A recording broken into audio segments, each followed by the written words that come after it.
We are proud to announce WrestleCopia brand and the WrestleCopia Podcast Network, which you can find over at www.wrestlecopia.com. That's WrestleCopia.com, WrestleCopia.com.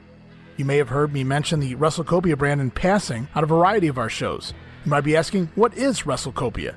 Well, the name derives from the words wrestle, for wrestling, and copia, which is defined as having plenty, or an abundance of.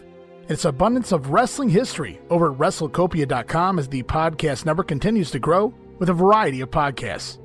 Everything from our show, The Wrestling Memory Grenade, where we take a trip down memory lane to wrestling history's past as we analyze and dissect complete years of wrestling history from your favorite promotions, to Monday Warfare, The Battles Within, an in-depth look and weekly breakdown of the entire Raw vs. Nitro war. TR Shocks the World, where host Tom Robinson makes his long-awaited return to the wrestling airwaves.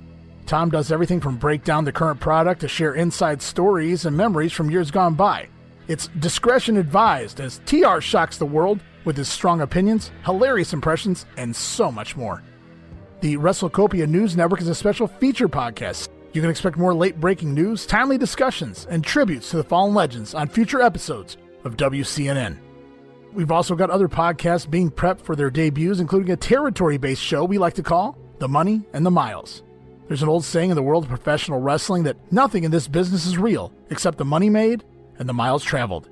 In this podcast, we discuss the territory era, with shows focusing on everything from show reviews to yearly breakdowns to episodes focusing on some of the rare, lesser-known territories and outlaw promotions of yesteryear. Stop on over to WrestleCopia.com for all the latest shows and follow us on Twitter at WrestleCopia.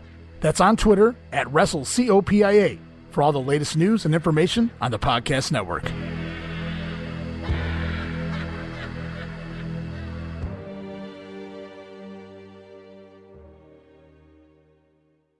Turn it on and rip the knob off.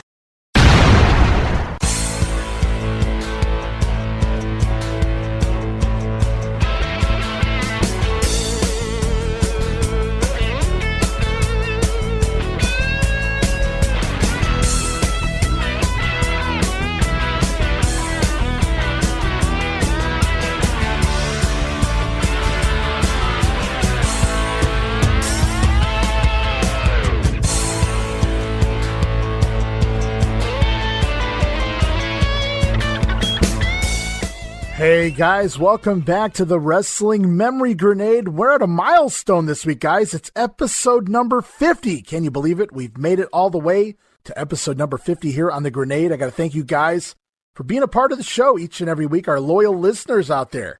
And I am your host, Ray Russell. And today on the Grenade here on episode number 50, I love saying that. I can't get enough of that. But today on the show, we're going to talk all about September of 1993 in the WWF. The Lex Express is behind us now. We've been bon voyage to the Lex Express, the call to action campaign.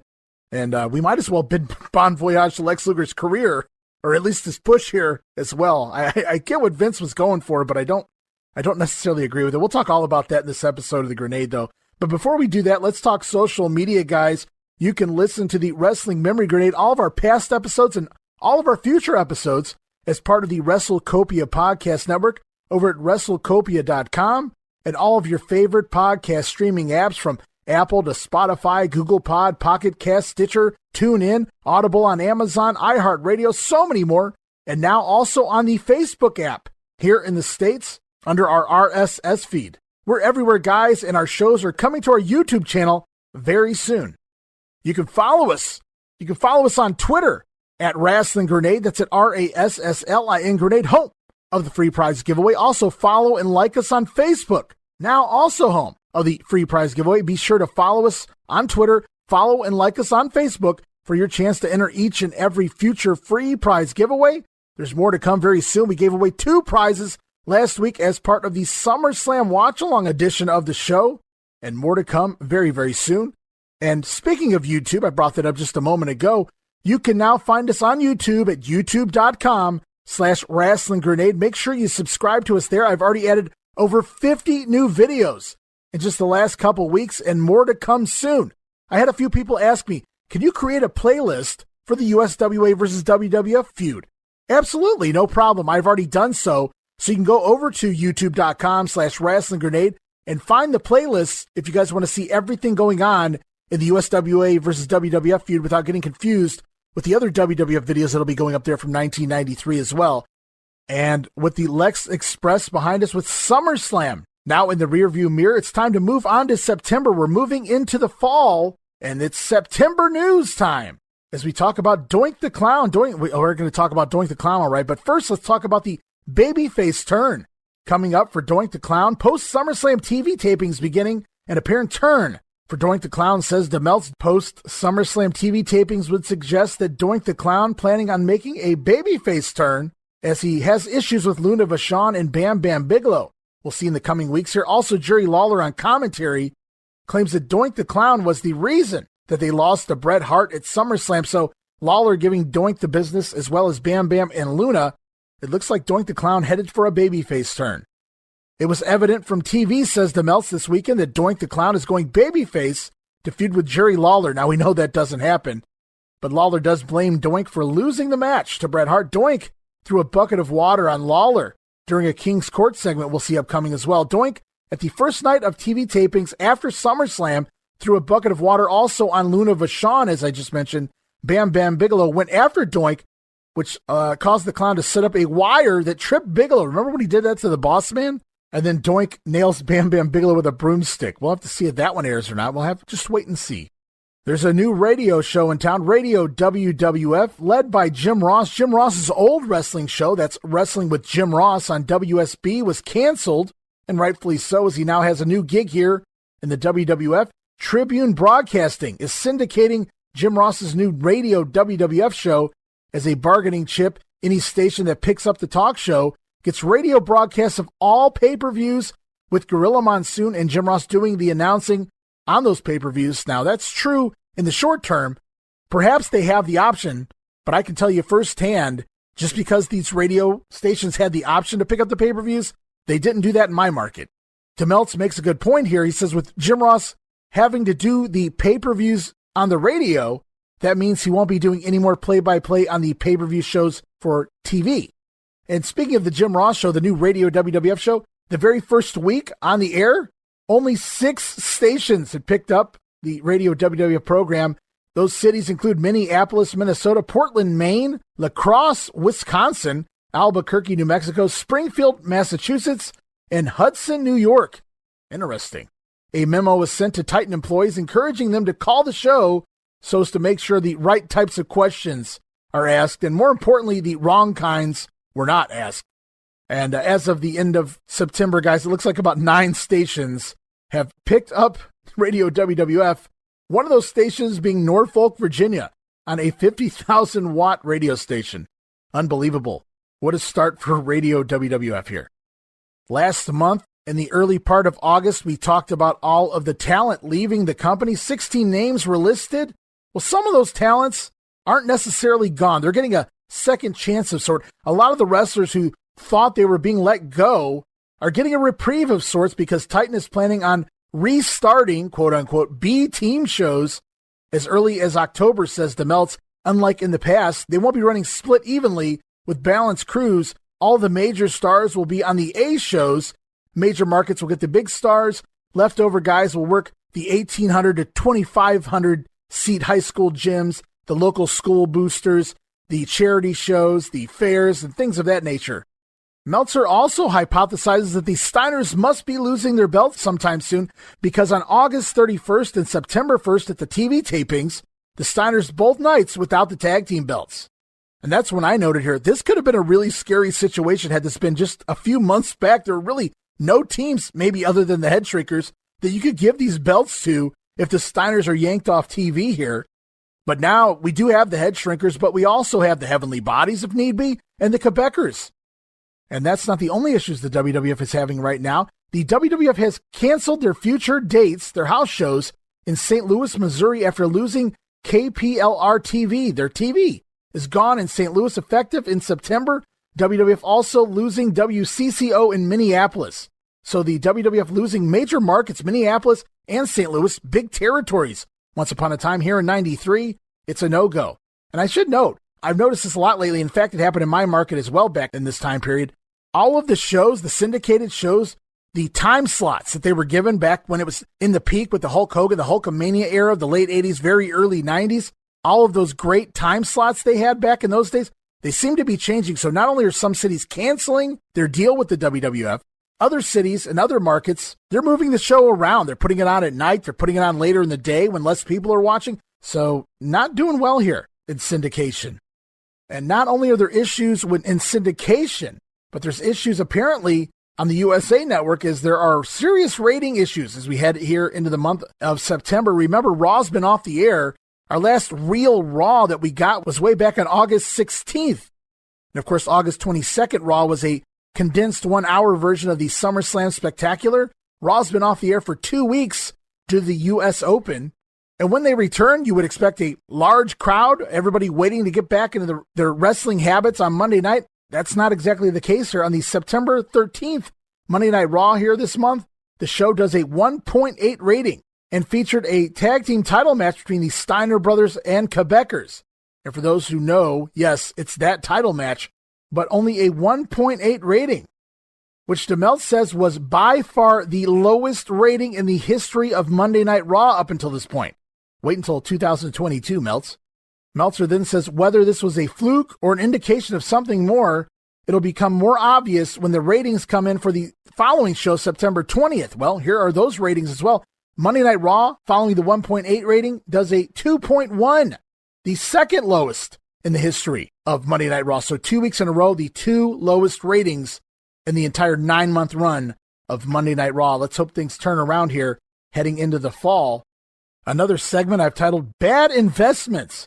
The WWF magazine writes off Ted DiBiase and the sensational Sherry. The magazine acknowledged both DiBiase and Sherry leaving the company, saying that Ted left to pursue other endeavors and that Sherry left for beauty school.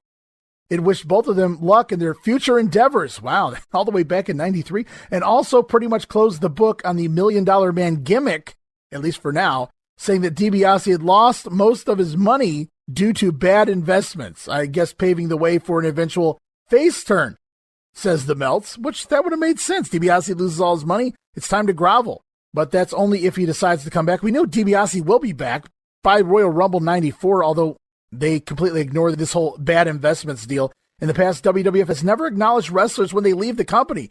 Again, true. So the WWF magazine kind of changing a little bit here for the better. You know, we've seen a lot of vignettes lately. Who is Lex Luger? Well, I've had some people ask me, who is Joe Fowler?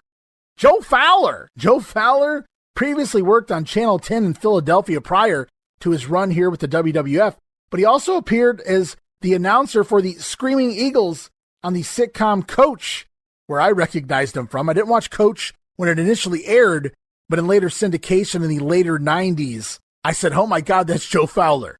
So I actually knew him first from the WWF and then from Coach. And now if you want to see Joe Fowler, you can find him every once in a while on TV, hawking whatever the hell he's on there selling. Joe Fowler doing infomercials now on TV, only you may not recognize him, but the voice is still there. The name is still Joe Fowler, but it looks like Joe Fowler 8. Joe Fowler 8. Joe Fowler. He's put on a few pounds. I'm also sorry to say that it's 1, 2, 3. Kid. The 1, 2, 3 Kid, following his loss to IRS at SummerSlam, continues to do the job every night on the house shows, losing to Doink the Clown for the first several weeks of September. And then once Doink makes the babyface turn, the Kid begins doing jobs to Bastion Booger. Whose Cheerios did he piss in? Time off or no time off? That is the question. It says here that Mike Rotunda, IRS, was scheduled for a month off post SummerSlam, but he will replace the now fired Mr. Hughes for the next several weeks here on the house shows. It's interesting to note, I did notice IRS off the house shows from July 24th until August 16th, almost a month there, and then he comes back and he works and he heads into SummerSlam, and he was guaranteed another month off, but he's back on the road. Hey man, next man up, Mr. Hughes gone, IRS coming in to work Razor Ramon on the house shows here. IRS will be relieved of those duties when the model Rick Martel returns in late September full-time. It's also noted that Ludwig Borga had planned to have October off from the WWF as he had made a deal to work for New Japan during the month of October prior to signing with the World Wrestling Federation, but Vince McMahon is changing that.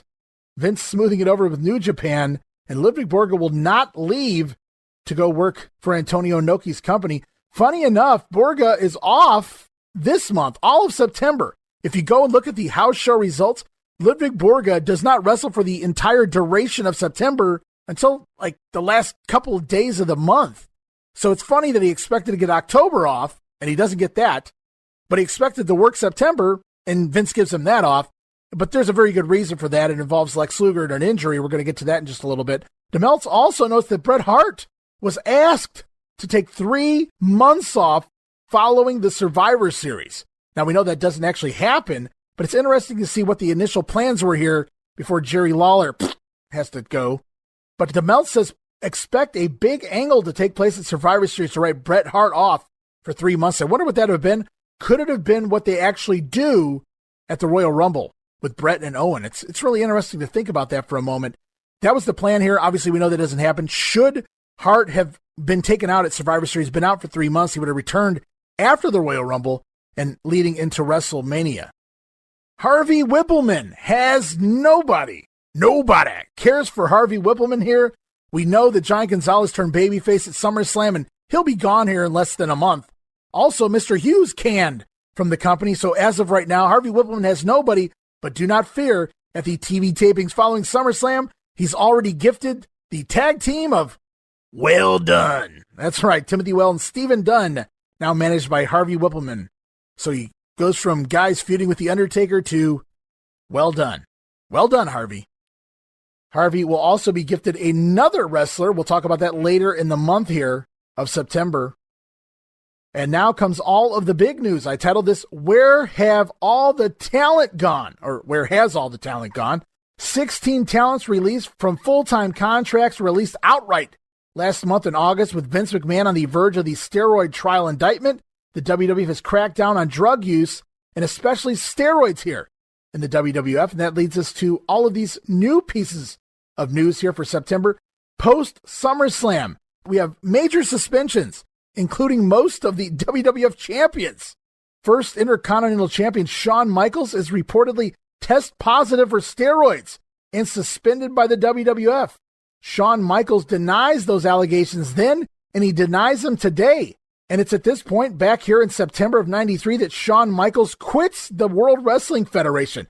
Yes, that's right. HBK quits the WWF without even dropping the Intercontinental title first. And that nothing new there. Shawn refusing to drop the belt on the way out. In kayfabe, though, on TV, we'll learn that he is stripped of the title for reportedly no-showing title matches, which is semi-true. WCW at this point also sent offers, or at least feelers out there to Shawn Michaels, which he turned down before returning to the WWF later here in November as part of the USWA crossover feud, and eventually Shawn will return to the WWF himself before Survivor Series. DeMeltz says a considerable bit of talent turmoil hit World Wrestling Federation this past weekend. That would be the weekend after SummerSlam, including the first time in more than a decade that a champion, Shawn Michaels, left the promotion before losing his belt. IC champ HBK, considered by most as the best worker in the country, quit the company early this week before a match could take place where he would lose the title. While no confirmation is available from either side, a source close to Michaels said that he had been unhappy with the promotion, which had caused him to gain weight, we've seen that, and get out of shape. He was up to about 240 legit, says DeMeltz, and that's off steroids, 240, with a noticeable belly for the first time in his career. Well, we've pointed that out time and time again over the last 4 to 6 weeks. As of press time, negotiations were still going on between both parties, largely because apparently Titan had refused to give Michaels the contract release, which would allow him to begin negotiating with other promotions. The situation with Michaels marks the first time in modern history, post-1984, says DeMeltz, in the WWF that a champion has left the promotion without losing the belt. The most recent example goes all the way back to 1981, when the Moondogs were tag team champions. That's Rex and King. But Moondog King, which was Sailor White, was detained at the border coming back from Canada to the United States. He was Canadian, by the way, and no longer allowed in the States, presumably due to drug charges. That situation was rather easily dealt with by Spotty, Moondog Spot Larry Latham, coming into the company and replacing King.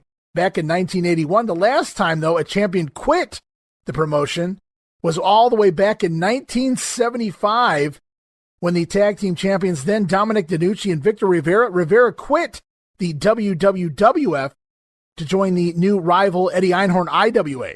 And that's when Irish Pat Barrett was brought in to replace Victor Rivera as DeNucci's partner so they could drop the belts. So we go back a long ways and leave it to Shawn Michaels to do such a thing. But that's not all. Not only do we lose the greatest wrestler in the country, according to the Melts here in 1993, and I don't know that I would argue that, 3 other top names in the WWF were removed temporarily from the booking sheets. Those include Matt Borne, a.k.a. Doink the Clown, and Rick and Scott Steiner. And we'll talk now about Matt Borne, or Matt Osborne, his real name, 36 years old here, was removed from all house shows for reportedly 8 weeks. However, he is scheduled to return at that point. Between Shawn Michaels, the Steiners, and Borne, it's Borne's absence. It'll be the one of the 4 that will largely go unnoticed, says DeMeltz, because Steve Lombardi, the Brooklyn Brawler, has already started taking bookings as Doink the Clown beginning September 17th against Bret the Hitman Hart on the house show. So Brawler going to plan to slide in and fill in for Matt Borne for at least 8 weeks here. As you guys might be asking, well, why doesn't the second Doink fill in for the first Doink? Well, that makes perfect sense, but unfortunately, they just released Steve Keirn back in August. Talk about bad timing there. I'm sure they could have called Keirn up and hired him back, but I guess they thought the wiser, why do that when you have the Brooklyn Brawler on the roster? In addition, since the Doink character was in the midst of a babyface turn, Matt Borne at press time was still scheduled to portray Doink at all of the TV tapings. So he's not supposed to wrestle on the house shows for 8 weeks, but he's allowed to work the TV tapings. What kind of suspension is that? We'll actually see that with the Steiners here as well. And then we learn that Borne is finally fired for what they call recurring drug abuse. And you have to go all the way back to the inception of Doink the Clown. Matt Borne being hired, sitting in the locker room, looking like what Road Warrior Hawk called Krusty the Clown to Vince McMahon. Look at him. I don't know if Vince knew who Krusty the Clown was, but I could see Matt Borne slumped over and looking like that. So the joke was on him. They made him into a clown, Doink the Clown. But he got it over and it worked and it fit him. And now they want to turn that baby face? Terrible idea. So we've got a lot of reports on Matt Borne's reasons for being suspended and ultimately fired here in 93. We know of them, Matt does admit to the drug use itself, obviously, even said in a shoot interview that Vince McMahon himself once came to Matt Borne here in the fall and told him he was turning him babyface, turning the Doink character babyface in hopes to slow Matt Borne's drug use down, according to Borne's shoot interview anyway. So I can see it right now, Vince McMahon coming up to, Hey, Matt, we're going to have a little chat here, okay, pal? Your drug use is getting out of control, so I'm going to turn you babyface. Yeah, that's it. Yeah, that'll slow it down. I don't really understand the logic in that, but that's what Matt Borne claimed anyway. Borne's also blamed personal heat he had with Bam Bam Bigelow. We know that, in part causing the downward spiral of events that will happen here over the next several weeks. He claims Bam Bam, who had heat with Matt Borne personally, reported to hotel management one night that Borne was smoking weed in the hotel open hallway for whatever reason, I don't know. But it is true that that's what he did. Of course, hotel management finds out, and it doesn't take long for it to get back to Vince McMahon. And that's pretty much ultimately what led to all of this, according to Matt Borne anyway. Borne also said that he had an altercation shortly after the Shawn Michaels fiasco where Shawn had failed the drug test, supposedly anyway. He says, Borne said that he ran into Scott Hall, of course, another member of the clique, and Hall had actually accused Matt Borne of reporting to the office that Shawn Michaels was on the gas, on steroids, and it was Matt Borne's doing. They got Shawn Michaels in trouble, got Shawn Michaels to fail that drug test. So Hall actually blamed Matt Borne for Shawn Michaels being away from the company right now, and you have to know that if Hall blames him, then there's certainly some other guys in that locker room that will blame him also. It couldn't have been very fun for Matt Borne during this period in time. Of course, Borne actually denied ever having anything to do with the whole Shawn Michaels situation. He says he never reported anything to the office about anyone, much less Shawn Michaels. So we'll leave it right there for now. But that's why I want to start something called Matt Watch. Now, you remember Matt Watch with Steve Beverly, you old schoolers out there popping for that. But I'm going to do Matt Watch as in Matt Borne Watch here, because it's always been thought by most that Borne finishes up here, and I've already mentioned this myself, on September 13th, Monday Night Raw. That's the final appearance live of Matt Borne in the Doink the Clown character. That is indeed when he is suspended from the company and taken off of the house shows. However, just like the Steiners, when you fail a drug test, you're still permitted to work the TV tapings. And there are some TV tapings coming up here at the end of September. So once we get to October, television that is, I'm curious to see if we'll see some more Matt Borne. Now, I've always thought myself, and I have to go back, I have never attempted to dissect 1993 under a microscope ever in my life. Why would I, right?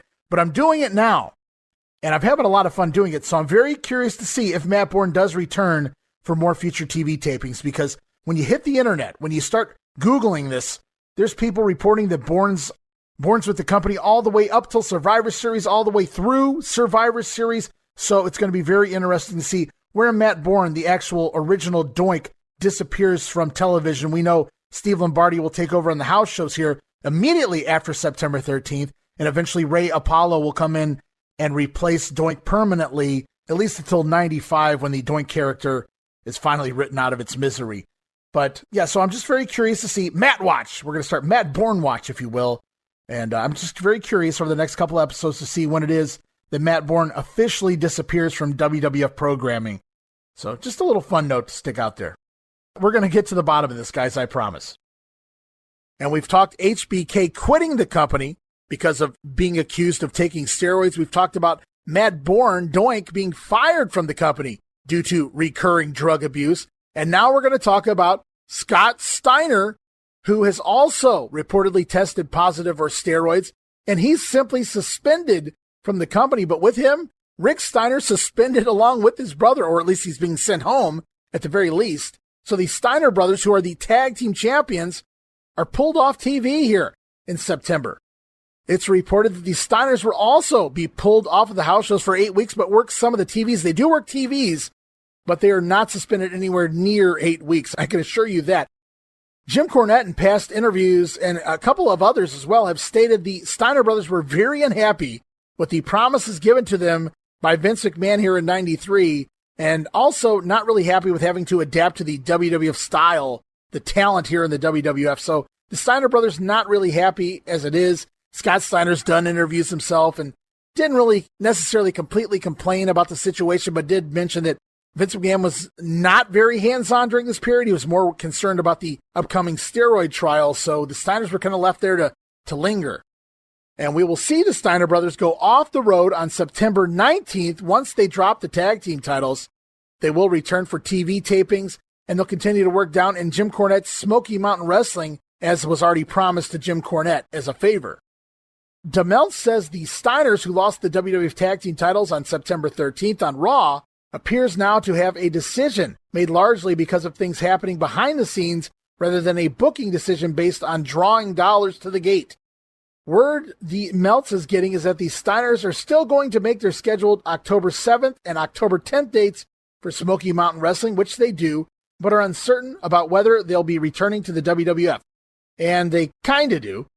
While there is no confirmation of any negotiations going on, the logical assumption, and this is DeMeltz's logical assumption, is the Steiners would leave Titan, because of course they would, and they would resurface with New Japan. I should have saw that coming, Meltz.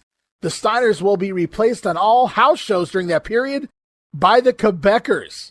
Yes, the Quebecers will be working tag team matches, title matches, as heels versus other heel tag teams. That's going to be fun here in the month of September.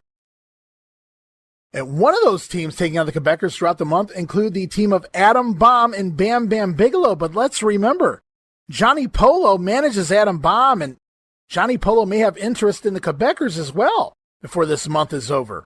So, conflict of interest there. Interesting. What will we do in that situation? On the other hand, we get the Steiners replaced by the new tag team champions. It makes sense. Well, Shawn Michaels in his matches upcoming, he was scheduled to defend the title against the 1-2-3 Kid. Those sound like some fun matches there on the house shows, but unfortunately, Shawn Michaels is not replaced by an Intercontinental Champion because he refused to drop the belt on the way out. So instead, the 1-2-3 Kid forced to work with Bastion Booger. So Shawn Michaels quits the company, Matt Borne gets fired, and the Steiners on suspension. You've just lost your Intercontinental Champion, your Tag Team Champions, and, in my opinion, one of your best heels on your entire roster. All in one fell swoop. All because of this whole steroid indictment thing. And we'll look at September injury notes, because not only do we lose all of these guys, we lose another major player for at least a month here. The month of September. Only one injury by my records here in the month of September, but oh man, it's a doozy, as Lex Luger was injured on August 31st at the TV tapings in a match against Shawn Michaels in Grand Rapids, Michigan. Luger missed the tapings the following day on September 1st in Saginaw and was flown home for emergency care in Atlanta. And while there's no real definitive reports as to what exactly happened with Luger's back, we do know it's a back injury and it's going to keep Lex out. He won't return until September 27th. That'll be a scary thing. You're coming off of SummerSlam, your next big quote-unquote Hulk Hogan, and Lex Luger injured right out of the gate, right after the pay-per-view, thanks to another guy who just quit the company in HBK. So Lex Luger out for the month of September. And here's a quick listener note. You guys may have heard me mention one of our loyal listeners, Howie D, in the past. He sent in some great face-to-faces from the West Coast feed. Well, Howie D made another mention, and I thought it was kind of intriguing, so I wanted to bring it up here right here on the show. So once again, thanks to Howie D. Hi, Howie. Hey, Howie, thank you for this note. Howie actually sent this note in prior to SummerSlam, the SummerSlam watch-along, but somehow I skipped over it when I was calling the action on that show, so I wanted to get it in here. Howie sent in this fun backstory here involving the Intercontinental title match from SummerSlam involving Shawn Michaels, the champion at the time, and Mr. Perfect. We go back to SummerSlam at the Palace in Auburn Hills. That's important, guys. The Intercontinental Championship match. That was not the first time that Shawn wrestled Hennig in an Intercontinental title match in Auburn Hills. In fact, you can go back to May 8th, the show prior to SummerSlam, in the same building. Mr. Perfect actually defeated Shawn Michaels for the Intercontinental title. That's right, but later in the evening, later on in the house show, the title was announced as returned to Shawn Michaels on a technicality. So SummerSlam was technically a rematch for these two for the local fans. Continuity, I love it. I don't know if they intended on that, but it really worked out. And thanks, Howie D, for sending that in. It's kind of cool to know that if I had attended the show in May and Mr. Perfect got the belt and he had to give it back to Shawn Michaels, when I'm walking into SummerSlam to watch the rematch, in my mind, this is it. Mr. Perfect's taking the belt tonight. And of course, we all know that's not exactly what happened, but still a cool little fun fact there. Thank you, Howie D, for sending that one in. As we move on to September house shows. So the first half of September, a little different, well, a lot different than the second half of September. So we're going to dissect it in halves, shall we? And we're going to kick things off, obviously, with the first half of September. It was Owen Hart kicking off the night, doing jobs, unfortunately, to one Bastion Booger. But believe it or not, when Shawn Michaels begins missing dates, this match will be removed from the nights. Owen Hart will be removed from the shows. Owen no longer a factor in these September house shows. Bastion Booger going to fill in for Shawn Michaels. Unbelievable. Can you imagine paying a ticket to come see Shawn Michaels and you get Bastion Booger? Nevertheless, here are the way the house shows looked in the first half of September. It was Bastion Booger over Owen Hart. And when Shawn Michaels was there, it was Shawn Michaels and Diesel teaming up to defeat the team of Marty Jannetty and Mr. Perfect. You can guess Jannetty did the job there. Usually Michaels getting the pin in those matches. Tatanka defeating Bam Bam Bigelow by pinfall. The Undertaker over Adam Bomb, who is now substituting for Mr. Hughes. Doink the Clown. This is still Matt Borne, getting wins over the 1-2-3 Kid. And WWF Tag Team Champions, the Steiners over the Headshrinkers. Razor Ramon begins wrestling IRS every night, beating IRS on a countout, and you'll see this for a couple of months. They must have thought that they came up with a great finish here. Razor every night tying IRS's tie to the ring post on the outside, picking up countout wins for weeks on end. And in the main event of the first half of September, it's WWF Champion Yokozuna continuing to defeat Bret Hart in steel cage matches. Here's some interesting ones for you guys, too. Over in Springfield, Massachusetts, some different matches this night. On September 12th, it's Tatanka over Adam Bomb, Shawn Michaels pinning Marty Jannetty, and The Undertaker over Bam Bam Bigelow. Now, none of those seem like out-of-this-world matches, but it was just odd that on this given night here in Springfield, Massachusetts, that they get a completely different card. Now, that said, that was the breakdown of the first half of September in the house show circuit, but then things change. The WWF trying some new marriages, if you will, trying out some new matches we've never seen before on the house shows, just to see how they factor in. We do get a few of the same matches we talked about in the first half of September, but then things change throughout the rest of the card. It looks a little bit like this.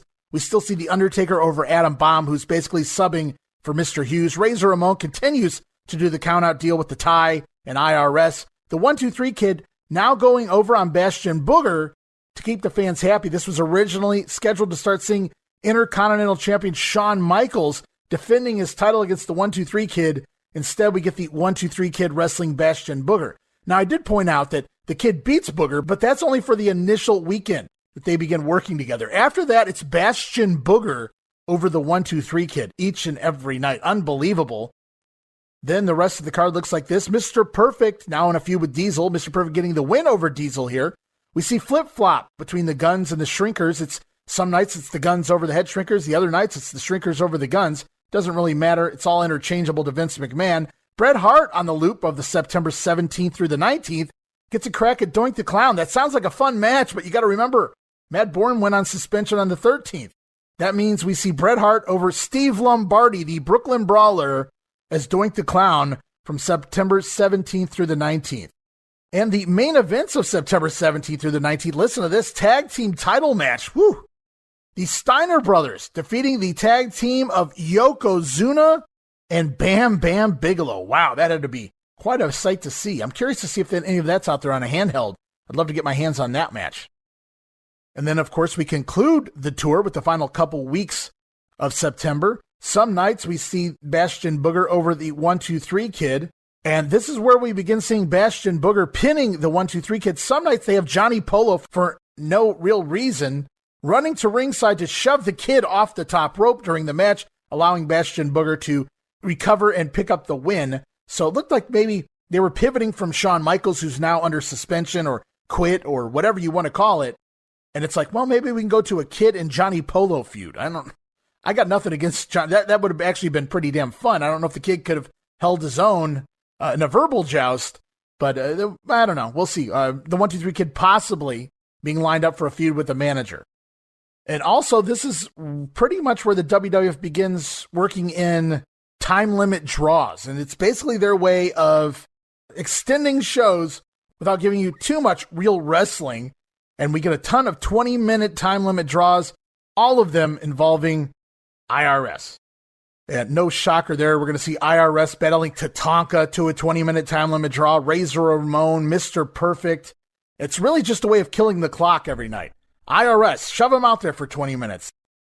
Although it may have been an ingenious way of getting people to go buy more merchandise. So maybe a clever way of racking in more dough by Vince McMahon there. Who knows? Men on a Mission begin wrestling the team of Well Done. Men on a Mission picking up wins over every night over Well Done during the second half of September. Mr. Perfect continues to defeat Diesel, some nights by pinfall, some nights by disqualification. It's at this point Razor Ramon was scheduled to begin working house show matches with Mr. Hughes, but instead, with Hughes gone, Rick Martel, the model Rick Martel, returns to the company full-time, and we see Razor Ramon defeating the model Rick Martel most nights. And then this is an interesting one with the Steiner brothers now suspended and no longer tag team champions by this point in the month. The new champions, the Quebecers, are replacing the Steiner brothers on the shows as tag team champions, but their opponents are heels in Adam Bomb and Bam Bam Bigelow. If you can imagine that, the Quebecers working as the heels, Adam Bomb and Bigelow getting the cheers as the Quebecers come out and make sure to cut a promo to get that heel heat prior to the matches. And depending on the night, some nights it's the Quebecers going over on a cheap countout. Other nights it's the Quebecers walking out and taking a countout, giving Adam Bomb and Bam Bam Bigelow the win. And then in the main events, world champion Yokozuna over The Undertaker. After hitting him with the salt bucket and giving him the big leg drop, Yokozuna pinning The Undertaker on the house show loop here. Now, if these house shows feel a little light, that's because our quote-unquote top superstar, Lex Luger, is nowhere to be found. Remember, he was injured at the beginning of the month. He was scheduled all September long to wrestle Ludwig Borga.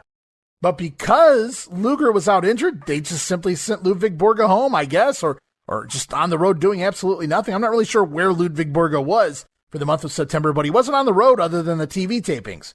And Lex Luger does finally return at the end of September, and by September 30th, Luger will return to the house shows and begin to defeat Ludwig Borga every night as part of the house show circuit. So Lex Luger returns to singles action on the house shows September 30th and begins defeating Ludwig Borga.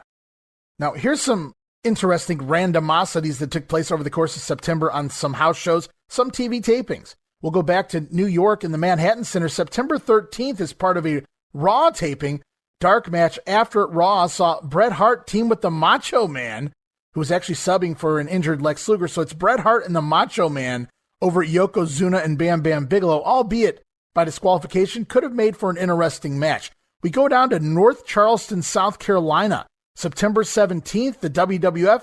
We kick things off. This is an odd one.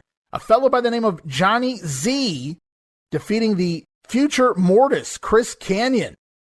And this Johnny Z, I had to Google him. I thought maybe something would pop up. I got nothing but a Johnny Z from the 2000s who's definitely not working back here in 1993. But Johnny Z pinning Chris Kanyon randomly to kick off one night of WWF in South Carolina. We jump up to September 24th, Chicago, Illinois, Rosemont Horizon. Some interesting matchups that night. Diesel subbing for the suspended Shawn Michaels. Diesel pinning the 1-2-3 Kid. Click match right there. Mr. Perfect and IRS to a 20-minute time limit draw. IRS was in the Perfect Plex when the bell sounded. You couldn't have Kurt Hennig go over on IRS. Unbelievable. And Tatanka pinning Bastion Booger, and I thought this was clever, in 9 minutes and 11 seconds. If Tatanka and Bastion Booger are out there for 9 minutes, you better call 911. The TV tapings on September 27th in New Haven, Connecticut. The first Raw outside of New York. Lex Luger makes his return, his in-ring return. Lex Luger is back on September 27th. He teams with the Macho Man Randy Savage for a win over WWF champion Yokozuna and Ludwig Borga, when Luger is the one to beat the count back in the ring after all four men were brawling on the floor. So again, another interesting tag match there. Lex and Randy Savage versus Ludwig Borga and Yokozuna. I don't know how good it was looking at the participants, but still very interesting nonetheless. We go on to Worcester, Mass. Let's look September 28th here as part of a WWF Superstars taping. Intercontinental Champion Razor Ramon over IRS. And they do the old tie the tie to the ring post spot. And the reason I mentioned this actually aired in a German version of Superstars upcoming in the month of November. So it's out there, guys. This whole gimmick with the tying the tie to the ring post. I thought that was very interesting. And of course, New York City, its own entity, Madison Square Garden, September 25th. We get a completely different night of action. And let's look over the card. We see Bastion Booger subbing for Intercontinental Champion Shawn Michaels. Now there we go. Bastion Booger pinning the 1-2-3 Kid. When the Kid tried the old sunset flip, but he ate a trip to the Batcave instead. Men on a Mission defeating the team of Well Done. It was both teams' MSG debut, by the way, there. Tatanka battles IRS to a 20-minute time limit draw. I didn't even see the match, and I wrote, ugh. Unbelievable. Tatanka and IRS for 20 minutes. Are you trying to punish me, Vince? We then see WWF champion Yokozuna pin The Undertaker with a leg drop after hitting the challenger 4 times in the head with his salt bucket while the referee was knocked out. The notes also state late in the bout, Paul Bearer and Mr. Fuji left ringside. They left the ringside area, went backstage. But after the match, Yoko went to hit the bonsai drop on The Undertaker when Paul Bearer returned with the urn, allowing The Undertaker to sit up and fight his way back. He fights Yoko off and clears him from the ring. Taker then attacks Yokozuna on the floor as well until the champion retreats backstage. Moments later, Undertaker returned to the ring and posed with the WWF title belt. So I guess they're trying to make up for the IRS and Tatanka 20-minute draw, but I don't know. We get another fun night where the Quebecers are out to protest their title defense against Bam Bam Bigelow and Adam Bomb. They had never agreed to this. They had just become champions less than 2 weeks ago. And now they're being forced into matches against the likes of Bomb and Bigelow here. So the Quebecers playing the heels in this match, subbing for the original Steiner brothers Bomb and Bigelow match. And here the Quebecers defeat the team of Bomb and Bigelow by count out in 13 minutes when Bigelow and Adam Bomb began arguing on the floor. Johnny Polo, at this point the manager of Adam Bomb, appeared ringside late in the bout and shoved Luna Vachon, the manager of Bam Bam Bigelow, after Luna interfered. Remember, Johnny Polo at this point manages the Quebecers and Adam Bomb, but he stayed away from ringside because he didn't want to conflict in the match, but now he's out here shoving Luna Vachon for interfering on behalf of Bigelow and Bomb. Obviously, Polo sticking with his tag team champions here. And as it escalated, Adam Bomb began arguing with Luna, causing Bigelow to go out of the ring to the floor and argue with Bomb. So now we have Bigelow and Bomb arguing on the outside, which leads to the countout. And after the contest, Johnny Polo got down on his knees to apologize to Bigelow, with Bigelow then throwing Polo out of the ring. It's reportedly at that point that Adam Bomb and Bigelow then fought one another, with Bigelow eventually gaining the upper hand and knocking Bomb to the floor as well. This match also marked the MSG debuts of Pierre, the Quebecers, Adam Bomb, and Johnny Polo. Lots of new debuts here tonight for the Garden. But long story short, it's the Quebecers over Adam Bomb and Bam Bam Bigelow on a countout, and this is not the last time we'll see these two teams get in the ring. Superfly, Jimmy Snuka, makes his return to the company as he defeats Brian Christopher, the future Grandmaster Sexay, the son of Jerry the King Lawler. Jimmy Snuka makes his return and gets the win with the Superfly splash. And as you can imagine, this is Snuka's return to the Garden, but also Brian Christopher's debut in MSG. And we go on, Razor Ramon pinning Rick Martel with the Razor's Edge, and closing the night, Mr. Perfect gets a win over Diesel on a disqualification when Rick Martel interferes as Diesel was caught in the Perfect Plex. And for those wondering why Rick Martel is out here making the save in a Diesel and Mr. Perfect match, it's because prior to the match, Martel had came out to protest his loss to Razor Ramon earlier on the show, and then he got into a little scuffle with Kurt Hennig prior to the Mr. Perfect and Diesel match, which leads to Martel coming back out for a little revenge here at the end. Though if you ask me, this was clearly all planned for a Shawn Michaels run-in to screw Mr. Perfect here in this match with Diesel, but instead, at least they come up with a clever way to factor Rick Martel in and have Razor Ramon out to make the save there.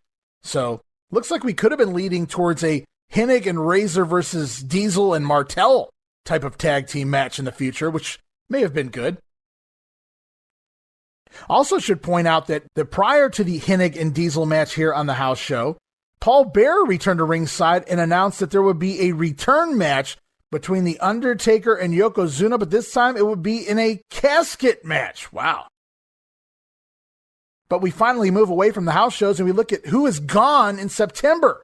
And it's time for You're Fired! Whoa! You're Fired. We know Blake Beverly is finished up with the company. He finished up August 18th at those tapings. We'll see the end of Blake Beverly on TV here on September 18th when he takes on Bret Hart. We know Damian Demento finished up September 6th. Though sadly, his final TV appearance will not be until October 9th. So expect Damian Demento to continue popping up for the next month of TV. Bob Backlund, we saw the end of him at SummerSlam Spectacular, but he'll still pop up in sporadic appearances here on TV until he goes full-time again by the end of the year. And he'll also continue to make house show appearances on those B shows, those fundraisers, high school gym shows we talked about in the past.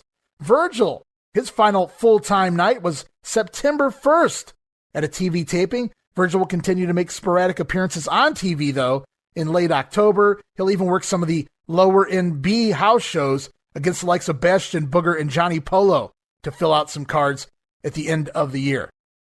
We also know that the Giant Gonzalez is just about finished up here in the WWF. He filmed a taping on September 1st in a quick loss to the Macho Man. That'll actually air here in September. We know Gonzalez will come back for a Battle Royal on the September 29th tapings. He'll also do another Superstars taping in which it's implied that he's going to begin feuding with Adam Bomb and Harvey Whippleman, but then Gonzalez completely disappears off the face of the earth as far as the WWF is concerned. So Giant Gonzalez, all intents and purposes, he's pretty much gone from the company as well. And we will see the end of Mean Gene. He actually finished up prior to SummerSlam, but we'll still see Mean Gene make some appearances here on the first few weeks of Face to Face in September. So a few more fun Mean Gene bits coming up on Face to Face. I got those sound bites up and ready for this episode of The Grenade, by the way. Also gone here is Bonnie Blackstone. She'll continue on TV into the early part of October, but Bonnie Blackstone gone from the company. We've already talked about the likes of the Steiners not working house shows. They're suspended. They're out for a while. Shawn Michaels will return in November, but he's off TV for at least 2.5 months. Matt Borne, of course, we're going to continue our Matt watch. We know he's finished on TV for now, at least, and certainly on the house shows after September 13th. Also, Sergeant Slaughter as a road agent is no more. They're doing cutbacks, guys, because there's less house shows. They need less road agents. Sarge is the first to go with the road agent duty. Sergeant Slaughter off the road for now anyway. But coming in, we got some more names coming into the company, guys, for the first time ever. Ricky and Robert, the Rock and Roll Express. Ricky Morton and Robert Gibson, Rock and Roll Express, will make their WWF debut as part of the tapings on September 27th. Now, we won't see the Rock and Rolls on WWF TV until October, but it's very important to note that the Smoky Mountain Champions, Rock and Roll Express, are on their way into the company for now anyway. Pat Tanaka of the old Orient Express tag team, he'll come in and do some house shows. He'll come in and fill in some spots. He'll also work some TV tapings coming up. Going to be fun to see Pat Tanaka back in the ring. The model Rick Martel, we've already talked about it. Late September, Rick Martel will return full-time to the company. And Superfly Jimmy Snuka, we already talked about the return to Madison Square Garden. He'll also do a couple of TV appearances here upcoming in the first part of October, taped here in September. And oh, it's coming. Ain't he great, folks? Double J, that's JEFFJARRE That's Double J now. Jeff Jarrett on his way into the WWF. He's going to begin filming his vignettes here in September. They'll begin airing at the beginning of October. Jeff Jarrett headed to the World Wrestling Federation. Also rumored to be coming in, these are just rumors now, says DeMeltz, is Johnny Gunn, a.k.a. Tom Brandy, Salvatore Sincere, if you will. Johnny Gunn has a November tryout, which is kind of funny, Dave, because Johnny Gunn never receives a WWF tryout until June of 1994. But that's what DeMeltz reports here in September. DeMeltz also claims a Northeastern indie wrestler called the Condor, a masked wrestler, if you will, said to be a green musclehead, will also get a tryout soon. Now, I had to do some digging for this because the Condor also never gets a tryout here in the WWF. But I did find out that longtime WWF job guy here, Mark Thomas, from this time period, who is a musclehead of sorts, was wrestling on the indies at some points during this period as the Condor. So I have to think DeMeltz got some wires crossed and things, because Mark Thomas is already here doing jobs for months now, at least here on the Raw show. So DeMeltz reports that the Condor coming in for a tryout. The best I can tell, the Condor is actually job guy Mark Thomas, and it never comes to fruition.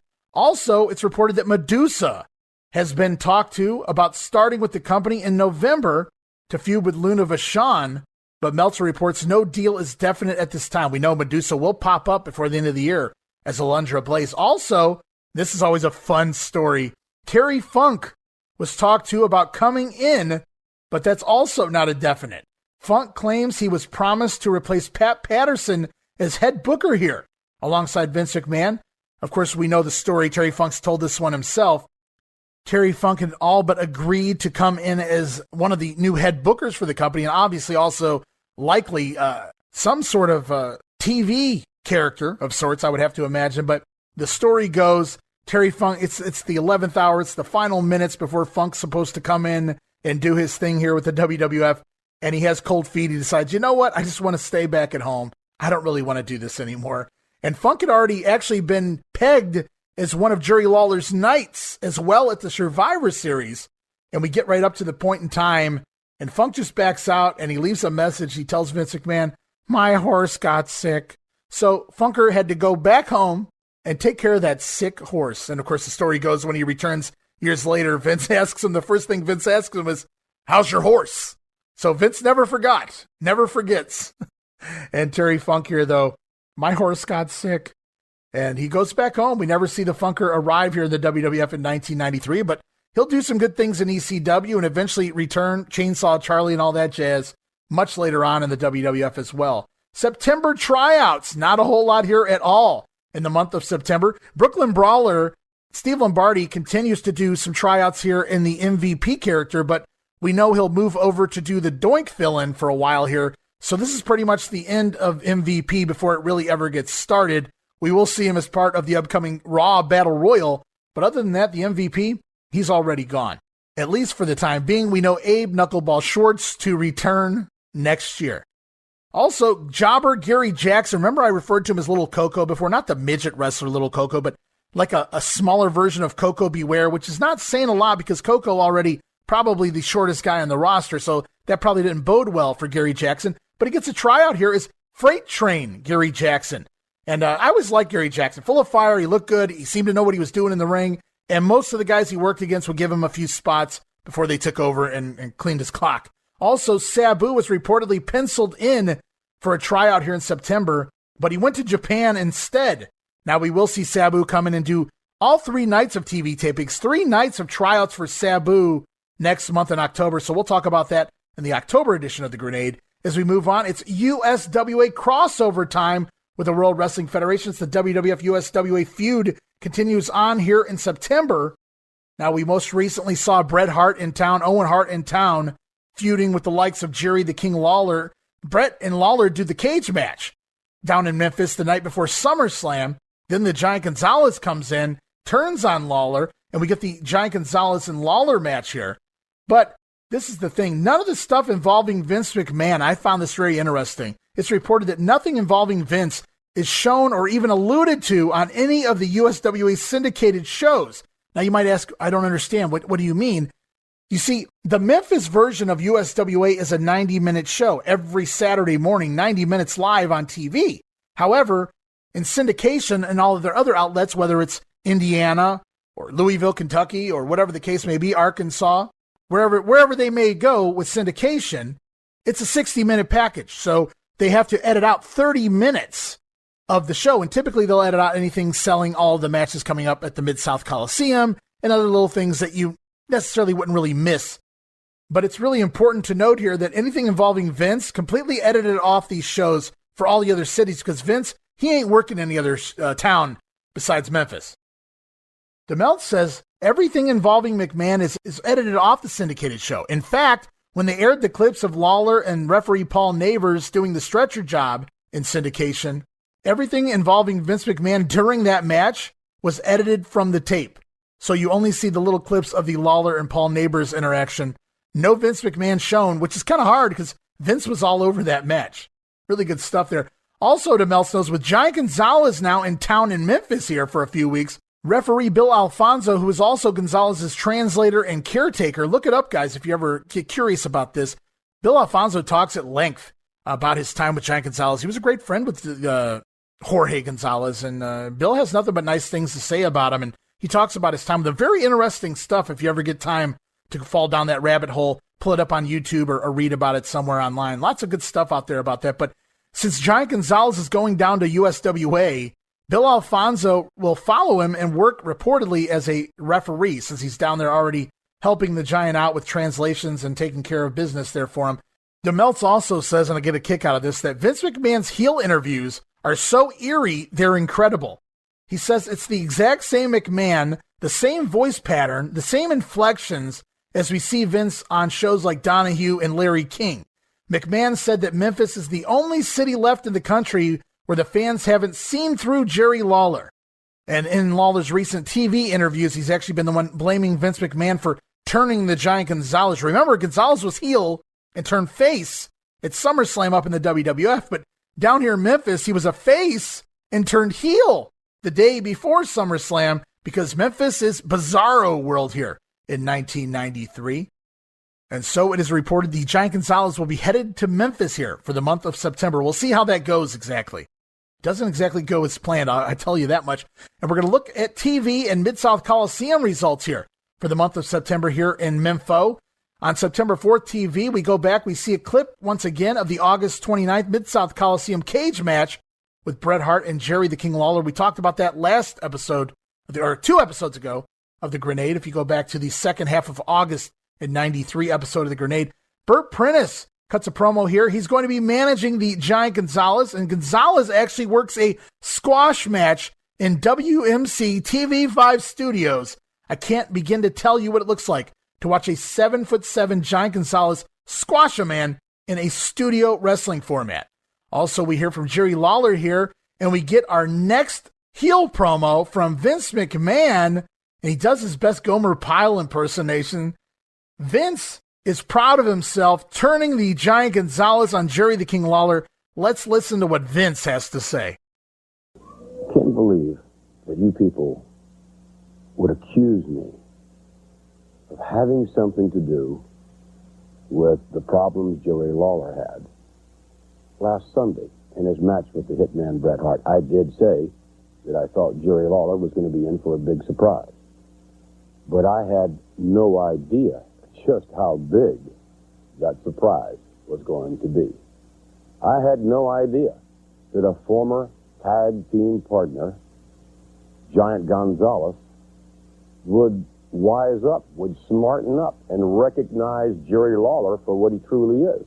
Just like maybe some of you Memphians are wising up and taking another look at Jerry Lawler.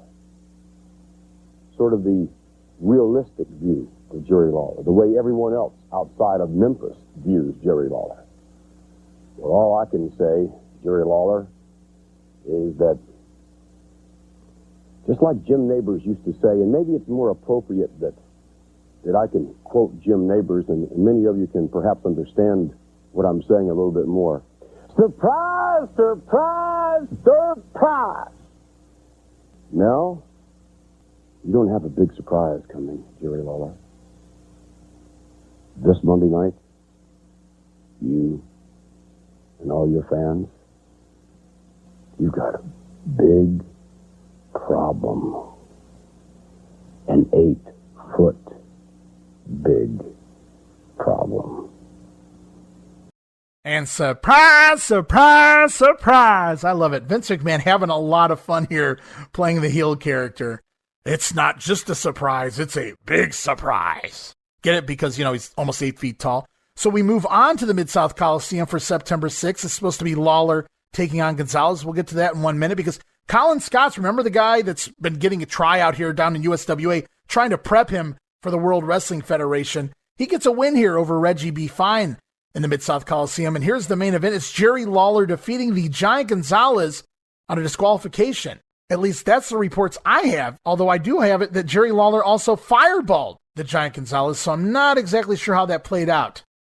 However, we move on. Things keep rolling in the USWA. September 11th TV, Tatanka, the undefeated Native American Tatanka, arrives in Memphis as a heel. Yes, Tatanka, the heel here in Memphis back in September of 93.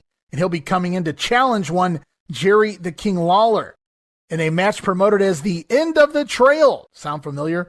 We're going to hear from Vince McMahon once more as he talks about Tatanka coming in to take on the King. For those of you who don't know me, my name is Vince McMahon. I'm the voice of the World Wrestling Federation. Jerry Lawler is the king. The king of what? That's what you have to ask yourself. Jerry Lawler, you know what you're the king of. You're the king of nothing. The king of the unified title. Whoopee. Big deal. Do you know how you got to be king, Jerry Lawler? Because of tactics, antics that you used last Monday night. You're the king of the cheaters. No question. You know how to cheat better than anyone. I mean, can you imagine taking advantage of the 8-foot Giant Gonzalez, throwing fire in his face? His whole head, everything exploded. Jerry Lawler, that's what you're about. Throwing fire. That's we're talking wrestling now, and apparently wrestling has been reduced in Memphis, Tennessee, to Jerry the King Lawler cheating, trying to set another wrestler on fire.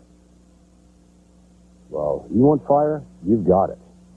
And I'll promise you, and I'll promise the fans from the entire Memphis area, if you want to see fire, you're going to see fire this Monday night.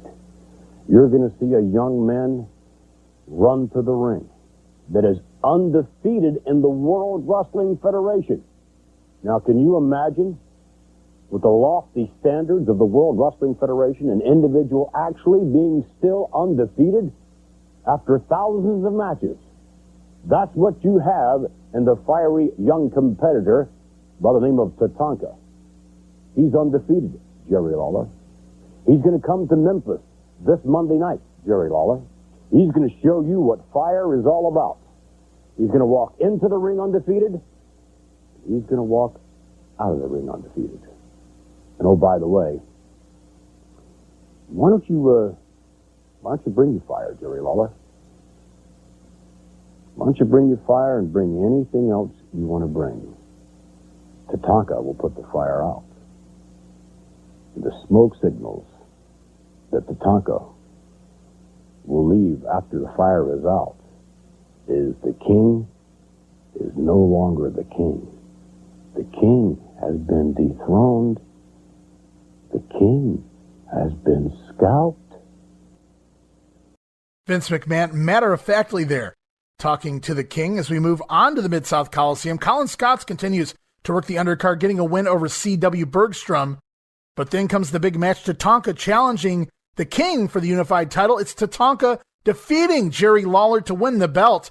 Lawler actually had Tatanka pinned at one point with a DDT, but that former referee, that heel, Paul Neighbors, stepped up onto the apron as Lawler went after Neighbors. Tatanka got Lawler from behind with his own finisher, the pile driver, illegal in Memphis. Of course, the referee, blind to this, he didn't see it happen, but Tatanka nails Lawler with his own pile driver and picks up the win. Tatanka, the new unified champion, but he doesn't really keep the belt. Well, he is champion, but he presents the belt to someone else to hold for him anyway in the meantime, and that's one Vince McMahon. Unbelievable, guys. As we move forward another week to TV, September 18th, Vince McMahon returns to the show once more. Another taped interview, but this time Vince rocking the unified belt around his waist. Unbelievable, these promos. These videos are classic, guys. They're going to be up very shortly on our YouTube account, youtube.com/WrestlingGrenade. Subscribe right now and follow the USWA WWF feud from the very beginning. The beginning of February 93 is really when it started. I know there's other guys online that have posted a lot of this great stuff, and they've had it out there for a very long time, and without them, I couldn't have enjoyed it in the past. But now, I've started from the very beginning. You guys can go all the way back to how it started. Doink the Clown coming in, Mr. Perfect, Lex Luger, and all the guys that really started this feud way back at the beginning of 93. And you can follow the feud from February all the way to its very end here. And right now, we've already got everything up through at least July, if not started on August already, on our YouTube account here, the USWA WWF feud. And Vince McMahon, another level here in this promo as he's sitting with his suit covering the belt.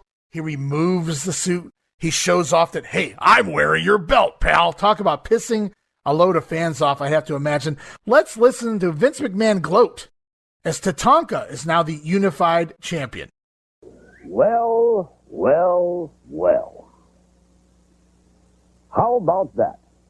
Vince McMahon, voice of the World Wrestling Federation, is bestowed yet another honor. There have been so many.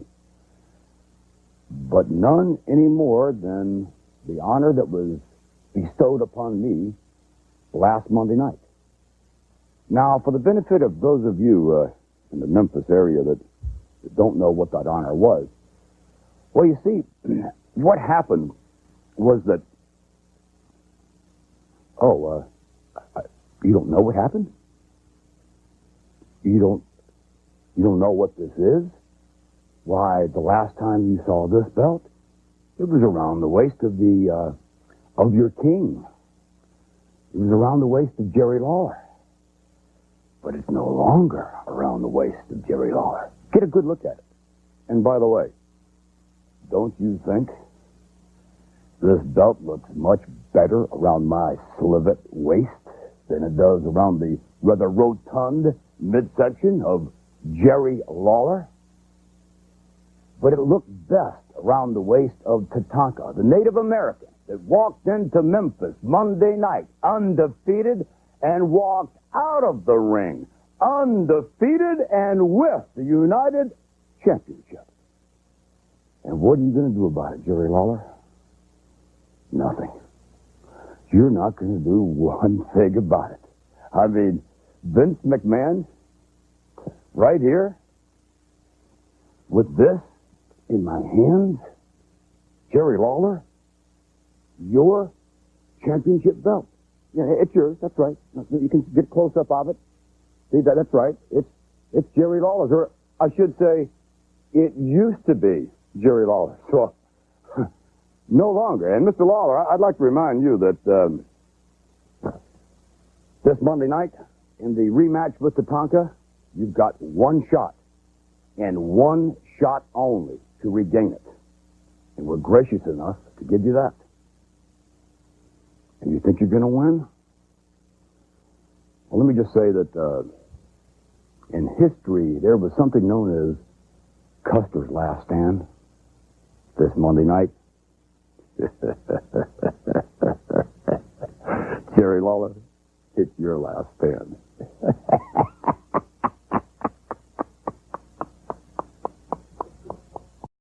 So there it is. And other than McMahon calling the belt the United Championship there at one point, he talks about Tatanka bringing in the belt, the undefeated Tatanka, bringing Vince McMahon the USWA title that had to piss the locals off. You'd have to imagine the big New York boss stealing the belt of the USWA. And then he tells Lawler, just like Lex Luger at SummerSlam, you only get one shot, Lawler, at regaining the title against Tatanka. And it's upcoming here at the Mid-South Coliseum, September 20th. But Vince isn't the only guy who has something to say about this match. In fact, Tatanka is in WMC Studios. Yes, Tatanka has invaded the Memphis studios here as he cuts a promo on Jerry the King Lawler. Let's listen to that. You know, first of all, I want all these people to shut up. You know, here I got it. Let me have this mic. First of all, I got to come to Memphis, Tennessee. No wonder the big city people hate these little small country towns. By taking a look at all of you, you're so stupid and so ignorant. No wonder you think Jerry the Lawler is the real king here in Memphis. He's not a real king. You see who the real king is right now. Tatanka. You know, if you shut up a little bit, you can listen to what I've got to say.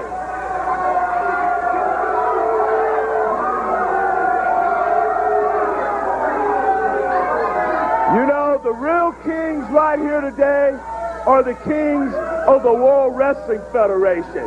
Not only myself, Randy Macho Man Savage, Mr. Perfect, Elegante, everyone that came here is the king. Hold on, wait. What did he just say? Elegante. Who? Elegante. Let me hear that one more time, just to be sure. Elegante. Elegante? He references the Giant Gonzalez, who has been the Giant Gonzalez now for about at least, 9 months here in the WWF as Elegante, a character name he hasn't used in nearly 2 years. A character who really didn't even get a very long run in WCW. Really weird choice here as Tatanka's cutting this promo, but we'll go back to more. Myself, I'm still undefeated. I've got the uniform.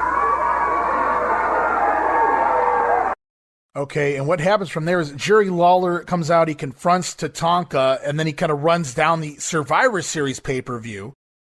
And Lawler basically says, hey, you like the Survivor Series, you big guys up there in New York like that so much. Why don't we do an elimination match down here in Memphis at the Mid-South Coliseum here on September 20th? In just 2 days' time, it's going to be Jerry the King Lawler teaming with Jeff Jarrett and the Moondogs to take on the likes of Tatanka, Wildfire Tommy Rich, and the Dog Catchers, the masked tag team currently feuding with the Moondogs. And all of the titles, all of the belts in the USWA on the line, the tag team titles on the line, the Southern title on the line, and of course the unified title on the line in this elimination match. So if Jarrett pins Tommy Rich, he's the Southern champion. If the Moondogs pin the Dog Catchers, they're the tag team champions. And if Lawler can pin Tatanka, he is once again the United, I almost did it myself, the unified champion. Tatanka essentially agrees to the match, and it's upcoming here in the Mid-South Coliseum. We get a 4-on-4 Survivor Series match in the USWA, but Tatanka isn't done here on this episode of TV yet. Tatanka actually works a squash here on September 18th, USWA TV, defeating Freezer Thompson, picks the big guy up and nails the old papoose to go to get the win. And now we move on to September 20th in the Mid-South Coliseum. On the undercard, Colin Scott still getting wins this time over Jeff Gaylord, so he's moving up the roster just a little bit, although I don't think we're going to see him here very much longer. Also, Koko Beware back in the territory again. He picks up a win over the Rock and Roll Phantom. And then here it is, the elimination match. It's Jerry Lawler, Jarrett, and the Moondogs taking on the Dog Catchers, Tommy Rich, and Tatanka. And as you can imagine, the match boils down to just the King and the Native American. And the conclusion of this match is actually aired, a very brief portion of this match is actually aired on the upcoming September 25th TV. We'll see Lawler, he has Tatanka in a bit of trouble when Tommy Rich, Tatanka's partner in the match, returns to the ring, looking to aid the Native American, but instead Rich accidentally comes off the ropes and nails his own partner, nails Tatanka, allowing Jerry Lawler to take over, and boom! Lawler KOs Tatanka with one single punch. A single punch from the King. And Jerry Lawler drops down, and it's 1, 2, 3. Jerry Lawler, the first man to pin the Native American Tatanka. How about that? Now, it wasn't in a WWF ring, but it still counts here. Hey, I just saw it on TV, and all of the USWA fans saw it. Jerry Lawler, the first man to pin Tatanka's shoulders to the mat. It shows you how deep into the USWA, how deep Vince was into Jerry Jarrett right here at this point in time. We're in September. Not only is Vince McMahon taking the time to be a character on USWA TV, to enjoy his heelosity, if you will, but on top of that, he just had the King, Jerry Lawler, pin his undefeated Tatanka there in the USWA, and it aired. They show it right there on TV to boot. Jerry Lawler, once again, the unified champion. And now we move on to the following weekend's TV, September 25th. And Lawler's already moving on from Tatanka after we see a clip of the King pinning the Native American.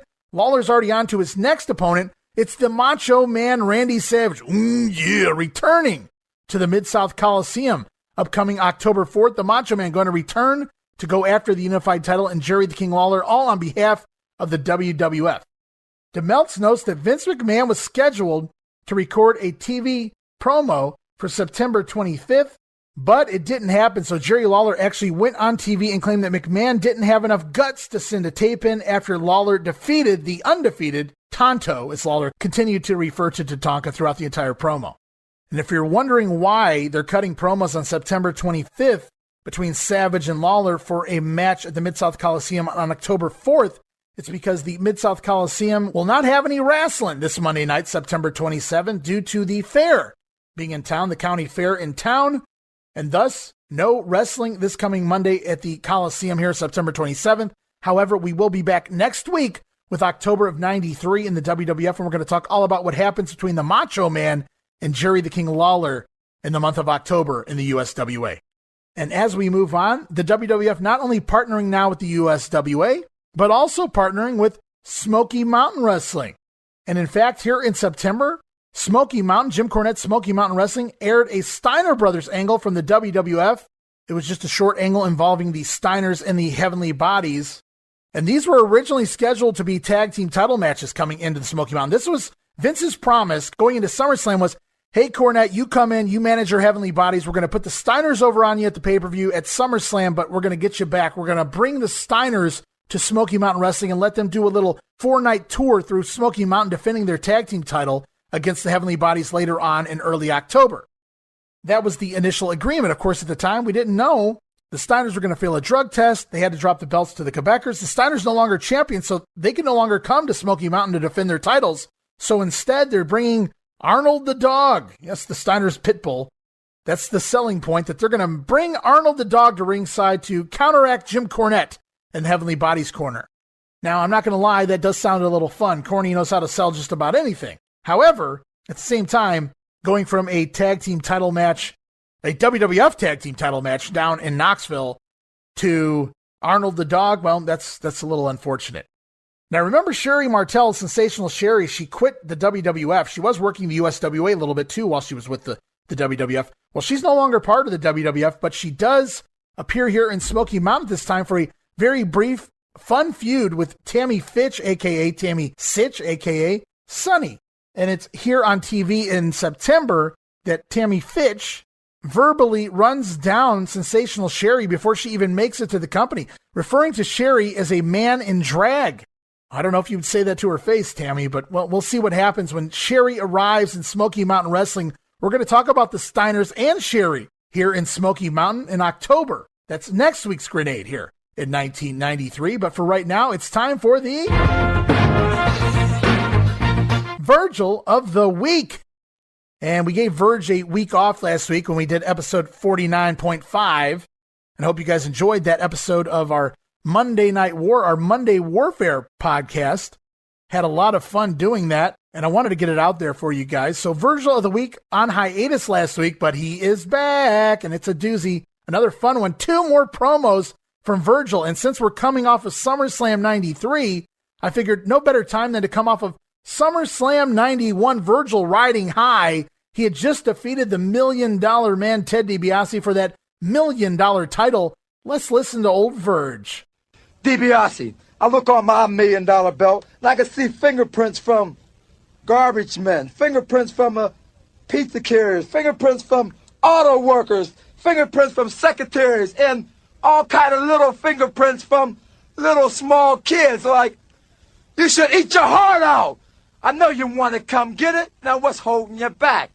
I can come anywhere, any place. You call the place, man, and I'll be there to defend this. Because I have all the good people behind me, man. The one who rub on this belt. It's my belt, and it's all the people's belt. So you want it to be your belt? Come on down and get it. Because I'm not going nowhere. Wow. I thought I knew where he was going with that promo, and then he just took a wrong turn at Albuquerque, if you will. I have no idea.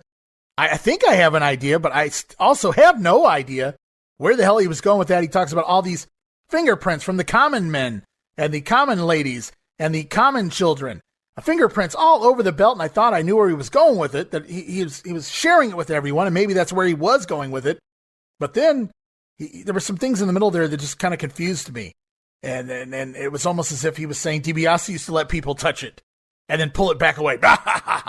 So I'm not really sure where Virgil was going with that, but it was definitely worthy enough to make the Virgil of the Week here this week. But guess what, guys? I said there were 2 promos of Virgil here this week, and here comes a second one. It's more Virgil right after SummerSlam 91. He's riding high as the new $1 Million champion. Hey, DiBiase, look at this. You're looking at the $1 Million champ. And guess what I'm looking at, Ted DiBiase? I'm looking at you, the $1 Million chump. Okay? You should go by the words, man, the words of wisdom. A fool and his money soon departs. You know what I'm talking about? You had $1 million you put on the line against a hard-working man. A man that works hard for his money, man. I came and got it. I came and got the job done, Ted. You didn't have a deep in heart right here, brother. You might be a great technician, homeboy, but I'm a sure enough fighter. I'm just like all these good Americans out here working 8 to 5 every day. And you talk about, man, you put $1 million on the line? I went and got it. And now it's going to be bankruptcy. Going to be bankruptcy, says Virgil. Virgil apparently an 8 to 5er. I thought he was a professional wrestler. But Virgil, just like you and me, an 8 to 5er. All right, Verge. And some other fun bits throughout that one, certainly from the good man of Virgil. Next month, we're going to take another turn in the life of Virgil, as Virgil took many turns beyond the World Wrestling Federation. And one of those characters was a fellow by the name of Curly Bill in the West Texas Rednecks. And since it is still Virgil cutting the promos, I found a good one between Mean Gene Okerlund and old Curly Bill, Virgil, leading into Halloween Havoc, as Virgil was a recent anointed member of the West Texas Rednecks, along with Kurt Hennig, the Wyndhams, Bobby Duncombe. So Curly Bill coming to the Wrestling Memory Grenade next week. We're going to hear a promo, and Mean Gene just adds to the hilarity.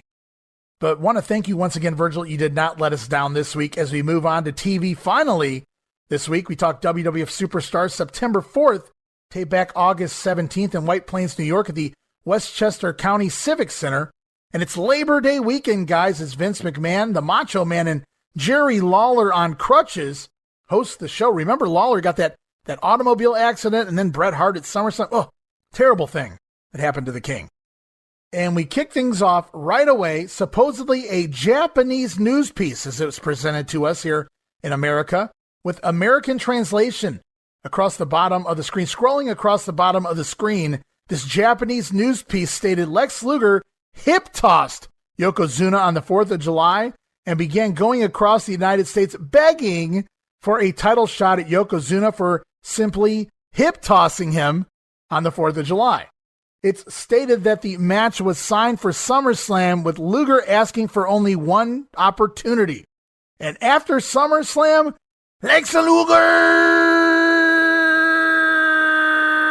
blew it! You blew it, Luger! You had one chance at greatness, one chance to become the World Wrestling Federation heavyweight champion, and you blew it! And Yokozuna now, and will be forevermore, is still the World Wrestling Federation heavyweight champion. Sure, you won the match, but you lost the war.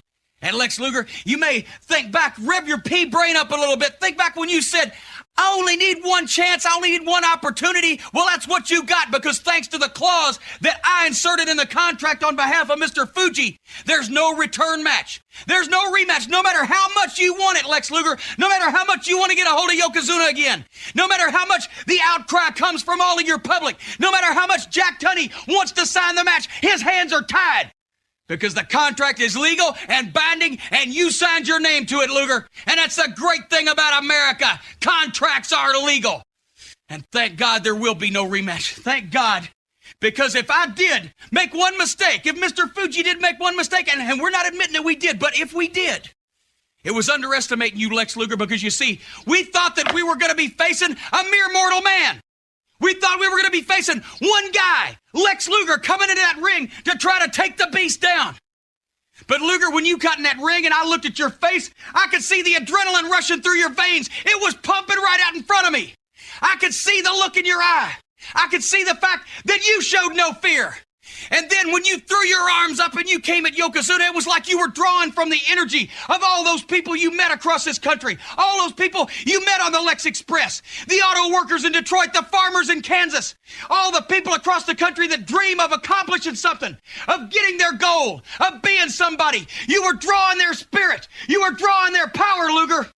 And that's how you were able to manhandle the beast. 600 pounds up in the air with a body slam like it was nothing. You were drawing that power. And then, that steel implant in your forearm, I knew it was going to be formidable. But I didn't realize what an effect it would have when it went upside Yokozuna's head. I almost had a heart attack. We almost fell on the floor because Yokozuna fell on the floor. Nothing has ever affected the big man like that. Luger, we realized that you manhandled the beast. And we also realized that all those people that supported you, all the people across the country, they had no compassion for me when you attacked me with my twisted neck, when you hit Mr. Fuji, when Yokozuna lay there unconscious for 22 minutes. They had no pity for us. And I couldn't believe what kind of people support Lex Luger. What kind of man are you, Lex Luger? But I'll guarantee you this. You'll never get another chance. No matter how much anybody wants it, you'll never get another chance at the beast. You'll never get another chance at the gold. Because Yokozuna is now and will be forevermore the World Wrestling Federation champion. The reality is Yokozuna and the fantasies have been dashed on the rocks. Banzai! Woo! Wow. Jim Cornette, man, they can give him chicken shit, and boy, can he make chicken salad out of it. Because if you just read this like a script, which I know it was Jim Cornette doing his own thing. But if you read this like a script and you had to get over the fact that, oh, Lex Luger came in there and it was all the fans behind him and it made him superhuman. And if you read that on paper, that sounds like the hokiest, corniest bunch of shit you could ever imagine. But the way Jim Cornette said it so matter-of-factly here, and just a phenomenal job by Jim Cornette to kick the show off. But let's go back to that Japanese news piece for a moment, shall we? This is what DeMeltz had to say about it. He said, to start off this week's Superstars show, it featured what we are supposed to believe is a biased Japanese newscast reporting on SummerSlam, while ingenious, was also highly racist. It's one thing to pretend a certain individual is a villain, but another to try and portray an entire race of people as anti-American. I gotta agree there. The subliminal tones teaches the kids who watch this program that Japanese are prejudiced against Americans, and it's cool to hate Japanese for that reason. I'm sure it does wonders for Japanese American children watching, says DeMeltz. I could care less about it if we lived in a society that wasn't prejudiced, or if the audience was largely adults and watching for humorous entertainment, but neither is the case here. Now, I'm sure DeMeltz would backtrack those last couple of lines there. He likes to attack people for outdated comments today, and here he's saying, I could see this being humorous, being the Japanese hating America, and it's okay to do it with adults, but not the children. And I could see, though, the first part, the take he made in the first part here, absolutely ridiculous, that Vince McMahon has went on TV nearly every week and said that the comments made by Cornette, Yokozuna, Fuji, the comments made in that camp are solely theirs and do not reflect the Japanese populace. And then here we go this week. They've now created a video making it look like a Japanese news station is shitting all over America. So way to be there, Vince McMahon. The oddest part is we're moving away from the Yokozuna Lex Luger storyline, and Yoko's going to be featured with someone else, and then Lex Luger off with Ludwig Borges. So it seems a little odd that they do that, but Cornette making it a very important point that Lex Luger's one opportunity, well, he blew it. As we head to the ring, it's the Quebecers taking on Mike Corey and Aaron Ferguson. During the match, Jerry Lawler on commentary keeps wanting to talk about his leg injury and beating Bret Hart at SummerSlam, but commentary actually essentially here all about Lex Luger. Vince McMahon purporting him as a national treasure and an American hero, and the greatest uncrowned champion of all time. They legit treat this count-out victory at SummerSlam like it's some gigantic accomplishment over Yokozuna, just as Jim Cornette did. So Luger walks out a count-out victory. I've never seen anybody make a count-out look so incredible. But we do have a match in the ring as Jacques Rougeau slapping the shit out of the job guys here. Then body slams Pierre on top of Corey as Jacques Rougeau reminds us, we're not the Mounties! No, we're not! No, they're not. Awesome Quebecers shit per the usual. We get the Boston Crab into the leg drop from Pierre combo onto Corey. Then Le Bombe de Rougeau on Ferguson, as then they stack both job guys. They're both laid out from separate finishers. They stack them on top of one another, and both Quebecers make the cover in just 2 minutes and 20 seconds. The Quebecers immediately title contenders, and another kiss for Pierre from Jacques Rougeau to end the segment. As we go to Vince McMahon, who has a sit-down interview with Lex Luger on a park bench somewhere. And this right here, guys, well, let's listen to it first. With me now, ladies and gentlemen, an American original, Lex Luger. And I wonder, Lex, if you would care to reflect back on Monday night. SummerSlam, the setting, the Palace of Auburn Hills, suburban Detroit, Michigan. It's SummerSlam, and Lex Luger is there. It was a moment in history. It was a very proud moment in World Wrestling Federation history. And I wonder if you would share with us some of your thoughts as you reflect back on SummerSlam. Wow. It was the experience of a lifetime. It truly was. And first and foremost, I'd like to thank everybody from the bottom of my heart who I met on the Lex Express as I crisscrossed this great nation of ours. I mean, to actually be able to shake their hands, look them in the eye, feel their enthusiasm, feel their belief in me. I drew great strength from that. I took that to the ring with me in Auburn Hills, and I'd like to thank them from the bottom of my heart for all of that support. I also like to thank the people there in Auburn Hills. The atmosphere there was, you were there, was electric. It was. I never felt anything like it. I'd like to thank them. I'd also like to thank the people who were watching out there on television, on pay-per-view, both internationally and across America here. You know, it's a feeling I had when I got into that ring that their spirit was with me as well. And it was just a wonderful experience. It really was. Well, then, as you reflect, exactly if you can articulate what this meant to you. What did this mean to Lex Luger? It meant everything to me. I mean, what a thrill and what an honor it was to be able to go out there and represent my country. What a thrill and honor it was, truly a privilege to wrestle for the World Wrestling Federation title. It truly is, without a doubt, the high point of my athletic career. But the fact remains, Mr. Luger, that Yokozuna is still the World Wrestling Federation champion. Yes, Yokozuna, you still are the World Wrestling Federation champion, but you did lose the match. And, you know, I don't feel like I lost anything. Well, what do you mean by that exactly? Well, you know, I have a philosophy in life, and I truly believe that all things happen for a reason, because I haven't lost any faith or belief in myself. I certainly haven't lost any faith or belief in my country.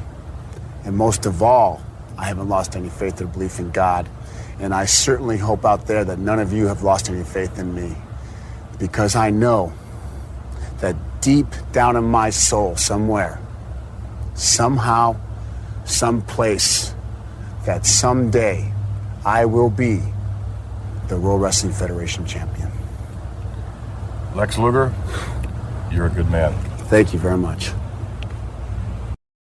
And that promo right there smelled of Vince McMahon, but the delivery was half-assingly convincing, although they plant the seeds for that potential rematch at some point down the line.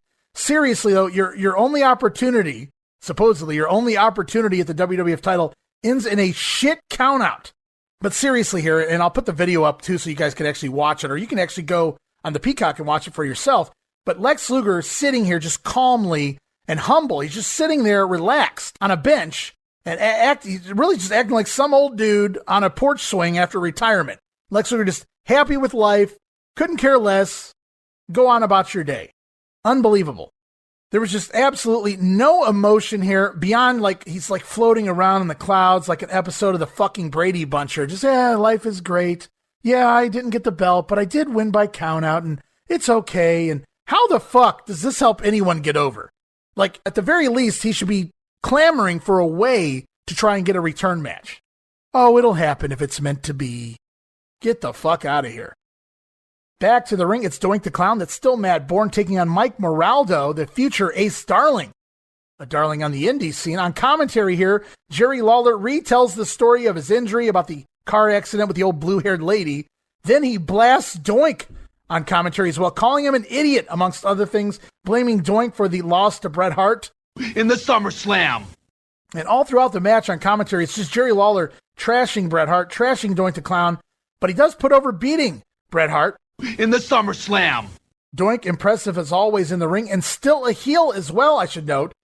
In fact, when the match starts, Doink wanted a handshake, but slaps the shit out of Moraldo. He continues on with a belly-to-belly suplex, a nice Fujiwara armbar takedown, and an awesome folding German suplex. Just murdered Moraldo with that before the whoopee cushion gets the win in just 2 minutes and 37 seconds.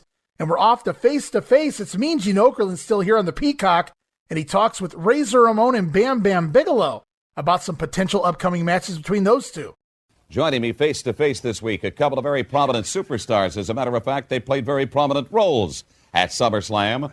They are Razor Ramon, the bad guy, yes, and Bam Bam Bigelow, the beast from the East Sands, Luna Vachon. Your main squeeze isn't with you this week, Bam Bam. Well, you know, my main squeeze is at the beauty parlor getting all dolled up for me later, Mean Gene. All right. But right now, we need to get the business at hand. Let's talk about it. Let's talk about it. Gentlemen, as you know, promoters here in the World Wrestling Federation are desperately trying to sign a match between the two of you for obvious reasons. Well, Bam, you know, yeah. People in the World Wrestling Federation are desperate just to get to Bam Bam Bigelow. They think if they could get to me, they could prove something to the whole world. And reason why? Because I am the beast from the East. I am Bam Bam Bigelow, and I am the toughest guy in the WWF today. All right, Razor Ramon, here's a guy that makes no bones about being the bad guy. You know, Gene, look how big he is, man. He hardly fits in the box over there. And, you know, a lot of things he said, they true, man. Bam Bam Bigelow. That's a name in the WWF. To go through Bam Bam, you know, that you got to go through Bam Bam. You want to get to guys like Yokozuna, Shawn Michaels. Now take a look at Razor Ramon. Chico, since I come to the WWF, I turn back every challenger who come along. If I got to fight a guy like Bam Bam Bigelow, no problema, man. Nothing I like better than a good fight. You know, a victory here, Bam Bam, you'd have to admit, would open a lot of doors for you. Well, you know, it would not open doors, but it'd be stepping stones. It'd be whatever you call it. Whoa, whoa. Are you calling Razor Ramon a stepping stone? That's exactly what I'm calling it. Razor Ramon. What? You're facing 400 pounds of Bam Bam Bigelow, the biggest, fastest, 400-pounder in the World Wrestling Federation and in the world today, and I will not take it lightly.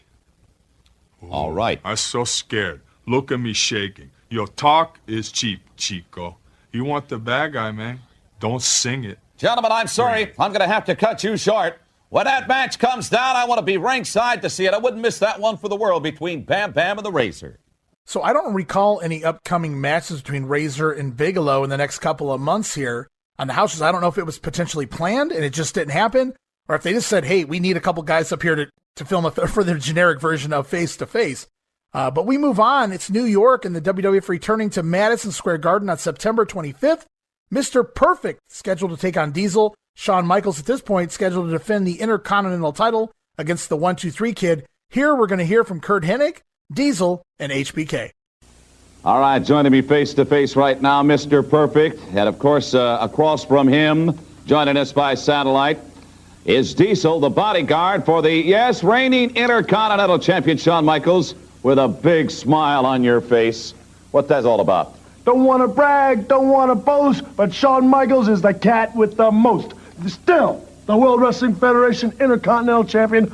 Ooh, and I got the 1-2-3 Kid in Madison Square Garden. I got news for you. When I'm done with you, it's going to be 3, 2, 1, and I'm leaving you a big 0. And Perfect, you get to meet Diesel. Yeah, Diesel. What are we to expect? What are we to expect? Hey, I'm talking, Diesel. You stuck your nose in my business much, much too far already. I have got to eliminate you once and for all. In Madison Square Garden, where history has been made so many different times, it's going to be made again. 6'10", 300 pounds. You think you're so smart. You think you're so cute. What happened at SummerSlam? I have to eliminate you, and then you, Shawn Michaels. I'm coming after you. Let me tell you something, Perfect. When this big right hand finds that Mr. Potato Head of yours, you're going to go down 1, 2, 3. You'll never get a chance to touch the Intercontinental We'll find champion. out, won't we, huh? Because Madison Square Garden and everybody in New York knows that when Mr. Perfect's in town, something's going to happen. And Diesel, I am going to eliminate you once and for all. And then Michaels, I'm coming for you. You're 3 weeks away, folks. Don't miss it. Folks, don't miss it. And we're not only working the East Coast, well, it's also Mr. Perfect versus Diesel out on the West Coast. Howie D sent this one in. LA Sports Arena, October 3rd. It's slated to be Perfect and Diesel, also HBK on the card. We're going to hear from those three yet again. All right, hi again, Los Angeles. We're going to be back finally at the Los Angeles Sports Arena after a couple of great outings down in Anaheim at the arena. This time back at the Sports Arena downtown.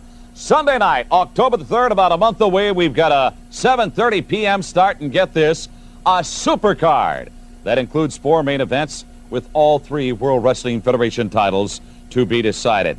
Happy Labor Day weekend to folks here in the Southland, and our congratulations to Ed and Cynthia Passarelli. The Passarellis are newlyweds, and they're going to be joining us at the Sports Arena. They're still on a honeymoon, I would suspect.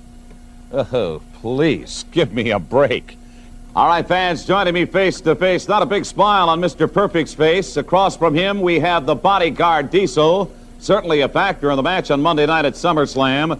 And a smiling, yes, an arrogant Intercontinental Champion, Shawn Michaels. Well, I don't want to gloat because I'm not that kind of guy. But look at me. I'm still the World Wrestling Federation Intercontinental Champ. I am the cat with the most in the World Wrestling Federation. And now, Mr. Perfect, I'm going to introduce you to Diesel, although I think you two have already met. I need no introduction for that big spoonhead. You were the major factor at SummerSlam. So right now, the way I see it, Diesel, I don't care if you're 6'10", 300 pounds. I'm Mr. Perfect. I stand for pride and self-confidence, and you two can sit over there and gloat all you want. But Diesel, everybody in California, from San Francisco to San Diego, knows that when Mr. Perfect hits the West Coast, something's gonna happen. Diesel, I have got to eliminate you, and then Michaels, I am coming for you, you bunk. You know something? I see what your problem is. I know a lot of things. I know what your problem is. If you don't care that he's 6'10" and 330, no wonder you can't be. You can't do anything on your own. That's your problem, Michaels. Hey, why don't you face up and be a man about something in your life? Let me tell you something. I'm gonna drop you so hard in California, the fault line might just go. You're not gonna drop anybody. I am what I say I am, and that's perfect. Diesel, you're going down no matter what. You're my... So Mean Gene does not sound too happy about marriages. Oh, please. And then, of course, the guys in the promo talking about those fault lines out there and earthquakes in California, which is kind of ironic. I remember there was an earthquake or two back in 92, and then I know early part of 94, we get another earthquake out there somewhere in Cali, but really no earthquakes here in 93. And all of a sudden here in the fall, we get a lot of references to fault lines in some of these promos here that Howie D has sent in. But thanks again, Howie D, sending that one in. More good stuff from Hennig, Diesel, HBK there.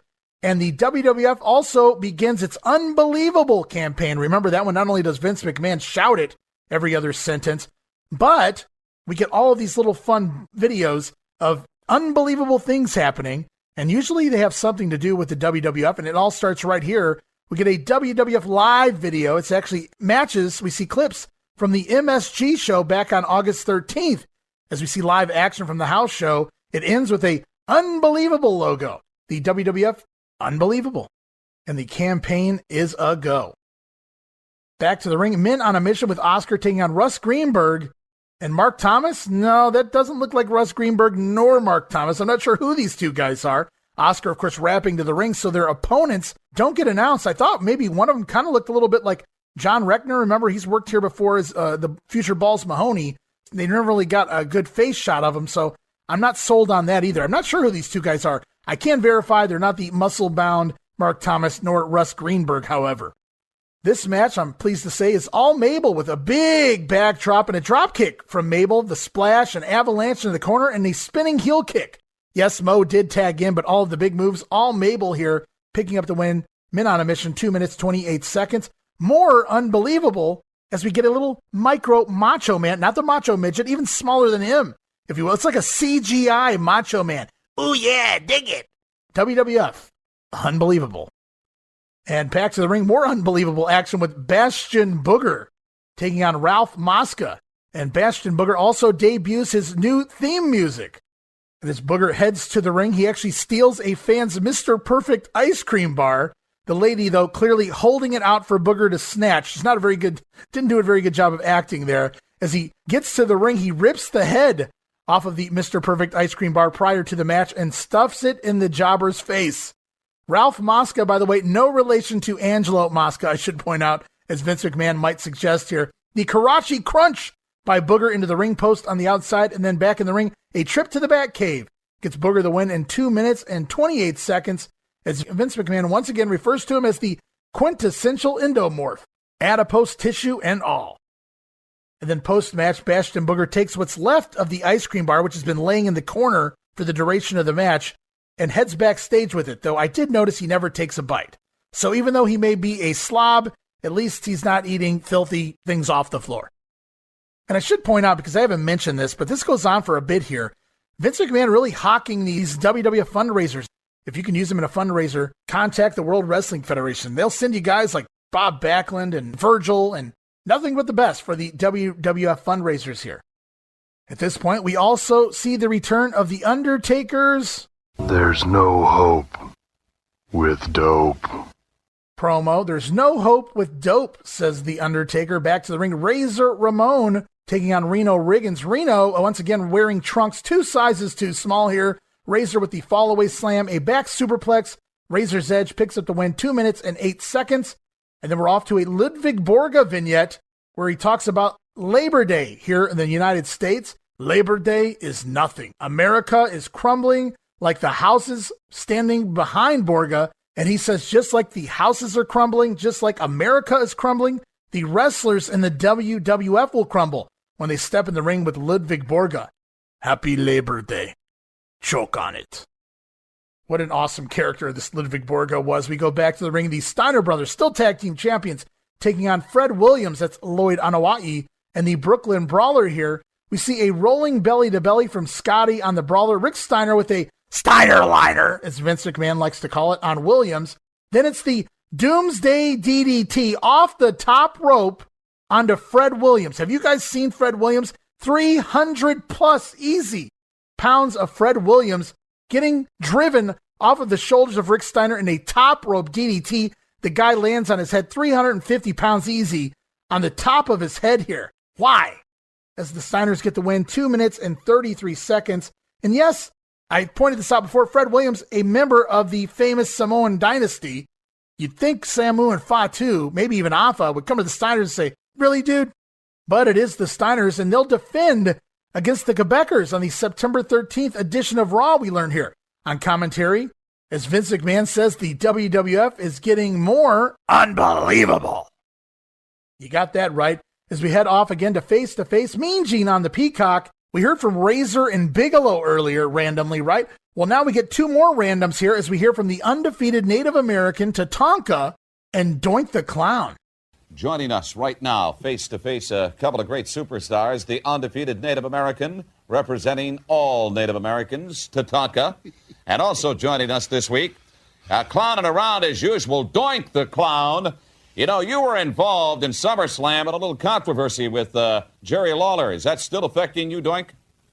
It never affected me from the beginning. Are you sure? My relationship with Jerry Lawler, there never was one. It doesn't bother me. All right, Doink the Clown, as you know, the great Native American superstar joining us by satellite this week, Tatanka, is undefeated. If you indeed were to meet him, you could be the man that would break that unbeaten streak. That's got to be kind of appealing. Don't I look so relaxed? The reason being is I have nothing to lose. Now, this guy that talks to the stars, he talks to the gods. He paints his hair red, and he carries a hatchet. Now, what kind of a guy is that? And you talk about me? I am nothing but normal, and Tatanka is nothing but ending his career as being undefeated. Well, Native American superstar Tatanka, as you look at Doink the Clown, he says you're a little different. This guy's a little strange, you've got to admit that. Well, you know, Doink's running his mouth a lot. Let's not take anything away from him. Yeah, he goes out in a clown outfit. But yeah, I've watched Doink several times. He's a great athlete. He's very, very strong. He's a veteran in the squared circle. But Doink, you go out, you scare the little kids. Well, let me tell you something, Doink. This is where I get my power from. This is where I get the power to defeat guys just like you. And Doink, we have not crossed paths yet. But now you want to talk about my great Native American heritage. Well, let me tell you something, Doink. This is the way of my life, speaking to the great chiefs and the great spirit, and of course, all the people that support me. So when we finally do meet in the squared circle, Doink, you will learn to respect me much more than what you do now. Tatanka, your heritage, your people, too. Yeah, real funny. Real funny. Well, prepare yourself, Doink, because when we step into the squared circle, you're going to find out where I get my people, where I get my power from all my people. Prepare yourself, clown. And once again, the always lost in the headlights Tatanka and the good promo Matt Borne. So Doink shines there. Tatanka does what Tatanka does. As we get more face-to-face, WWF headed back to Madison Square Garden September 25th. And here, the match is scheduled to be WWF champion Yokozuna defending against The Undertaker. And it's fun here as we hear from both sides. It's Yokozuna and Cornette. The Undertaker will pop in as well. But catch the fun line here from Mean Gene Okerlund going into the promo, and we'll talk about it on the other side. And joining us face-to-face this week, the challenger, The Undertaker, who on September the 25th is going to be facing the World Wrestling Federation champion Yokozuna. Joined this week here in New York City by Mr. Fuji and official American spokesman James E. Cornette. Oh, my boy. I can see what you had for breakfast there, Mr. Cornette, by the looks of that tie. No, just kidding. Your man very fortunate to be the World Wrestling Federation champ after Monday night at SummerSlam. Hey, Okerlund, why don't you mind your own business? Because what I'm here to talk about is James E. Cornette, Mr. Fuji, and the great Yokozuna that are going to put a worm in the Big Apple right there, Saturday night, September the 25th at Madison Square Garden. You New Yorkers think you're hot. You're going to come out there. You're going to support The Undertaker. Well, I got news for you, Undertaker. I don't know what kind of pain you can feel. I don't know whether you feel anything. You may already be dead, but I'll guarantee you one thing, we're going to make sure. Because right there, when the bonsai drop hits you, Undertaker, that's one thing you're not going to get up from. All right, let's hear from, yes, the challenger, The Undertaker. Mr. Okerlund, I'd like to take this time to commend Yokozuna for his acquisition of James Cornette. After this fatal night, he will need a gifted speaker to deliver his eulogy. Yokozuna, rest in peace. Hey, that guy's weird. That guy's... Well, somebody ought to do something. We've He's lost gone. the video feed here. My boy. Did you catch that, guys? Jim Cornette has stated that there was a joke. It was a rib when he came into the WWF. They gave him the name. He's Jim Cornette, James Cornette. James E. Cornette, which is not really even his middle initial. James E. Cornette was a play on the promoter, James E. Barnett, who, you've heard the stories out there of James Barnett for many, many years. And whenever anybody does an impression, it always ends in, my boy. And here, James E. Cornette is introduced by Mean Gene Okerlund, who has a little fun here. Oh, my boy. So good stuff there by Mean Gene, having a little fun on his way out the door. As we move on, more face-to-face at the LA Sports Arena, October 3rd. Mean Gene having some fun here, making fun of where the LA Sports Arena is located. Maybe not in the most safest of places. Maybe not, well, maybe in a more unsavory part of town, if you will. So Mean Gene has a little fun with that as we hear once again from Jim Cornette, Yokozuna, and The Undertaker. Fans, don't forget, there is plenty of safe parking available at the sports arena. I personally have my mother-in-law head out in the parking lot and start my car before I wheel out of there. Oh, just kidding. Mom, I wouldn't do that to you. And joining us face-to-face here in the great state of California, the challenger, The Undertaker, and his opponent, the reigning World Wrestling Federation champion Yokozuna, joined this week by manager Mr. Fuji and his official American spokesman, James E. Cornette, the mouthpiece, so to speak. Hey, many here in this great state say, James Cornette, that Yokozuna is fortunate after Monday night to still be the World Wrestling Federation champion. Many people in this great state are fortunate that I'm not standing in front of them to slap them in the face, or Mr. Fuji, or even the great Yokozuna. And let me tell you something, Undertaker. The state of California has a lot of people walking around looking like they've been dead and warmed over. You're only one of them. You may be 6'10", you may be 325 pounds, but this man is 568 pounds. And when the bonsai drop lands on you in the state of California, brother, he'll finish the earth than he has ever been. Plenty of safe parking. Good stuff there by Mean Gene as we conclude this episode of Superstars and move on to WWF Mania for September 4th with Todd Pettengill. Some Mania exclusives this week sees Well Done over the team of Mike Corey and Scott Amante in 2 minutes and 50 seconds. Dunn pinning Corey following a double DDT that was taped back July 27th in Plattsburgh, New York. We also see Bastion Booger over Phil Apollo from Plattsburgh. Another Mania exclusive, Macho Man Randy Savage in a sit-down interview with Bret Hart as they talk about the feud with Jerry the King Lawler. Also on this show, wow, talk about going back and just trying to fill some time. It's the Headshrinkers defeating Tito Santana and Virgil from Green Bay, Wisconsin. If that sounds familiar, that was part of the very first episode of the WWF in 93. That was actually one of the main matches on the final edition of Primetime Wrestling, the first week of 1993. This Headshrinkers Tito and Virgil match goes back to December 14th of 1992. Like you didn't have any other matches you could have filled in here on the show. I don't know what that was about. As we move on to Wrestling Challenge for September 5th, taped August 18th in Lowell, Massachusetts at the Memorial Auditorium. It is Jim Ross and Bobby Heenan on the call. We get the same Japanese newscast that we got at the beginning of the Superstars show, including the Jim Cornette and Yokozuna promo that followed. And then we head to the ring with the IRS man taking on Jerry Seavey. It's a big, long chin lock, and then the right-off clothesline gets the win, 2 minutes and 27 seconds. We also see the same promo from Superstars between Vince McMahon and Lex Luger. As the show goes on, Men on a Mission with Oscar taking on the team of Richie Rich, and I'm not quite sure of Rich's partner here. Again, Oscar comes out rapping, so the poor job guys never get announced in these Men on a Mission matches. They do, however, on commentary sell all of the upcoming Men on a Mission versus Well Done bouts that are scheduled for the house shows. That'll sell a ticket. Fun little match here, though. Men on a Mission bust out a double drop kick.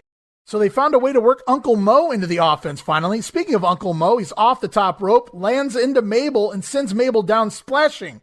On top of Rich, the Men on a Mission get the win, 3 minutes and 10 seconds. And back to face, guys, here on Wrestling Challenge now.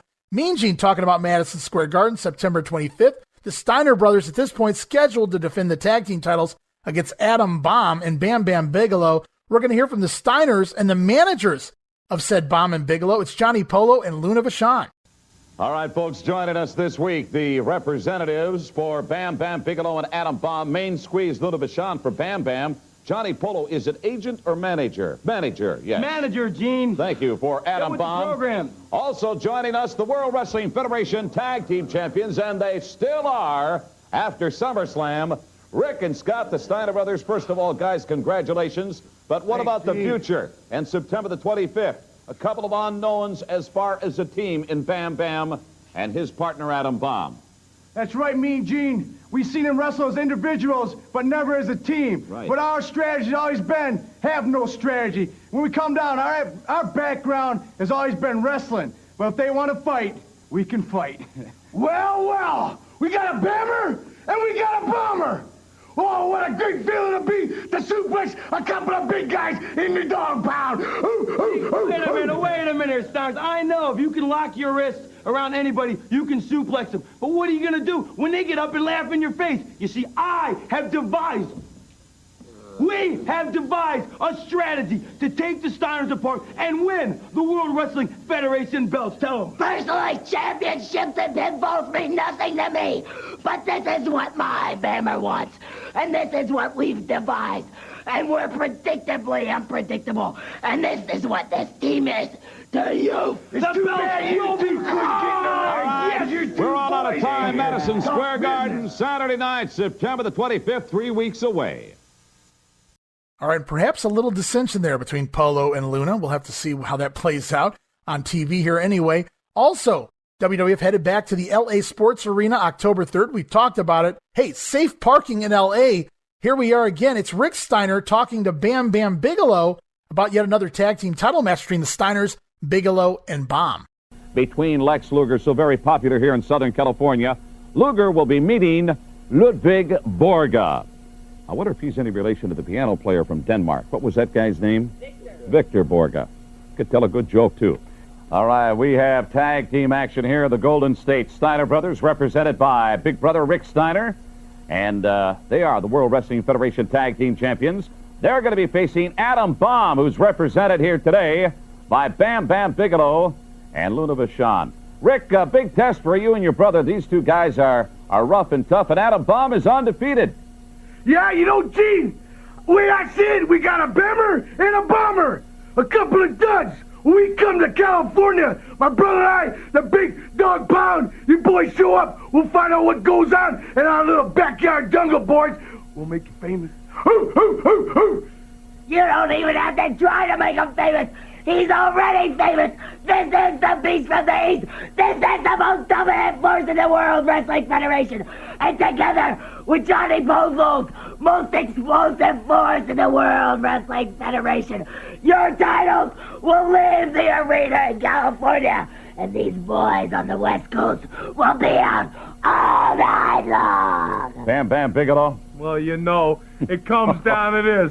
California, get ready, because the bomb's coming down on top of the Steiners' heads, and the straps are going around my waist and Adam Bomb's waist, and them boys are going up in flames.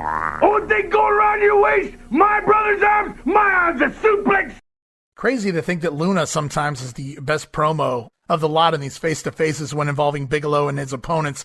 But then again, he's been stuck in these promos with guys like Tatanka and Rick Steiner, who, by all accounts, Rick Steiner, awesome athlete in the ring. I loved watching Rick Steiner wrestle, but the promos maybe not the best in the world.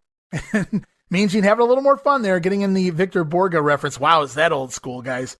Is he in relation to Ludwig Borga? I don't think so, Gene. Back to the ring, it is Bam Bam Bigelow with Luna in his corner taking on Phil Apollo, and they're selling the upcoming Bigelow and Bomb tag title matches right here on Wrestling Challenge during commentary. And as Jim Ross begins to shill radio WWF, call that number, guys. I called it every week, 1-800-WWF-8686. Actually, don't call it. I don't know where that goes today, but I tell you what, man, my fingers got tired back in 1994 making that call every Saturday night for 2 hours, 1-800-WWF-8686. In fact, they shill the radio WWF throughout most of this match to the point where they reference Luna Vachon. And in which Ross says Luna has a face for the radio.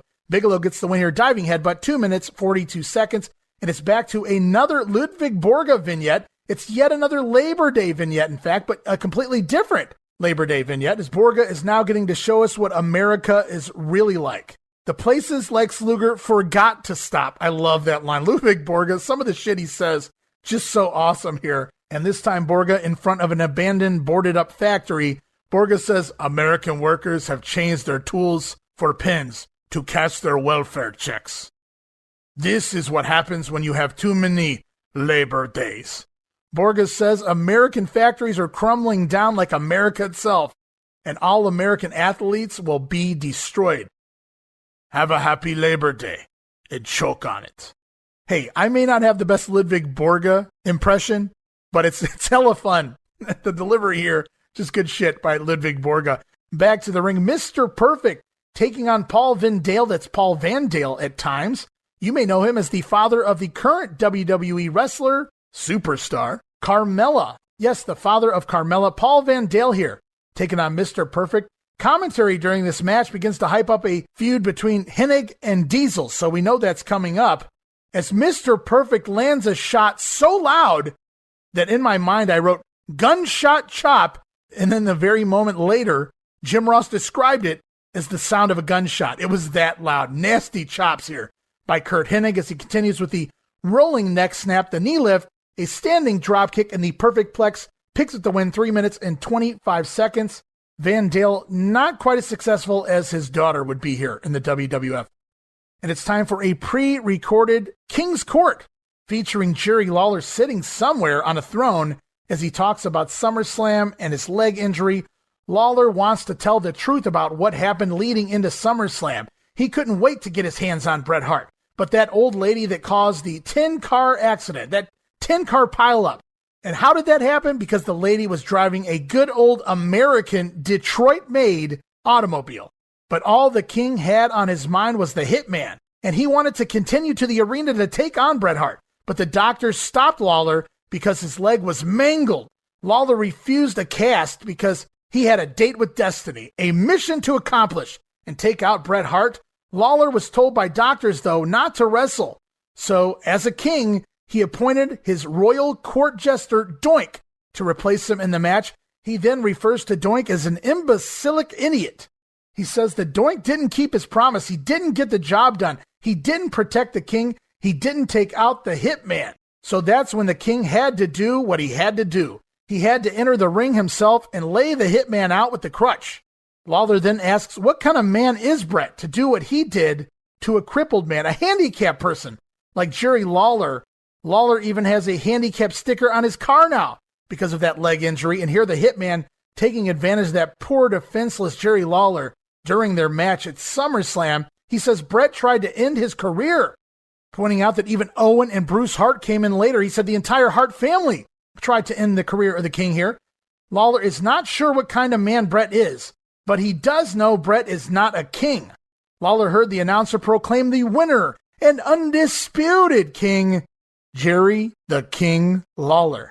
And this actually turned out to be, to my surprise, a pretty fun promo by the King. And I say that because when he started out retelling the entire accident story again, I was ready to groan. But he actually turned this into something really good, I thought. Good stuff by the King here, as the feud will clearly continue beyond SummerSlam, Jerry Lawler and Bret Hart. Back to the ring, it's the 1-2-3 Kid taking on Iron Mike Sharp. Lots of stalling by the loud groaning Sharp, but the Kid does manage a spinning heel kick and a La Magistral cradle. 1-2-3 Kid over Sharp, 2 minutes, 55 seconds. More action with Adam Bomb, Johnny Polo in his corner, taking on Bob Evans. And no, not the sausage gravy, but yes, brutal Bob Evans of Ring of Honor fame, believe it or not, and also the Brutal Burgers tag team. Annihilation is inevitable is the new catchphrase here for Adam Bomb, and I kind of liked it at the time. We also get mentions of a Adam Bomb versus Undertaker match, which we've already talked about, replacing the Mr. Hughes matches on the house shows, as Bomb nails a top rope clothesline for the finish here in just 2 minutes and 4 seconds. I was scratching my head. Why didn't he do his finisher? No, insult to injury, or injury to injury, as I like to say. Post-match, Johnny Polo has Adam Bomb give poor brutal Bob Evans the Adam Smasher Powerbomb just for some pleasure. As we go back to face, Gene Okerlund talks MSG, September 25th. it's scheduled to see the Kid challenge HBK for the IC title. Also Diesel against Mr. Perfect. Now we're going to hear from the 1-2-3 Kid, Shawn Michaels and Diesel. All right, joining us face-to-face this Labor Day weekend, Intercontinental Champion Shawn Michaels, bodyguard Diesel. He's got an appointment with Mr. Perfect on the 25th in Madison Square Garden. And also joining us on this Labor Day weekend, the challenger for the Intercontinental title, the 1-2-3 Kid. It's Labor Day, and this has got to be a labor of love for you, Kid, the way I see it. You know, that's right, Mean Gene. Like I said before, I'm going out there. I'm going to give it my 110%. I've been training hard, the hardest I've ever trained in my entire life. I'm not going to let this opportunity slip through my fingers. Shawn Michaels. Labor Day. You know something? Labor Day hasn't even come for you yet, kid. But when you step into Madison Square Garden, the Mecca of wrestling, the World Wrestling Federation at its finest, is going to be staring at you across the ring. And I'm talking about me, the Heartbreak Kid. I got news for you. You've had some flukes. People call them flukes. Razor Ramon and Ted DiBiase flukes. Now, don't worry, Gene, because I don't call it luck. You don't just stroll into the World Wrestling Federation and beat a couple of guys like that. You don't do that without real talent. I know you've got it. You just don't have enough to beat Shawn Michaels. Diesel, on the very same evening, Mr. Perfect and yourself are going to be getting together. I don't know if it's going to be a real friendly get-together or a reunion type of thing. No, it's going to be no reunion, Gene. You know, Perfect's been a headache for my man for a long time. And in the Garden, Big Diesel's got a chance to put him down finally, to get him out of his hair, so to speak. Perfect, in the Garden, you're mine, punk. I liked Shawn Michaels there doing the job to get the Kid over. You know, there was no fluke when he beat Razor and Diesel. He's no slouch. I love Shawn Michaels. He's a heel, but he's not going to sit there and downgrade the Kid. He knows you're only as good as your opponent. And so he puts the Kid over here. Unfortunately, the matches don't actually take place. Shawn off the bill here for a couple of months before he returns in November. But I would have really been interested to see how these matches played out had these went down, Shawn Michaels and the 1-2-3 Kid. We move on, more face-to-face. LA Sports Arena, October 3rd.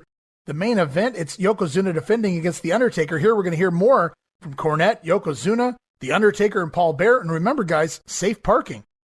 Oh, what's that rumbling you hear? What's that trembling you feel under your feet? Is the earth shaking? No, it's not the earthquake that's eventually going to tumble your miserable state of California into the ocean. No, it's all the talk. People are rumbling. People are trembling. People are talking about the biggest doubleheader to come out here to the West Coast in a long time. No, not the Giants, not the Dodgers. It's Ludwig Borga taking on Lex Luger, wiping him off the map once and for all. And it's The Undertaker, the man that supposedly feels no pain, going up against the champion, the great Yokozuna, the man that knows no fear. And we're going to find out, Undertaker, you think that urn is going to give you some kind of magical power? I got news for you, baby. Undertaker, you're going to need an Undertaker. When the great Yokozuna drops on you with the bonsai drop, The Undertaker will be finished and 6 feet under. Official American spokesman James E. Cornette for the World Wrestling Federation champion Yokozuna.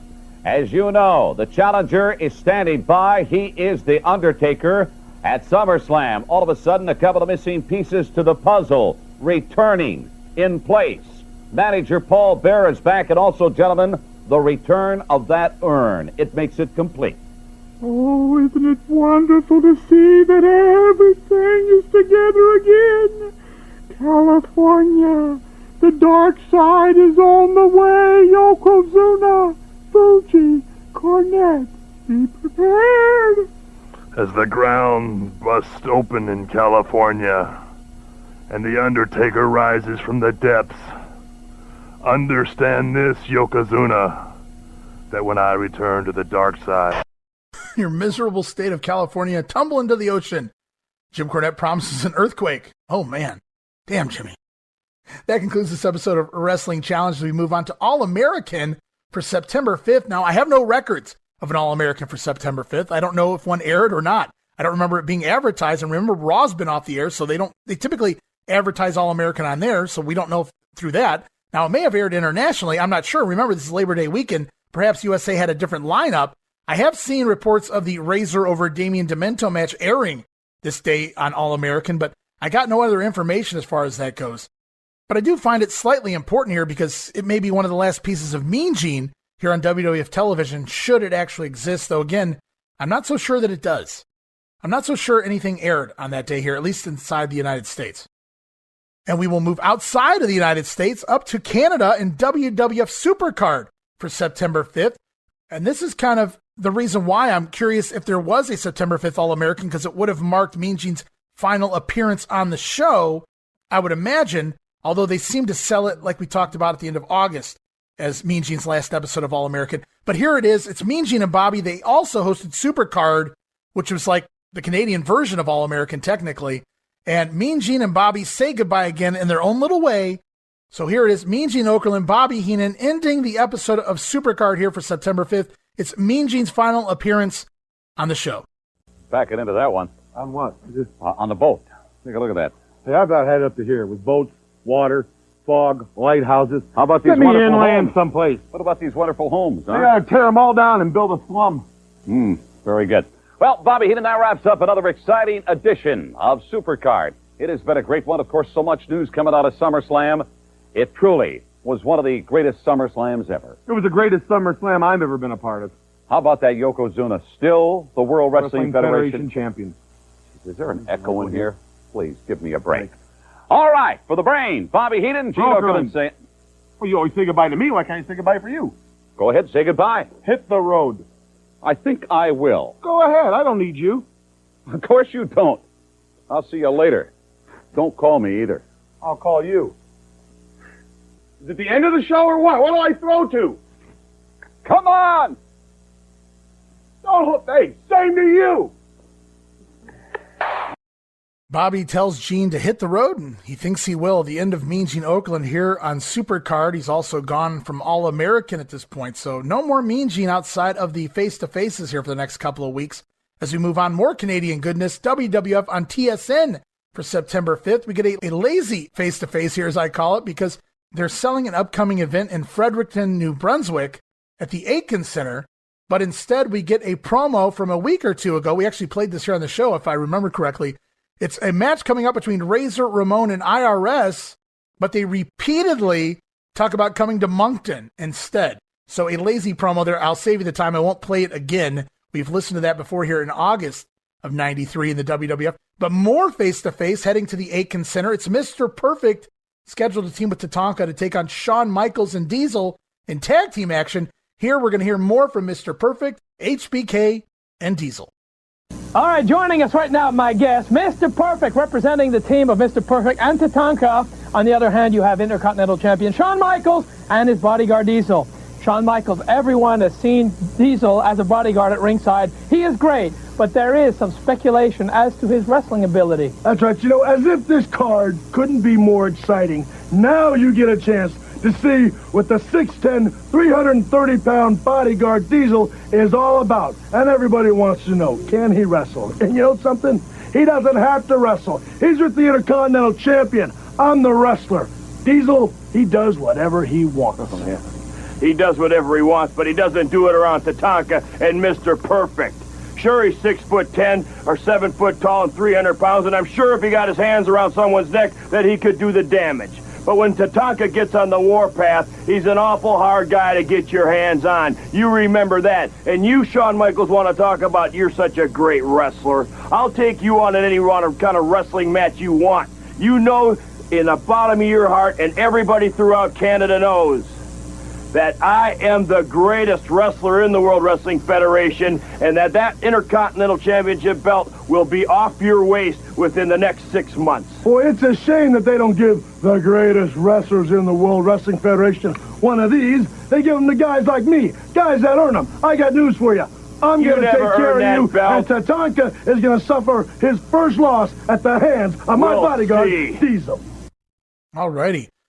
Mr. Perfect locked in with Shawn Michaels and or Diesel pretty much everywhere right now. And you'd think those would be some pretty good matches, Shawn and Mr. Perfect, but, well, and I don't know so much after what we saw at SummerSlam. But we move on to WWF Monday Night Raw for September 6th, but no, Raw is preempted. Of course, we had the U.S. Open, and of course, it's Labor Day as well. So no Raw for September 6th here. We move on to the following weekend, WWF Superstars, September 11th. Tape back August 17th in White Plains, New York. It's Vince McMahon, the Macho Man, and Jerry the King Lawler. And Lawler tosses the crutches to the side. He's healed. It's a miracle, yes. Jerry Lawler, all healed up, throws the crutches to the side. Some might speculate he was never injured to begin with. But a fun little thing here by Lawler as he walks off, looking into the sky at the Lord for hailing him. Jerry Lawler, great facials here, mannerisms by the King as he walks off set. Vince and Macho are not exactly shocked. In fact, they may be a little disgusted. We kick things off, though. This is actually pretty heavy on competitive matches here this week. Is WWF Superstars, and we start right off with the Headshrinkers with Afa in their corner, taking on the team of Marty Jannetty and Virgil. But Virgil out with Marty Jannetty as a tandem to the Rockers music, so no Virgil music here this week. Jerry Lawler on commentary suggests Virgil doesn't want to tag in as Marty Jannetty doing all the work early on. Even Randy Savage agrees with the King. He says, Lawler might be onto something there, Vince McMahon comes to Virgil's aid, however. I don't suggest that's correct. In the ring, Samu overpowers Jannetty early on, but Marty back with quick moves and drops Samu. Fatu comes in and repeatedly headbutts Samu. What's wrong with you, Samoan brother? Or cousin in this case. It's kind of funny. Jannetty gets the best of Samu for a minute there. Fatu comes in and starts laying in headbutts to his own partner to snap him out of it. Get him in gear. But it's Fatu who takes over on Jannetty as Marty comes back again, though, and he and Virgil work the arm of Fatu. Fatu cuts Virgil off with a backbreaker and dominates into a commercial break. When we come back, Virgil takes back over on the arm of Fatu, and Marty back in with Samu as well. Samu initially gets the best of Jannetty this time, but Marty nails him with a super kick. And as Marty goes to run off the ropes, he gets caught from Fatu with a kick on the apron. And Samu turns Jannetty inside out with a clothesline, and the old SST give him the wishbone split. Ouch. On Jannetty's groin area there. Fatu super kicks Jannetty. In fact, he about super kicks his face off here as the Headshrinkers take control in their corner, choking Marty Jannetty with the tag rope. But Samu misses a shoulder charge and goes right into the ring post, and Marty Jannetty with a hot tag to Virgil. Fatu tagged in as well. Virgil, at first a house of fire, but falls down while trying to backdrop Fatu. I wrote, ugh, just terrible. That's terrible. Marty Jannetty and Virgil then dump Samu to the outside and manage a double dropkick on Fatu. Virgil then with the Russian leg sweep finisher on Fatu. Virgil makes the cover, but the referee busy getting Marty Jannetty out of the ring, and it's Samu off the top rope from behind, diving headbutt onto Virgil, rolls Virgil over. Fatu rolled out of the ring. The illegal Samoan Samu makes the cover, and Samu gets the win. The Headshrinkers defeat Jannetty and Virgil in about 10 minutes of action. Honestly, not a bad match for TV. And it's off to face-to-face. Gene Okerlund's still here. He's on the Peacock as he talks to Adam Bomb and Johnny Polo, as well as Luna Vachon and Bam Bam Bigelow. Of course, Bomb and Bigelow will be teaming up for the tag team titles in the upcoming weeks in the house show. So let's listen to what they have to say. All right, joining me, a couple of big men, along with their respective managers, Bam Bam Bigelow and Luna Vachon, as well as Adam Bomb. And, of course, his manager, the gregarious Johnny Polo. Manager extraordinaire, Gene. You know, Bam Bam Bigelow, you and Bomb are going to be teaming up to meet the Steiner brothers, Rick and Scott Steiner, the big match. But how come the four of you aren't together? Well, you know, that's none of your business right now. What we have here is we have to take our minds and focus on one thing, and that's taking the title away from the Steiner brothers. I think what we have here is friction. I think egos are coming into stop play. A second. You're not Maury Povich, and this is not a current affair. It's the World Wrestling Federation, and there is no animosity between our camp and their camp. Okay, well, who's running the show then, Johnny Polo? We, Luna and myself, have devised a strategy to enable Adam Bomb and Bam Bam Bigelow to take the World Wrestling Federation tag team belts from those morons, the Steiners. Tell them, Luna. Luna, is that right? Are you calling the shots there? Listen, if there's any problem at all, the problem's this, is I only want to stand by one man. I, Luna Vachon, only stand beside one man, and that is this man, the Beast from the East, the most dominant man in the World Wrestling Federation. But what this man wants is this.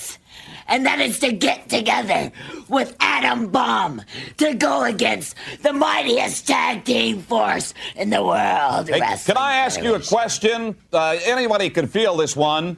You guys really think that if Bam Bam and Adam Bomb get together, they can arrest the World Wrestling Federation tag team titles from the Steiners? Well, let's put it this way, Gene. When you drop to Adam Bomb, and you get all this afterburn and aftermath, what do you got left? Nothing but inferno. Everything's burning. Me and the bomb can burn it all up together. What you got is a parking lot, right, Johnny Polo? Let me tell you something, Gene. When Atom Bomb puts one of those Steiners in the Atom Smasher, up you'll go and down you'll stay. All right, it should be an interesting matchup the way I see it. Bam Bam Bigelow and Atom Bomb to meet the Steiner brothers. That one, folks, I guarantee you, worth the price of admission alone. 2 weeks from tonight, we've got plenty of tag team action in Madison Square Garden as part of this spectacular supercard. Rick and Scott, the Steiner brothers, the reigning tag team champions here in the World Wrestling Federation. Rick, of course, representing your team, are going to be facing the tandem of Atom Bomb, who's represented by Bam Bam Bigelow, who in turn is represented by you, Luna Vachon. Listen to me. Steiner knows nothing of what stands before him. This is the beast from the East. This is the most dominant force in the World Wrestling Federation. Together with Atom Bomb, these will demand they will cinch your titles. These are the men that are going to be out all night long. You know, Rick Steiner, you and your brother Scotty certainly have got your work cut out for you. When you take a look at these two men, big, strong, this Atom Bomb, as a matter of fact, undefeated to date here on the World Wrestling Federation. Yeah, Gene, it's the Big Apple, the Big Dog Pound. We'll come down to the compound and find out what goes on in our little backyard jungle. All the beasts run wild. Bam, bam, Atom Bomb, a couple of duds.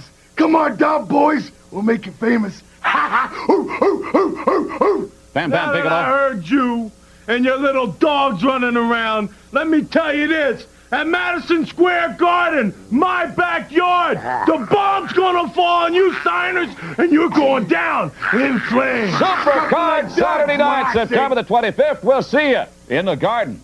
Mean Gene, the little rat, trying to cause a little dissension there in between Luna Vachon and Johnny Polo. And this will go on for the next couple of weeks here. IRS in the ring here, taking on Jeff LeBolt next. And hey, there's superfan Vladimir in the crowd, even for the Superstars taping, because we are in New York.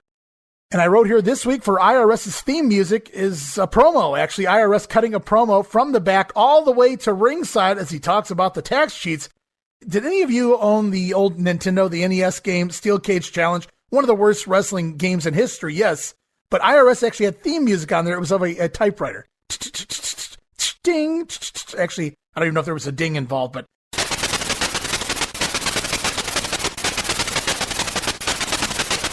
yeah, IRS had typewriter. We always thought that was so funny growing up whenever we would play that game.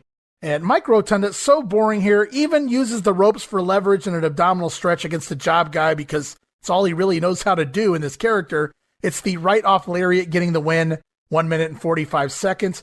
More radio WWF hype follows with 1-800-WWF-8686. Call now! Back to the ring for the time being, undefeated Native American Tatanka over Damian Demento. He's still here. Demento splurged at this point for some red strings in his trunks and shoulder gimmick. Remember before it was just black string singing. Now he's added a little color, a little flair, if you would, a little red bit of string there in Damian Demento's gimmick, but not going to save his job. Demento mocks the chops the Indian does early, then spits in his hand to mock Tatanka and the Native American heritage. Meanwhile, on commentary, Randy Savage wants to give a big sucker bra to Crush out there, who's resting well in Hawaii. Back to the ring, Tatanka drop kicks Demento out to the floor, lays in some chops on the outside. I wrote, God, I want to find something endearing about Demento, but he's just so slow and plodding. He even struggles to jump over a drop down. Imagine that. Tatanka drops down as Demento's running the ropes, and he struggles to get over Tatanka. He wasn't long for this world. He wasn't meant for the world of professional wrestling. Great look. But, just terrible, terrible delivery.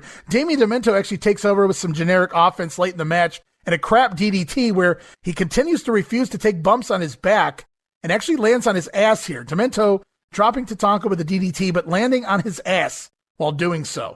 And then it's comeback time. Tatanka with the war dance, the chops, and a power slam. But instead of finishing Demento with his finisher, I can see this conversation backstage. Oh, you're not beating me with your finisher. Okay. And instead, Tatanka off the top rope with a tomahawk chop gets the win in 3 minutes and 56 seconds. I know it's a little late now, about 30 years too late, Demento, but I'd rather lose to the guy's finisher than a chop off the top rope. Unbelievable. Not even a crossbody. Tatanka with a tomahawk chop gets the win here on Damian Demento. And it's time for update from the pages of the WWF magazine. Post SummerSlam, Gorilla Monsoon claims Lex Luger fulfilled every promise. Are you shitting me? Gorilla, even you're in on this too now? Luger fulfilled every promise by beating Yokozuna on a countout. And then we're treated to, well, we actually saw it on our SummerSlam watch-along. It's on the Peacock version of the WWF SummerSlam 93, but it wasn't on the live version way back then, and we get to see it for the first time here on WWF TV. Ludwig Borga confronting Lex Luger in the locker room after his match at SummerSlam.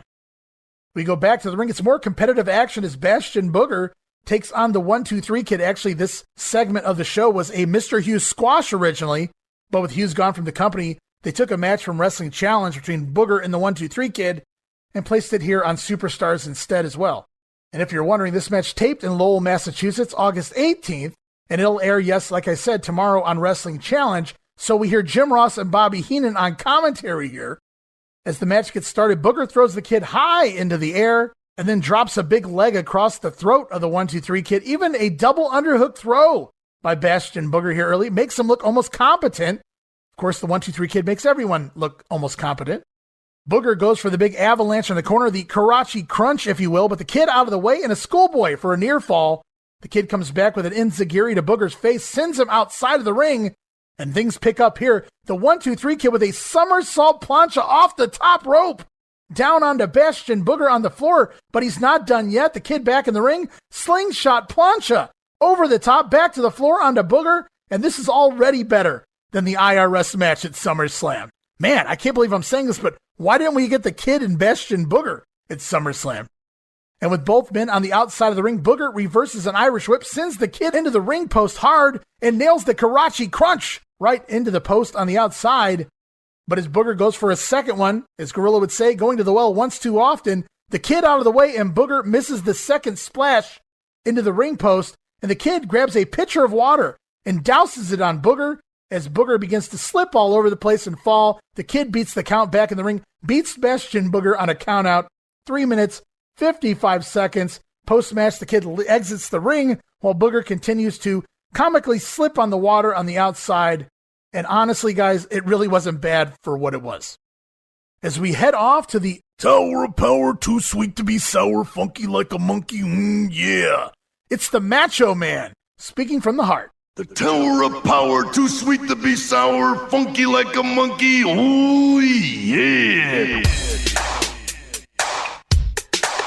Get down. That gets my heart pumping. Get your heart pumping. He gets the party jumping. He's a Macho Man.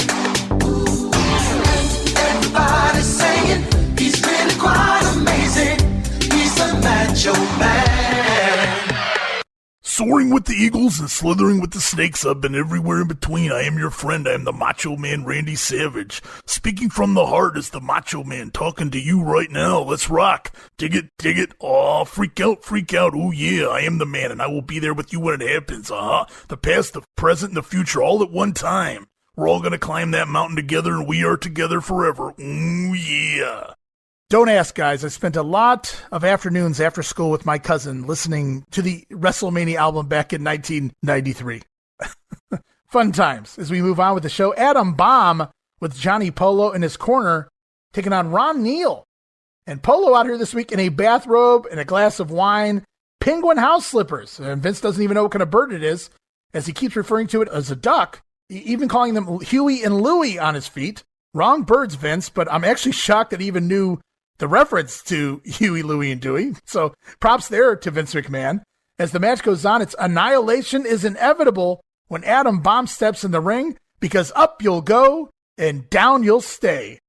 And that sure beats total destruction as a catchphrase. The Adam Smasher does get the win here, 2 minutes and 1 second. We head back to the Peacock. Mean Gene Okerlund talking to the 1-2-3 Kid, who is scheduled to take on Shawn Michaels. Also, Diesel, part of this promo as well. And let's take a listen, guys, because I have something to say on the other end of this one. Reigning Intercontinental Champion, Shawn Michaels. Get rid of that gum, Michaels, please. Along with his bodyguard, Diesel.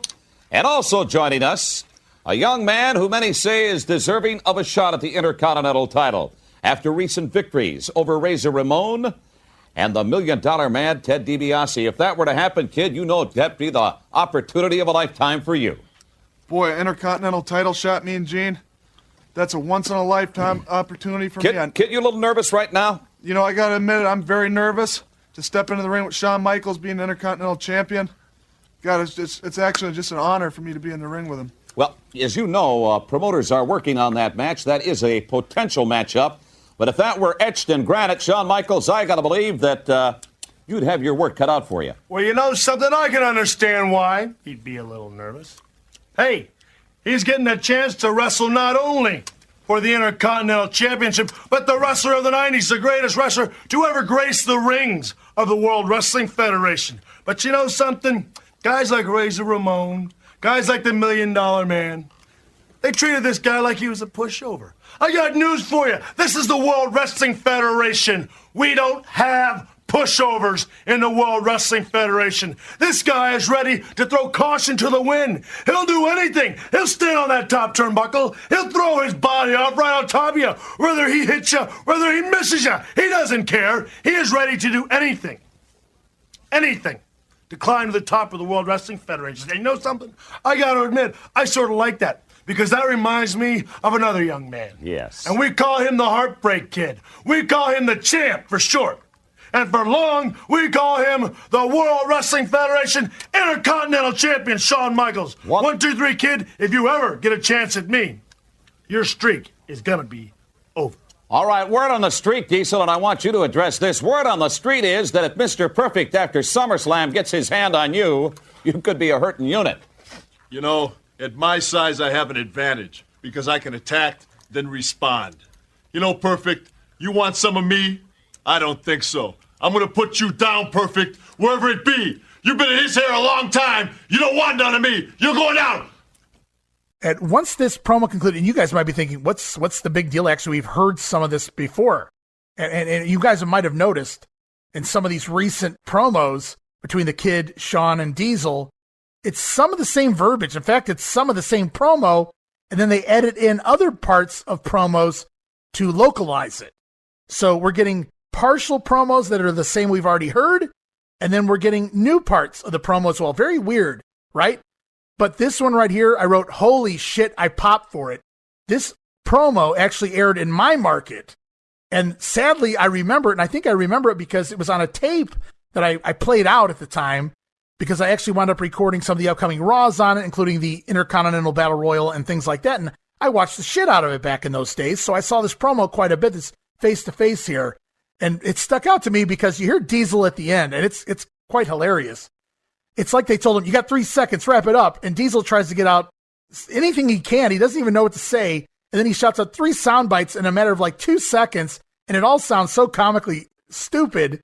But you don't want none of me. He's been here for a long time. You're going down. Big Daddy Cool. Not so cool here under the pressure of the 3 second warning, if you will. But I had to pop for it. I never thought I'd hear that again. To be able to hear it here, I just smiled huge. And it's really great reliving something that I probably haven't heard nearly more than 25 years. And sadly, yes, it's stuck in my head all those years. And all because of that ending with Diesel. And it was kind of weird getting to the end of the promo because as they were going, I remembered certain sound bites from Shawn Michaels that he was saying during this face-to-face. I'm like, why do I know these? Why do I know what he's going to say? This sounds so familiar. And then when we got to the end, I was just like, oh my God. So it's always cool when you go back and you find that old shirt that you haven't seen in years, or that old toy that you used to play with 20 years ago. What's it still doing here? Why is it at my grandparents' house? Things like that. So it's so cool to relive something that I thought was lost in time. We move on. It's more face-to-face. WWF headed back to New York. We're going to hear from Yokozuna and Jim Cornette, Paul Bearer, and The Undertaker. Madison Square Garden, you know, I don't know why they call it a garden when there's not a flower to be found anywhere in New York City. But I'll tell you this, Undertaker, you've been pushing up daisies for a long time now.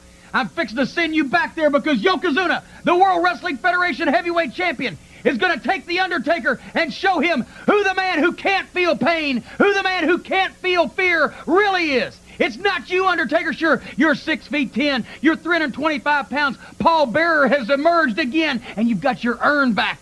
Well, the source of power that Yokozuna has is far more powerful than the urn. And Undertaker, Madison Square Garden, 2 weeks from tonight, you're going to find out what fear really is.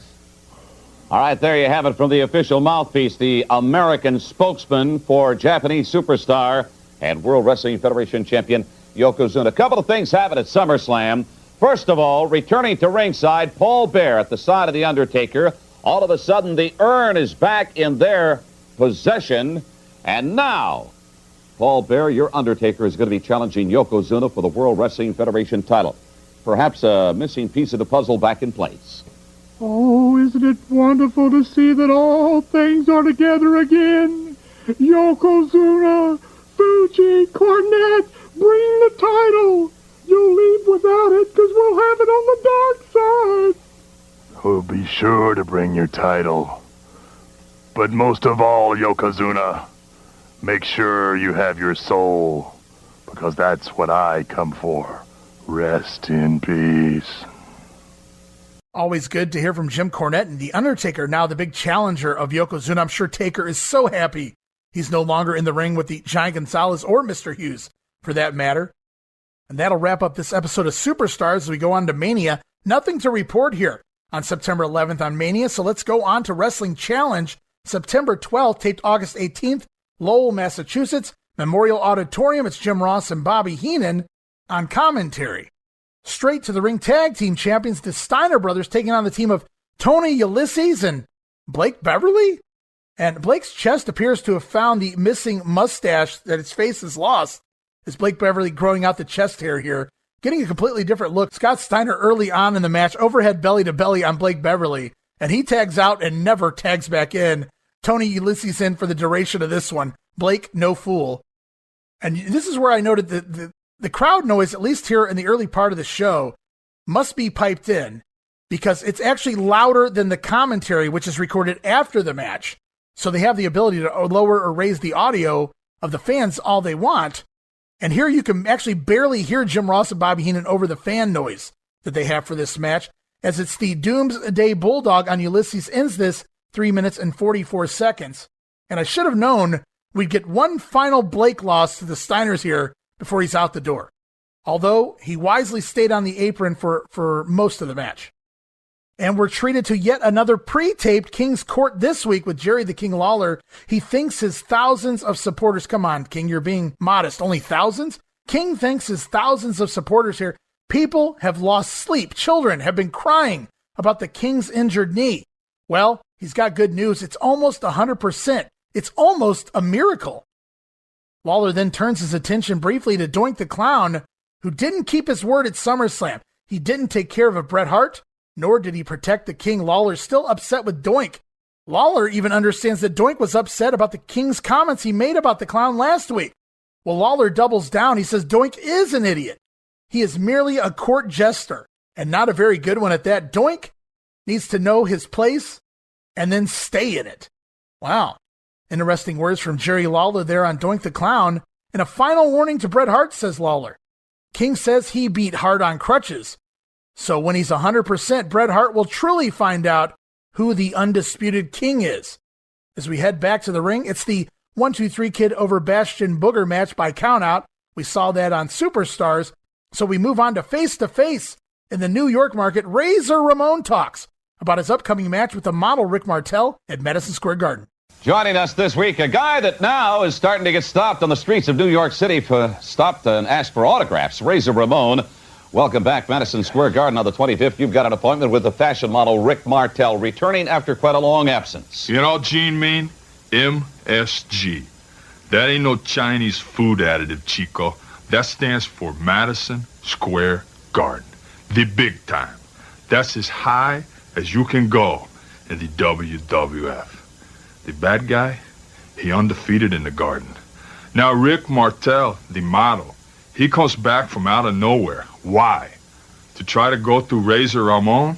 You want to start over again, man? You ain't had enough? No way, Chico. I see you Saturday in the Garden, man, and I'm gonna carve you up. I thank you, Razor Ramon. Also, undefeated Native American superstar Tatanka joins me right now. You know, you've got quite a test for yourself in Madison Square Garden on September the 25th. Tatanka undefeated, but a great test will be the veteran Erwin R. Shyster. That's correct, Mean Gene. You know, I love coming to Madison Square Garden because it's top of the world. I love the fans here because there's so much excitement. But let's get to the issue at hand. IRS, you are a great wrestler. IRS, you were the world WWF Tag Team Champion. But let's get one thing straight. I do not like what you symbolize. You symbolize a tax man. And many, many, many years ago, you know what your people did to my people. So IRS, at Madison Square Garden, I'm going to show you what I think about you and what you symbolize. And it's even more face-to-face as we head back to the LA Sports Arena. 1, 2, 3 Kid, Shawn Michaels, and Diesel. And this is where I was talking about. Pay attention to this promo, guys, because we're going to hear parts of this again in the New York market coming up, and other parts completely different. So it's very interesting. Listen to this LA version of the 1, 2, 3 Kid, Shawn Michaels, and Diesel on Face-to-Face. All right, joining us face-to-face here in the great state of California this week, reigning Intercontinental Champion Shawn Michaels. Get rid of that gum, Michaels. Along with your bodyguard, Diesel. And across from them, also joining us face-to-face this week, the challenger, the 1, 2, 3 Kid. Kid, you got to look at this as the opportunity of a lifetime. You know, that's right, me and Gene. I'm coming back to California, but this time it's a whole different ballgame, the Intercontinental title. You know, I never once in my entire life... Excuse me, you a little nervous right now? Yeah, I'm a little bit nervous. Actually, I'm a lot nervous. And, you know, I've been hitting the gym every day. I've been doing my squats, doing my push-ups, practicing my wrestling. I'm going to throw caution to the wind on this night. All right, you get the message there. That right there. Throwing caution to the wind.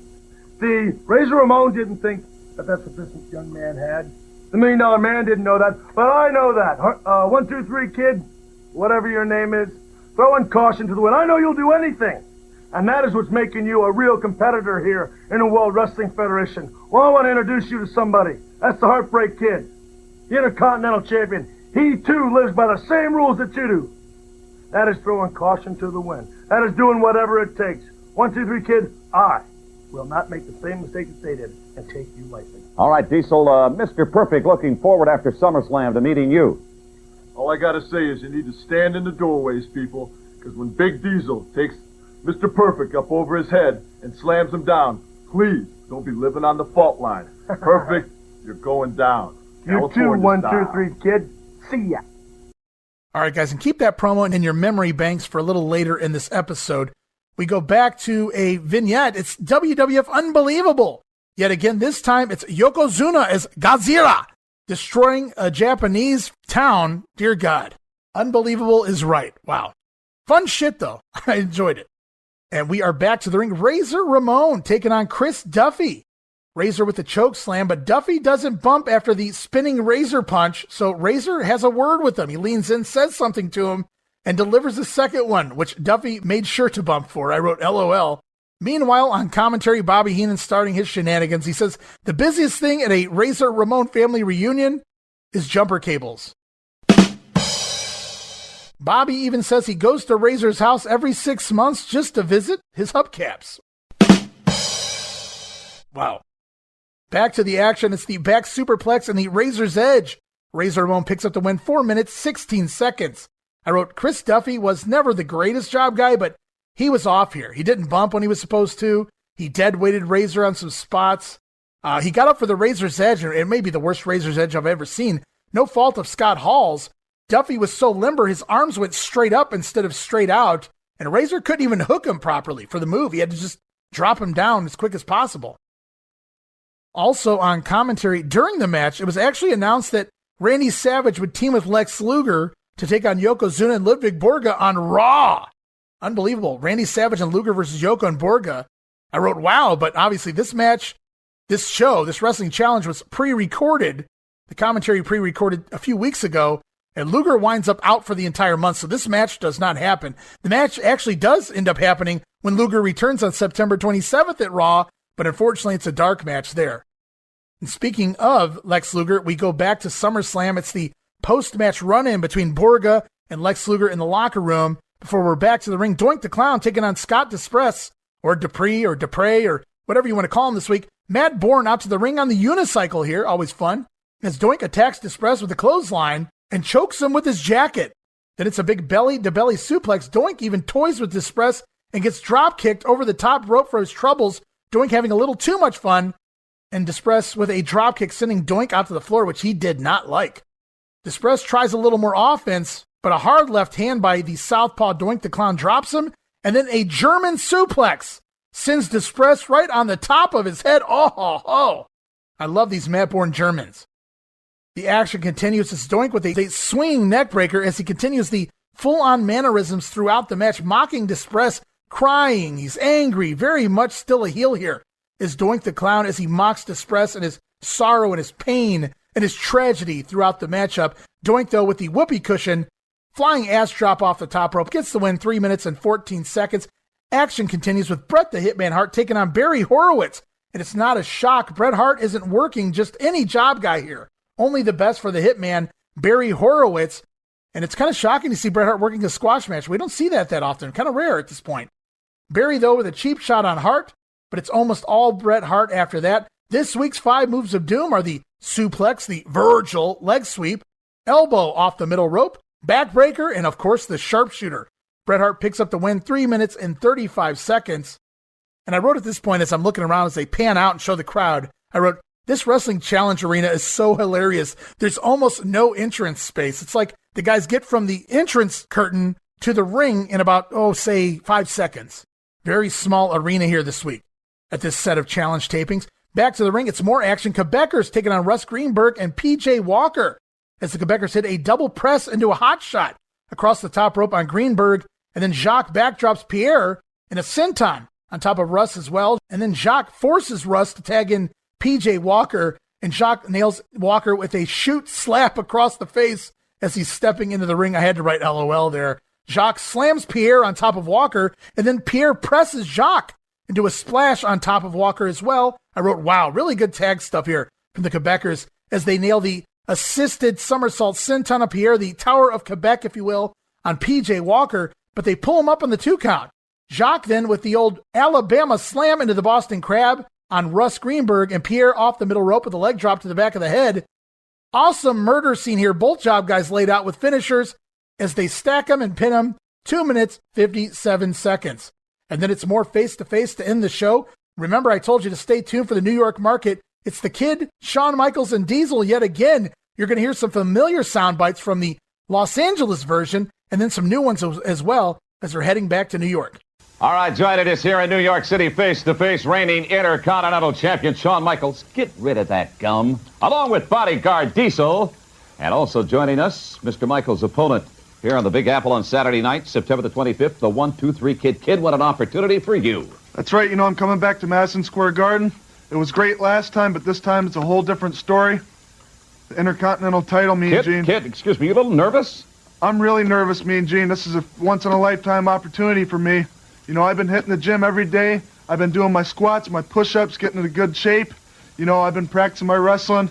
I'm going to throw caution to the wind, and everything's out the window. All right, Shawn Michaels, caution to the wind. Does that ring a bell? Caution to the wind. That is what makes the 1-2-3 Kid the competitor that he is. See, everybody wants to say it was a fluke. Everybody wants to make excuses. I got news for you. This is the World Wrestling Federation. If you beat another competitor in the World Wrestling Federation, that makes you a man. M-A-N. A real competitor for the Intercontinental Championship. 1-2-3 Kid.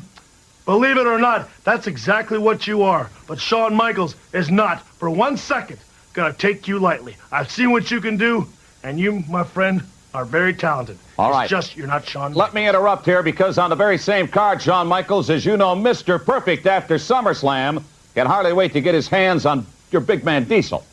Well, Gene, last time we were in the garden, I got introduced to Mr. Perfect. And Perfect, you got introduced to the right hand. To the base of the skull. You went down. 1, 2, 3. See you in the garden. Well, it took them a while, but it took quite a few months. But they seem to have finally figured out how to reuse these promos, at least in bits and parts, without having to start everything over from scratch as we move on. One more show this weekend, All-American for September 12th. Bobby Heenan and Mean Gene. Nope. No Mean Gene Okerlund. He's gone from the company. So instead, Bobby Heenan rolling solo. And it's a special 30-minute edition of All-American, I should add, but we get a very interesting match taped on September 1st in Saginaw, Michigan. It's Marty Jannetty over the 1-2-3 Kid, two baby faces. Jannetty getting the win on a countout at around 8 minutes after the Kid missed a dive through the ropes outside onto Jannetty. Jannetty helped the Kid back into the ring after the match, but only after the match, and the two hugged it out of respect, but Jannetty picking up the win there on a countout over the 1-2-3 Kid. Pretty cool stuff there.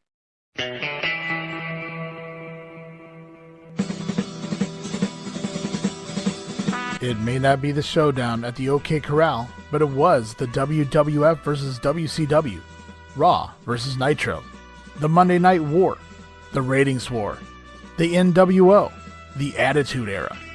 While everyone discusses who won the war, it's truly the battles within the war that made this weekly episodic rivalry so exciting.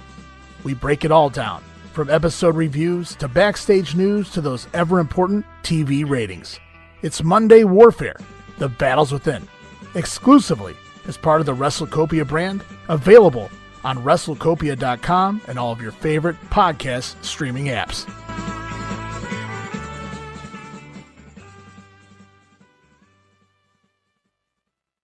As we move on to Monday Night Raw, finally back after several weeks away, and we're back and we're live here on September 13th in the Manhattan Center. It's Vince McMahon, the Macho Man, and Bobby Heenan, and we kick things off right away with a WWF Tag Team title match. The Steiner brothers defending against Jacques and Pierre, the Quebecers. And this is when we learned that the match will be contested under Quebec province rules. Well, what is that, you might ask? The rules are this. Apparently, the titles can change hands on a disqualification or a countout. Pile drivers are illegal. Jumping off the top rope is illegal. That sounds more like Bill Watts province rules to me. Also, throwing over the top rope illegal in this match. How did the Quebecers pull this one off? No denying how quick the Quebecers have ascended to be the number one challengers. I feel like it was never the plan, but they meant business when they got the opportunity, and boom, right away, thrown right into this. And we kick things off. The match gets going. It's Rick Steiner in the ring with Jacques Rougeau to start. And Rick with the Buzzsaw Power Slam right out of the gate to start on Jacques Rougeau. The Steiners tease, sending Jacques over the top rope early in the match. But of course, that would be a disqualification, which in turn would mean the titles would change hands. So the Steiners think the wiser there. But it is a Steiner line early on that sends Jacques through the ropes out to the floor as the announcers continue to get over that over the top rope disqualification rule here. That had Jacques been sent over the top rope at the Steiner line, what would the referee have called here? So we got to remember that comes into play for the duration of the match. Pierre tags in, and it's more offense by the champions. The Steiners on Pierre early. Rick with a power slam. Scotty with a double underhook power bomb. Scott, though, runs into the boot of Pierre, and Pierre off the middle rope with a nice-looking clothesline as the Quebecers look to take over. But nope, it's the Steiners back on top before too long. Rick looks for a pile driver. He's going to pile drive one of the Quebecers, but he's reminded by Brother Scott, you can't do that. That'll be a disqualification. We'll lose the belts. They continue to tease these Quebec province rules as we head into a commercial break. Back from break, these Steiners continue on the offense. It's an overhead belly-to-belly by Scotty on Pierre for a 2 count. Pierre, though, comes back, clothesline Scotty hard at one point, and the crowd seems to be split. It's about 25% of the fans applauding for the Quebecers, believe it or not, although this is that New York crowd. The Steiners work a half crab on Pierre. In the middle of the match, Jacques sneaks in and nails Scotty from behind to break the hold. Rick takes over on the half crab on Pierre. Jacques tries to do the same thing again, tries to nail Rick from behind, but this time he's caught by the referee. It's a no-go. And as the Steiners work over Pierre on the mat, holy shit, what is this? It's Johnny Polo to ringside. Johnny sporting a hockey jersey and a hockey stick in support of the Quebecers. And Polo now with the Quebecers, the new manager of the Quebecers, Johnny Polo. I loved it instantly. That does it for me. If there was one iota of doubt in my mind that the Quebecers were going to be the next big thing here in the WWF, Johnny Polo puts it over the top for me. 2 of my favorite acts being pushed together here. That doesn't happen too often in the WWF, so huge fan the minute I saw this. But there is a match going on in the ring as Polo now ringside. Rick Steiner with a belly-to-belly on Pierre. Steiner goes up to the middle rope, but he waits and he waits. Miscommunication here. Rick actually has to jump off and turn in midair and land on Pierre's knees because Pierre's so far across the ring. Rick may have been looking for his bulldog. I'm not really sure what the deal was because remember, you can't come off the top rope here in this match. And this appeared to be all Pierre's fault. Miscommunication, yes, but kind of sloppy there by the green Pierre of the Quebecers. Pierre comes back. He looks to go for a superplex on Rick Steiner, but Rick counters into a super gourd buster instead. Jacques in to break up the count and lands on his partner. Rick out of the way, and both Quebecers sent outside to confer with manager Johnny Polo, new manager Johnny Polo, as we head into a second commercial break. Back from break, Scott Steiner runs the ropes into a cheap shot from Pierre on the apron, and the Quebecers, after the second commercial break, finally take over on the offense. Jacques body slams Pierre down on top of Scott Steiner. Pierre then presses partner Jacques into the air, drops him down in a splash on Scotty for a 2 count. The Quebecers then double press Scott Steiner into the air and drop him across the top rope. Nasty landing in a hot shot there, and they continue on with their offense. Pierre sends Scotty into the corner, and it's a Vader bomb for a 2 count by Pierre.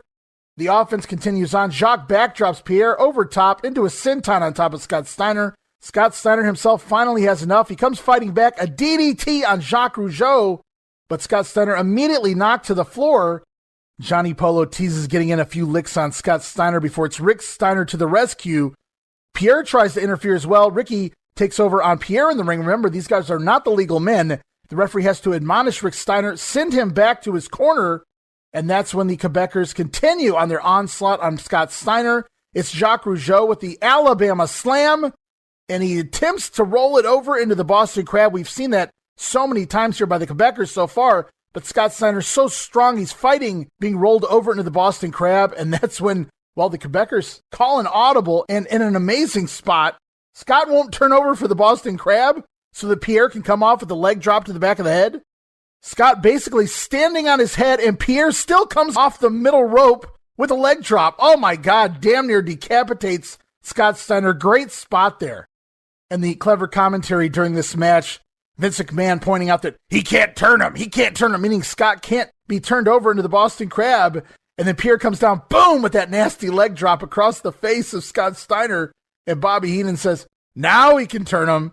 And there it is, it's the Boston Crab on Scott Steiner. But Rick Steiner has enough again, watching his brother being double-teamed. He makes the save for Scotty. Rick Steiner then attacks both Quebecers before once again being sent back to his corner. Vince even acknowledging the referee could have disqualified Rick there. This could have been a title change due to Rick's interference.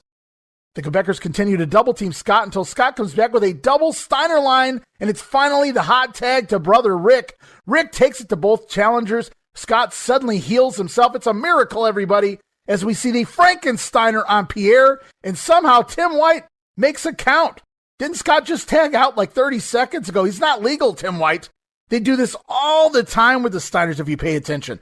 All the time the illegal Steiner makes the pin. I don't know if they do this as a rib, and the referees never catch on or what the deal is, but here it's Scotty coming in to aid his brother Rick in a 4-way melee. He nails the Frankensteiner on Pierre. Tim White goes down to make the count, but Jacques Rougeau breaks it up. And Johnny Polo up on the apron, but he's knocked off by Rick Steiner. The hockey stick goes flying into the ring. The referee, once again for the third time, forcing Rick Steiner back to the corner. But here's the problem, Tim White. Rick Steiner is the legal fucking Steiner brother. Why are you forcing him out of the ring? Something went awry here in the plans, but the referee forcing Rick Steiner back into the corner, which allows Jacques Rougeau to attempt to make a play for the hockey stick, but it's Scott Steiner who winds up with the hockey stick instead, and he's seen using it on Jacques Rougeau, and the Steiner brothers are disqualified. And under Quebec province rules, that means the titles have officially changed hands. Your winners and new WWF Tag Team Champions, the Quebecers. Well, you didn't see that coming walking into tonight's Raw, that's for damn sure. The Quebec province rules, get this, guys, the idea of one Heartbreak Kid Shawn Michaels, when they were trying to figure out a way to switch the titles without actually the Steiners having to do the job, it was Shawn Michaels who came up with the idea. Of all people, Shawn Michaels, the guy, of course, leaving himself without dropping the Intercontinental title amongst various other belts throughout his career, but he manages to come up with a way for someone else to lose the belts. Of course, no shocker, HBK would come up with a way for someone to lose a title without actually having to do a job. So well done, well played there, Shawn Michaels. This may have been the only way to get the Steiners to agree to do this on TV. But the Quebecers are, however, the new tag team champions. 17 minutes, 30 seconds shown of a 22-minute match. Wow, on TV, unbelievable. And a title change on top of that. Johnny Polo in the ring to celebrate with his new tag team. And in real time, I was livid. I was pumped that the Quebecers were now with Johnny Polo, but I had waited more than half a year for the Steiners to get the belts. And they've had the belts since, June 14th or something. It was the day after King of the Ring. I remember that. The Steiners have been champions for 3 months at this point and have done literally next to nothing. They've had a couple of good matches now. We saw the steel cage match with Money Inc. They've worked the Heavenly Bodies at SummerSlam, and now the Quebecers. I guess that's a trifecta, and they were working the Headshrinkers on the house shows in recent weeks as well. So the Steiners have been working with all of the teams here, but just there was no build up to this. It's just overnight, the Quebecers. And sometimes you got to do that to start a feud. Unfortunately, this doesn't really kick off the way you would want it to. The Steiners were never really happy with working against the Quebecers. So it seems to play like this. Scott Steiner, or as we'll find out in October, Dave Meltzer switches it to Rick Steiner, fails the drug test. Either way, the Steiners lose the belts here. And if you remember the tapings immediately after SummerSlam was on August 30th, and the syndicated TV tapings were the next 2 days, August 31st and September 1st. The Steiners on those shows without the belts as they came to ringside. So they were probably told walking into August 31st at the TV tapings, you guys are losing the belts on X date to the Quebecers. They were probably not very happy. I hate to be those job guys on those stretch of TV tapings there. But here they are. The Steiners will continue to work TV dates, but no house shows. What the Meltz reports at this time is an 8-week period. I think it's more like 4 or 5 weeks, as we'll find out, before the Steiners are back on the road full-time. But let's look at the match here for a second. I thought they did some good storytelling early based on the rules. Using the rules early on, the Steiners teased knocking guys over the top rope. They teased using the pile driver. I was completely shocked when the change happened back in 1993 live on my TV screen. Nobody expected the Steiners run to be 3 months, nor did anyone see Johnny Polo coming out of left field to manage the Quebecers mid-match. Nothing had been built up on this, so it was kind of cool the way this worked out. The Quebecers, while good, hadn't been here long at all. We already established that they haven't been here, more than 2 months, or at least long enough to get completely over with the crowd. But this title run will fix that in short fashion, I assure you. The only thing I found odd after watching this match was we never got the Quebec province rules again. We never seen the Quebecers use this to their advantage again. It was never explained how this got worked into the play of the match. And it would have been interesting to see them lose the belts under Quebec province rules as well later down the road, but it's best always to do the job on the way out or on the way down, so to speak. And Jacques Rougeau in shoot interviews has said the Steiners did not like him. They didn't like Pierre. They weren't fans of the Quebecers as human beings. He always references the Steiners as acting immature, and he usually said specifically Rick Steiner. He also said they were insecure in their spot within the company, he felt, and Rick, especially childish the way they treated the Quebecers backstage. Sounds like the Bulldogs all over again here, Jacques. Meanwhile, on the other end, we've seen shoot interviews with the Steiner brothers. They've also admitted they hated their matches. Maybe not hated the Quebecers, but they hated their matches with the Quebecers for whatever reason. I found them to be pretty okay to me. And of course, we've already discussed this before. The Steiners have voiced their frustrations about Vince failing on promises, though I can't imagine what those promises could have been. I mean, you've been given the tag team titles. You are the tag team champions.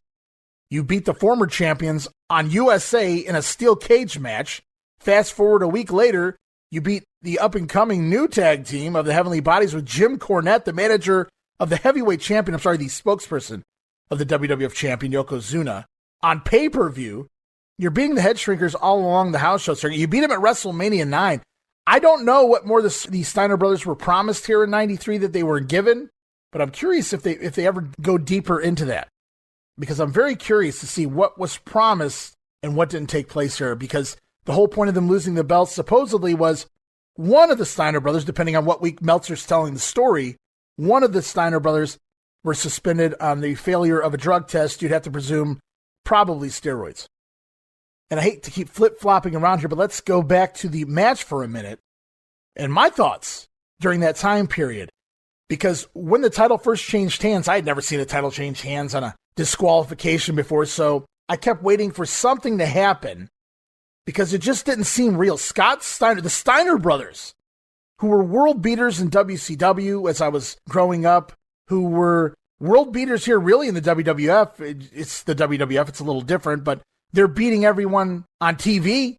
You don't even normally get to see that. They've beaten 3 legitimate tag teams between WrestleMania, the SummerSlam Spectacular, and SummerSlam. And now here they wrestle the Quebecers, and they lose to them on a technicality, a silly disqualification with a hockey stick, and the belts change hands. And I didn't accept that at first. I kept waiting for it to be switched back or something else to take place because I just couldn't buy this as a finish, as a title change. But once I accepted this as an actual title change, I automatically assumed this would lead to a feud with the Steiners, naturally, and the Steiners eventually getting the belts back. But we know that actually never happens.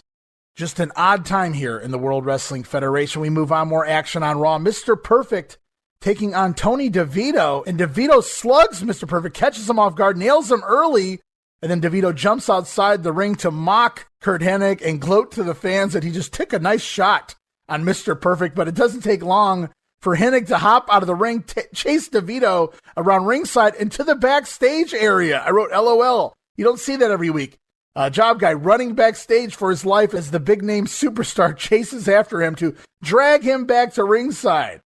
The problem here is we have that New York City crowd, and the way Curt Hennig's been booked, I don't know that I necessarily blame them completely. We see superfan Vladimir in the front row leading the crowd in loud chants of "Perfect sucks," and even louder chants of "We want Shawn," as in Shawn Michaels here. So Vladimir rooting for the heels, and a lot of the crowd cheering for Shawn Michaels over Mr. Perfect. Tony DeVito with a shitty-looking dropkick, but Mr. Perfect then has to show him how it's done. Standing dropkick by Curt Hennig, and then a very sloppy Perfectplex gets the win, 2 minutes, 48 seconds. This match in general, not pretty. Perfect slaps and stomps the back of DeVito's head after the match for screwing up the Perfectplex. Hennig was visibly not happy with the finish to this match. DeVito had a rough night, but Curt Hennig, he seems to be able to step behind as well right here. And that was easily probably the sloppiest Perfectplex I've ever seen. We go to the locker room shenanigans between Ludwig Borga and Lex Luger from the post-SummerSlam video. And then it's back to the ring with the bad guy, Razor Ramon, taking on the Executioner. And this is clearly one of those directives, one of those times where you just got to keep that commentary fresh in Vince's eyes, Kevin Dunn's eyes, and prove that the announcers are hip and up to date on everything. First, they referenced the new movie, The Fugitive, being #1 at the box office. Then Bobby Heenan upset that Conan O'Brien was given 6 months to prove himself on late night. So, topical in 1993, September of 93, Conan O'Brien on NBC, and The Fugitive, #1 at the box office. I just watched that a couple weeks ago. Harrison Ford. The unbelievable promos continue. This time we get a dirty, shitty-looking dude in bed with a hot chick and a nightie. He wants to go to sleep. She wants to have some sex. Then he's reminded it's Monday night.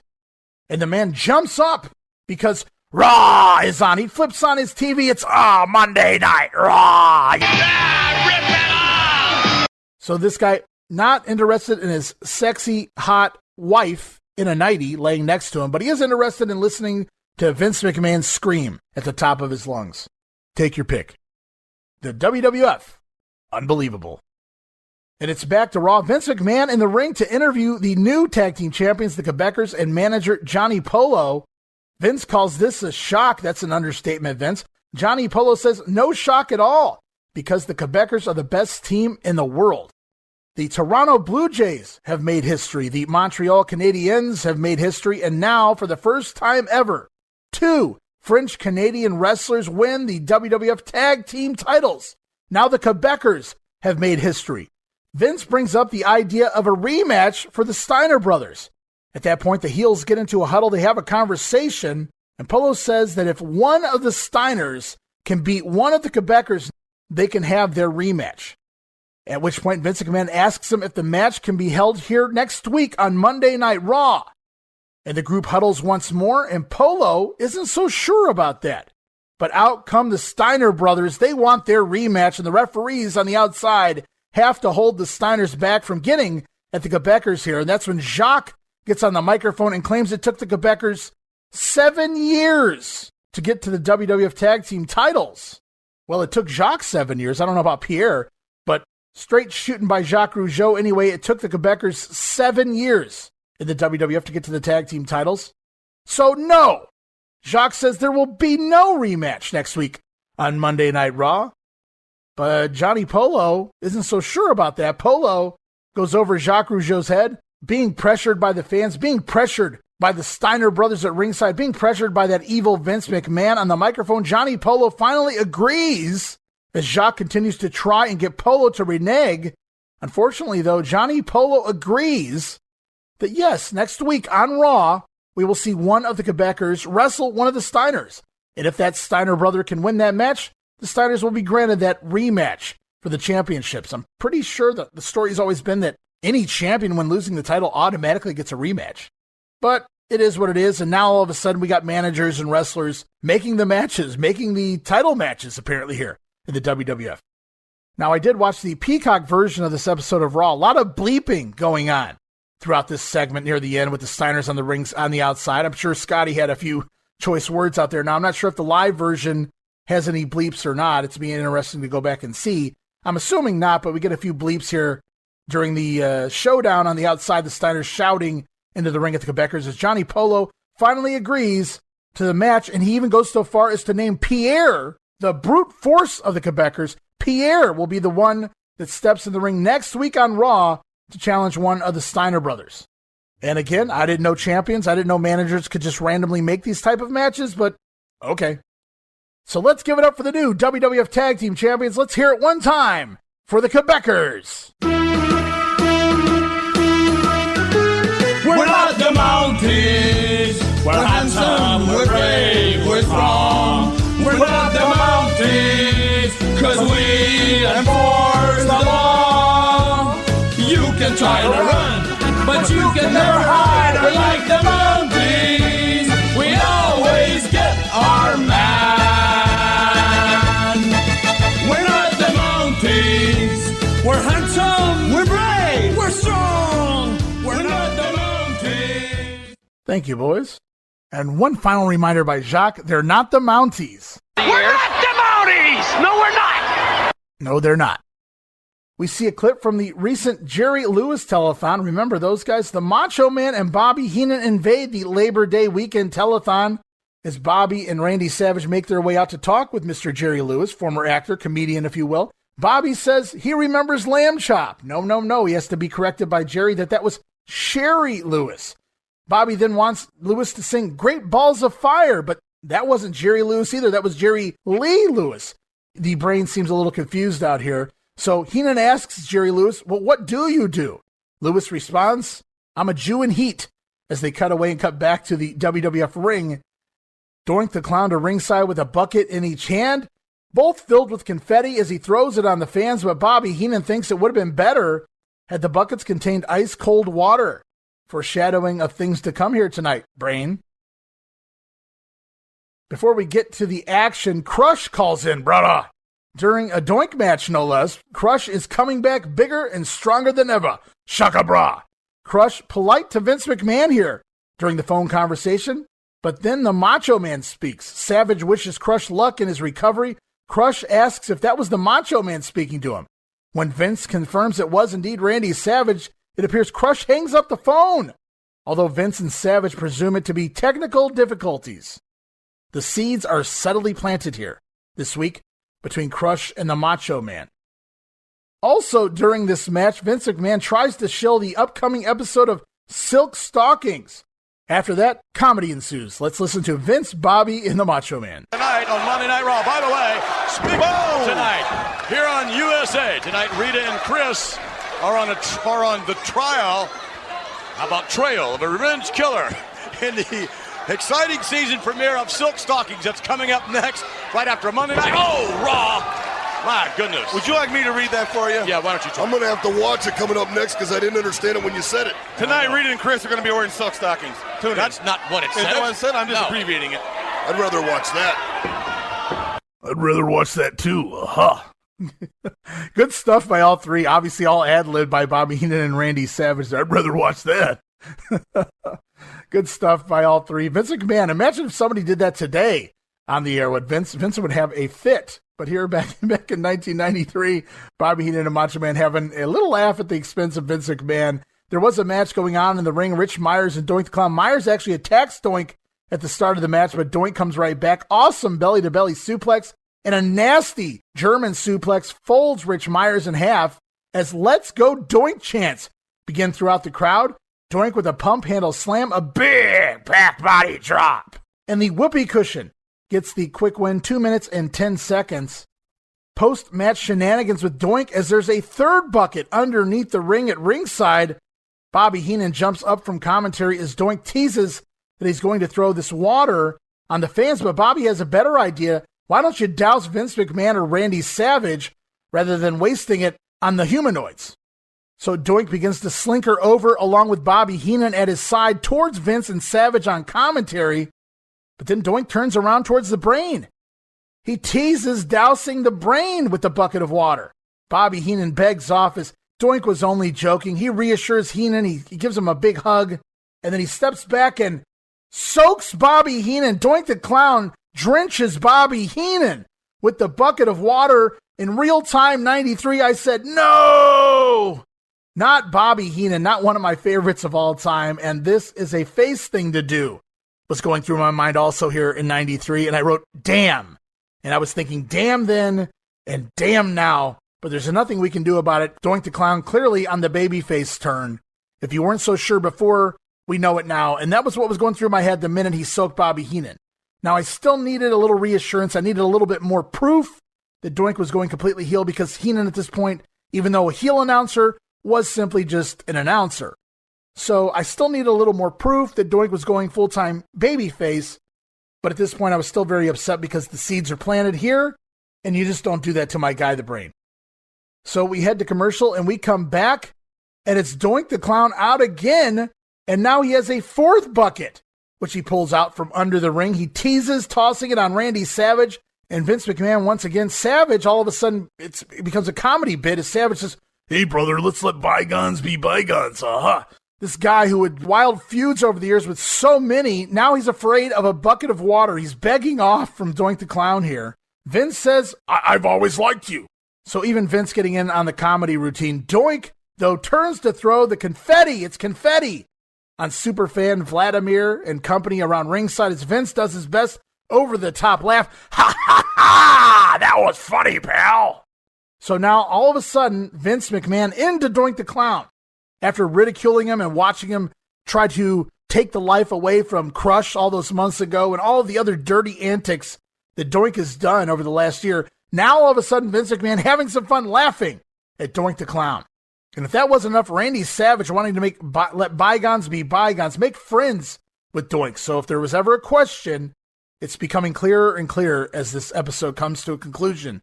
And I was bummed between the comments made by Lawler already. Remember, we go back to Superstars when Lawler was dumping on Doink the Clown being an idiot and causing all the issues. That really was the initial planting of the seed. Now he dumps water on Bobby Heenan here, but I'd still need a little more proof that he's going heel, but that won't take very long at all. So things don't look good for the future of the Doink the Clown character, and things really don't look good for Matt Borne. I think this is his last final live appearance on WWF TV, as he is officially suspended following this episode of Raw, this live episode of Raw. Matt suspended off of house shows. He's still permitted to work TV tapings for the short term anyway, so we'll see as Matt Watch begins with Matt Borne. Next week on Raw, we have it confirmed that Pierre the Quebecers will take on Scott Steiner one-on-one. If Scott Steiner can get the win, the Steiner brothers will get their rematch, or will they? So with Raw being off the air, after being off the air since August 16th, we get an unexpected tag team title change. Plus, Johnny Polo joins the Quebecers at the same time, and a seeming face turn by Doink the Clown on the same episode. So business, again, trying to pick up here on WWF TV on Monday Night Raw. As we move on to the weekend of September 18th, 93, taped August 17th, White Plains, New York, Westchester County Civic Center. It is Superstars with Vince McMahon, the Macho Man, and Jerry the King Lawler. They announce immediately that we have new tag team champions, and Lawler has to leave commentary at the start of the show to go, quote-unquote, yell at a kid with a Bret Hart poster. And we'll see why here on the other side of the intro of Superstars. Blake Beverly in the ring to take on Bret the Hitman Hart, of course. So Jerry Lawler conveniently leaves commentary for the opening match as Bret, on top of Blake Beverly early on, works the arm, but catches a Bret Hart crossbody and nails a backbreaker, though the Hitman dodges a series of elbow drops and goes right back to the arm of Beverly. Hart tries a crucifix, but Blake counters with a Samoan drop. Blake then with a diving headbutt as he mocks Bret's hand gestures, open hand, hey, what's up, look at me, baby, I'm execution excellence, as that unbelievable vignette will allow you to believe anyway. Hangman's neckbreaker by Blake Beverly. Rude Awakening style gets a 2 count. Beverly continues on the offense, uses a leverage move that sends Bret Hart out to the floor. Blake tries to bring Bret Hart back into the ring the hard way, but Bret lets go of the ropes. It's just that simple. Then Bret brings Blake Beverly over the top rope the hard way, out to the floor. I wrote, wow. And Blake Beverly really trying to take some crazy bumps for a guy his size anyway, and really doing some things to get noticed here. Fortunately, it's a little too late. Bret Hart with a sit-out heart attack clothesline. Wow. I popped for that. I hadn't seen him do that without the anvil on the other side of that. And a middle rope elbow drop. The sharpshooter ends this 4 minutes, 18 seconds. Bye-bye to Blake Beverly. This was Blake Beverly's final appearance on WWF TV post-match. The Macho Strader, remember Jerry Lawler not here for this match, so it's Macho Man who takes over the Royal Magistrator, so it is now the Macho Strader, as the Macho Man turns a picture of Blake Beverly in the sharpshooter into Blake Beverly as a piece of chicken, a chicken leg with a crown on the top, to which Savage refers to Lawler as Chicken a la King. Of course, referencing Jerry Lawler being afraid of the Hitman. And we move on to face. Mean Gene Okerlund's still here, thank God for now. In the Peacock version, we hear from Tatanka and Bam Bam Bigelow. They're starting to finish up their feud there on the house show circuit, but they're not done talking. All right, hi again, everybody. Before we talk to our special guest this week, I want to point out that Radio WWF is up and running. It's hosted by our broadcast colleague, Mr. Jim Ross, and on that radio program features exclusive interviews with World Wrestling Federation superstars. You can call in, you can ask questions. The telephone number to call each and every weekend, 1-800-WWF 8686. Be listening for Radio WWF. All right, joining me face-to-face this week, a couple of top superstars who I'm certain are going to be on that radio program in the very near future. And obviously, they have a big difference of opinion. I'm talking about the great Native American superstar, Tatanka, and you, Bam Bam Bigelow. Actually, I've got to believe, as I take a look back over this entire situation, you're the man that initiated. You started it all. You're a troublemaker, so to speak. You know, you're just like everybody else, Gene Okerlund. Always me. Always pointing the finger to me. My mother always pointing the finger to me. My father pointing the finger to me. I'm sick and tired of being singled out the guy that did something wrong. Let's get it straight. He started it. He stuck his nose in my business, and now I'm going to finish it. I'm going to finish it for good. All right, Tatanka, I've got to ask you the question, when is this feud going to end? When will it come to an abrupt halt? It's going to come to a halt when me and Bam Bam Bigelow, Beast of the East, finally squares off eye to eye in the squared circle. Bam Bam, it's been many, many moons ago since you attacked me from behind. But what you had to do, you had to take it that one step further and disgrace my great Native American heritage. Disgrace not only me, all my people, all those great fans out there, all those little kids that support me and believe in me. You not only disgrace me, you disgrace them. And Bigelow, you will pay for this. I vow it. You know, the only thing that disgraces you is your face, and I'm getting sick and tired of looking at it, because when I get my hands on you, I'm going to rip your face off. You know, Bam Bam, I'm very curious. Usually you have your girlfriend, your lady friend. What do you call her again? My main squeeze. Yeah. And she's not here. She's at the beauty parlor, and I don't want to talk about it. She needs to go to the beauty parlor, the Wicked Witch of the East. Let me tell you something, Bigelow. You can bring Luna. You can bring whoever you want. I know I got to watch Luna on the outside, but Bigelow, this war has not even came close coming to an end. I'm so frustrated right now, I can't even take it, because I've been hurt for many, many months now. And you're Bigelow. going to get hurt again. One more time, you bring it on. And your hide going to settle is mine, this war. Boy. All right, I thank you very much, gentlemen. Obviously, emotions are running at an all-time high between these two adversaries. They are the great Native American superstar, Tatanka, and Bam Bam Bigelow. I've got to ask the question of you fans, when will it all end? And these guys will move on to new feuds and new things to do. And it was cool to hear Mean Gene promoting Radio WWF there to get going on that segment of Face to Face. But there's more Face to Face to be heard. Coming to Madison Square Garden in the New York market, it's the 1-2-3 Kid scheduled to take on IC champ Shawn Michaels. Also, Diesel set to take on Mr. Perfect in singles matches at the Garden. And right now we're going to hear from HBK and Diesel, as well as the 1-2-3 Kid.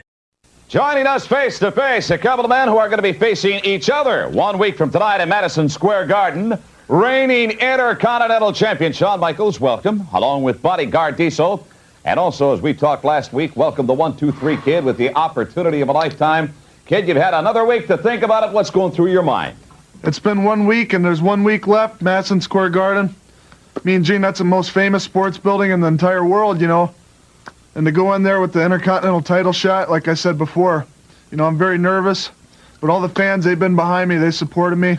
I'm going to go out there, like I said before, I'm going to give it 110%. That's something you can relate to, Shawn Michaels, fan support. Oh, yeah, because everybody loves me. But you know something now? All I hear, I walk up Park Avenue, it's Shawn Michaels. Hear about the 1-2-3 Kid? Shawn Michaels. 1-2-3 Kid this, 1-2-3 Kid that. He's such a breath of fresh air. He's such a nice guy to have here in the World Wrestling Federation. I got news for you. There's only one Heartbreak Kid, and it's Shawn Michaels, the Intercontinental Champ.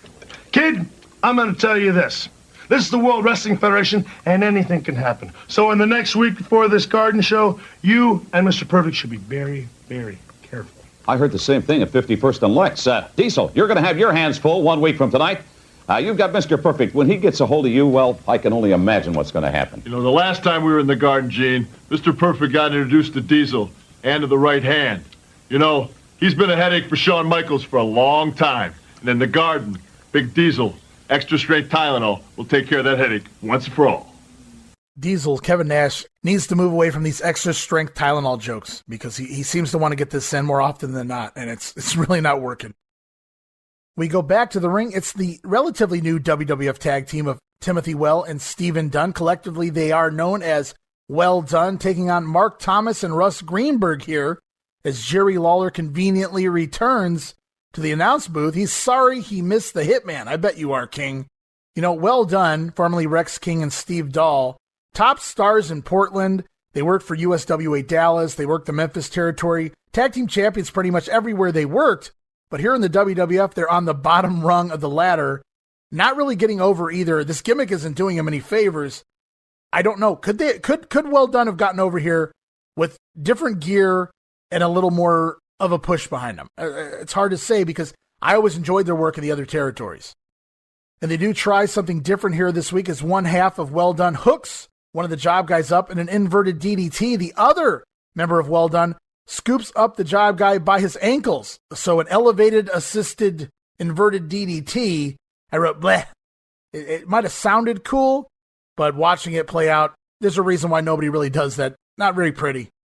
And after hitting that move, both Well Done, they begin to politely offer one another the cover. You make the cover. No, you make the cover. No, I insist you, sir. No, you, my friend. How about the legal man make the cover? How's that for an idea here? What is this, fucking AEW?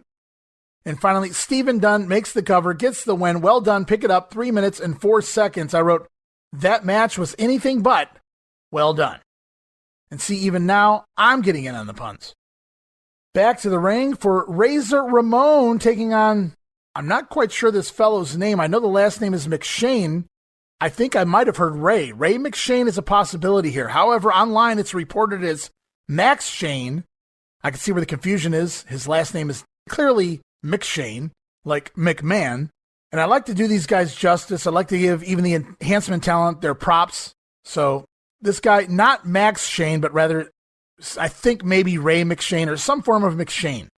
But during the Razor Ramon match, it's actually the commentary focusing on Crush and the recent phone call Crush made to Monday Night Raw. Savage thinks there were simply phone issues, while Lawler says no, it was pretty clear that Crush hung the phone up on the Macho Man. That will continue to play out. In the ring, Razor Ramon with a fall-away slam off the middle rope. And then a back superplex also off the middle rope. Razor Ramon with the Razor's Edge gets the win, 2 minutes and 44 seconds. More action. Ludwig Borga taking on PJ Walker. We get an insert promo by the fans who tell Borga to love it or leave it in reference to the United States. Ludwig rushes into the match, grabs Walker immediately into a double-handed elevated choke. From there, it's a nasty-looking spine buster, a very delayed suplex, and the lariat picks up the win, 2 minutes and 8 seconds. Now, we've seen Borga implement the torture rack at SummerSlam, but here at this TV taping, the Superstars TV taping, I believe it was actually the last night he was using the flying clothesline for the win. Borga does get the win there. 2 minutes, 8 seconds. We go on more wrestling action. Mr. Perfect taking on Barry Horowitz. Horowitz early on with the offense. He takes down Kurt Hennig repeatedly and then, of course, pats himself on the back. Hennig, though, takes over. He lays out Horowitz, and now it's Hennig's turn to pat himself on the back because, after all, he is absolutely perfect. Barry Horowitz back again with a Northern Lights suplex for a 2 count. But Mr. Perfect right back with the rolling neck snap. Barry Horowitz reverses an Irish whip. But you can't backdrop Mr. Perfect into the perfect plex. Gets the win, 2 minutes, 25 seconds. Fun squash here with Barry getting some offense, but I hate to say it, Hennig, again, noticeably moving a little slower than usual, a step behind for Mr. Perfect. And once again, we're reminded that the tag team titles changed hands on Raw as Joe Fowler is standing by. He speaks with Johnny Polo and the new WWF Tag Team Champion, the Quebecers. Mr. Joe Fowler. Thank you, Vince. We do have a breaking story concerning the WWF Tag Team title. Last Monday on Raw, folks, you did see the Steiner brothers lose their title, their match, to the Quebecers. It was a controversial match, but we have the Quebecers here, Jacques Pierre and their manager, Johnny Polo. The first thing the Steiners did afterwards was ask for a rematch. Johnny Polo, you should be able to answer this question. Will you give them the rematch? First of all, spare me that sob story about this controversial finish. Yeah. Spare me the sob story about how the Steiners were cheating, because we don't cheat. The Quebecers never cheat. Now, as far as your question about a rematch, me and my boys, we've discussed, and we've decided that if one of the Steiners can beat one of the Quebecers this Monday night on Raw, then we will definitely give them a rematch. If they're big and bad, or if they're bad enough. But I want to make something clear to you, Steiner brothers.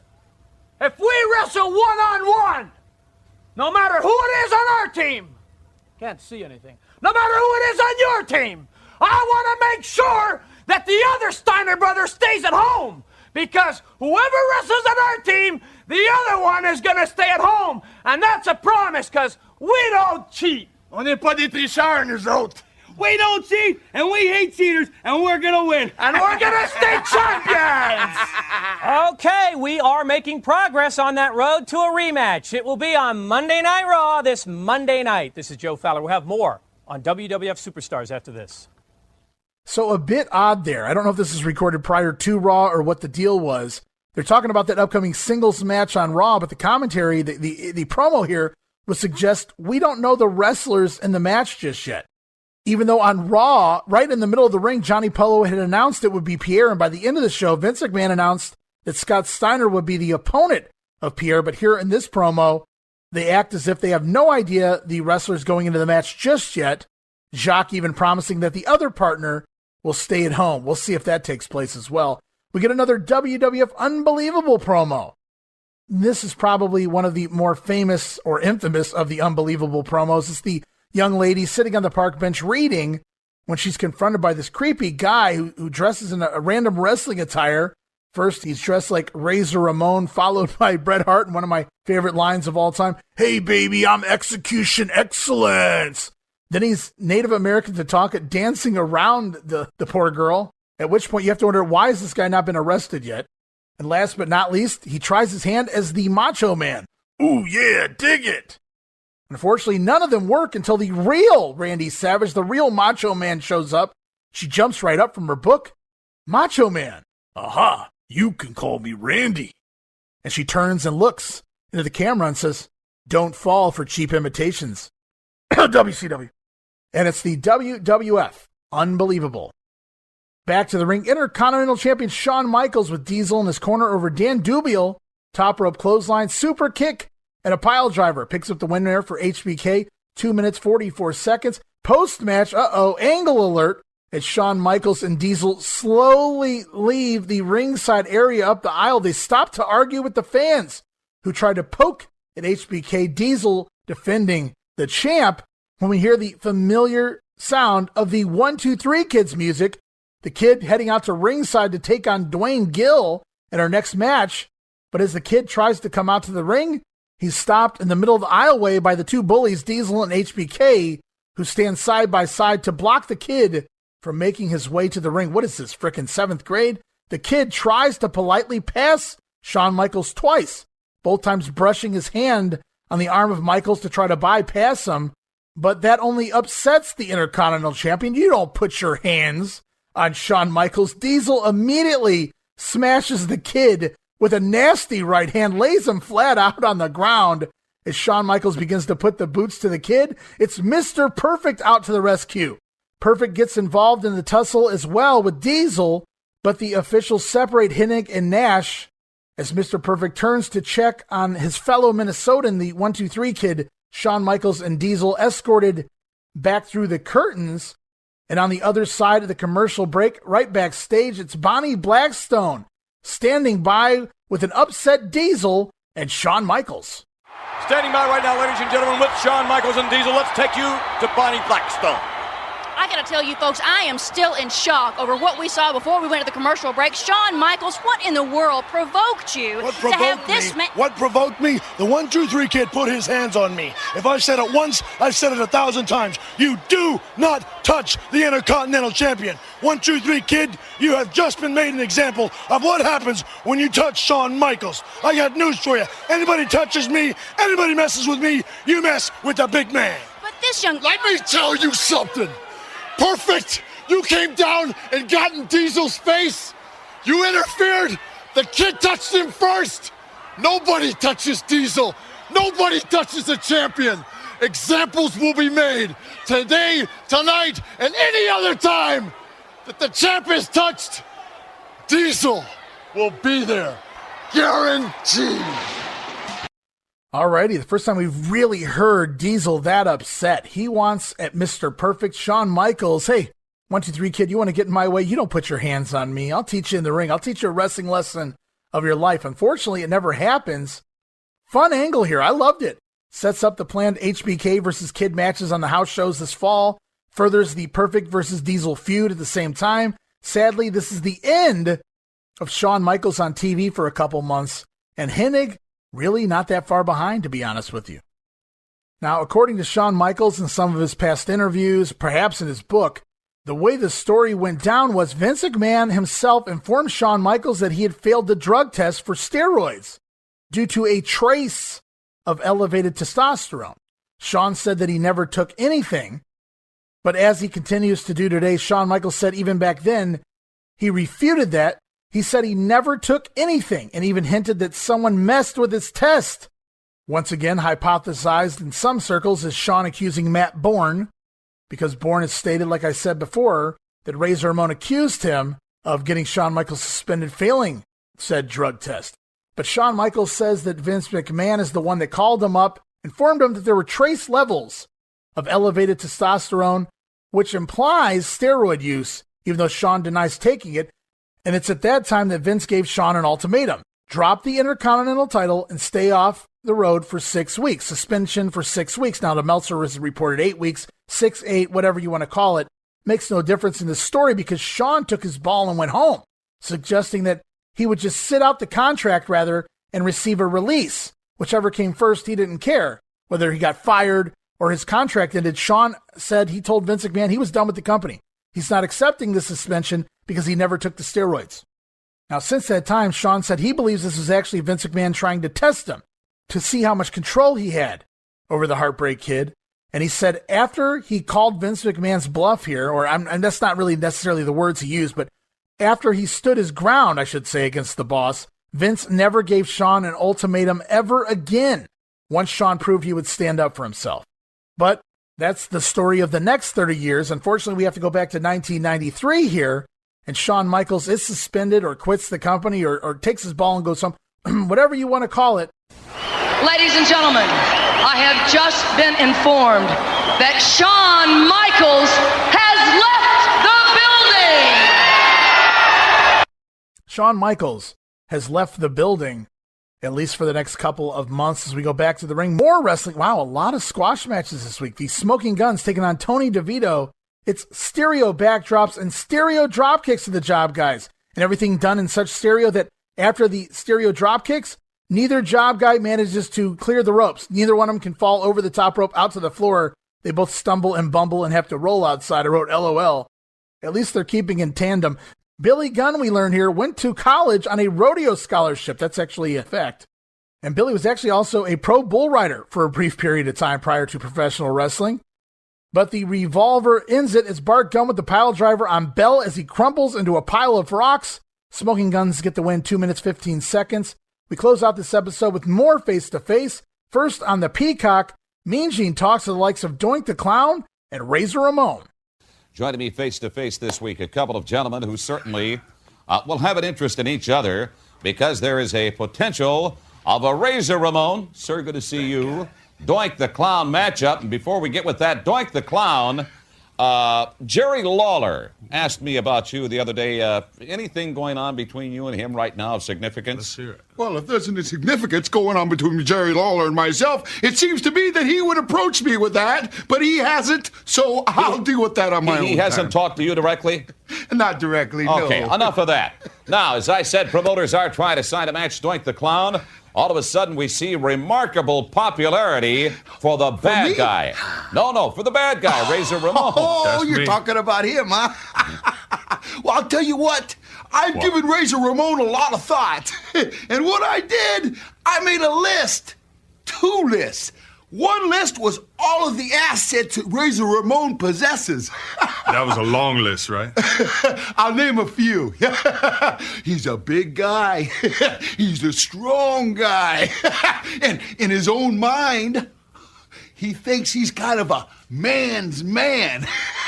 In and out of the ring, if you know what I mean. Doink, that reminds me a little bit of my Uncle Harvey. He kept 2 sets of books, but go ahead. Hey, that has nothing to do with that. Harvey this, Harvey that. But let's get to the bottom line, which is, Razor Ramon, you've got to understand that I can create any environment like that. I can make little kids cry. I can make little kids laugh. I can make their mommy and daddies mad and furious. Right. And like you, I will make you experience every emotion that I just told you. And I will take that machismo right out of you when those tears come down. Let's get some time for rebuttal from you, Razor Ramon. Yo, Doink, listen up, Chico. You can make little kids cry. You can tease little kids. You don't even know my name. You ain't Doink, dealing Chico. with the little kid, man. You dealing with a full-grown man, Chico. What you gonna do, man? You know, you dress like a goof.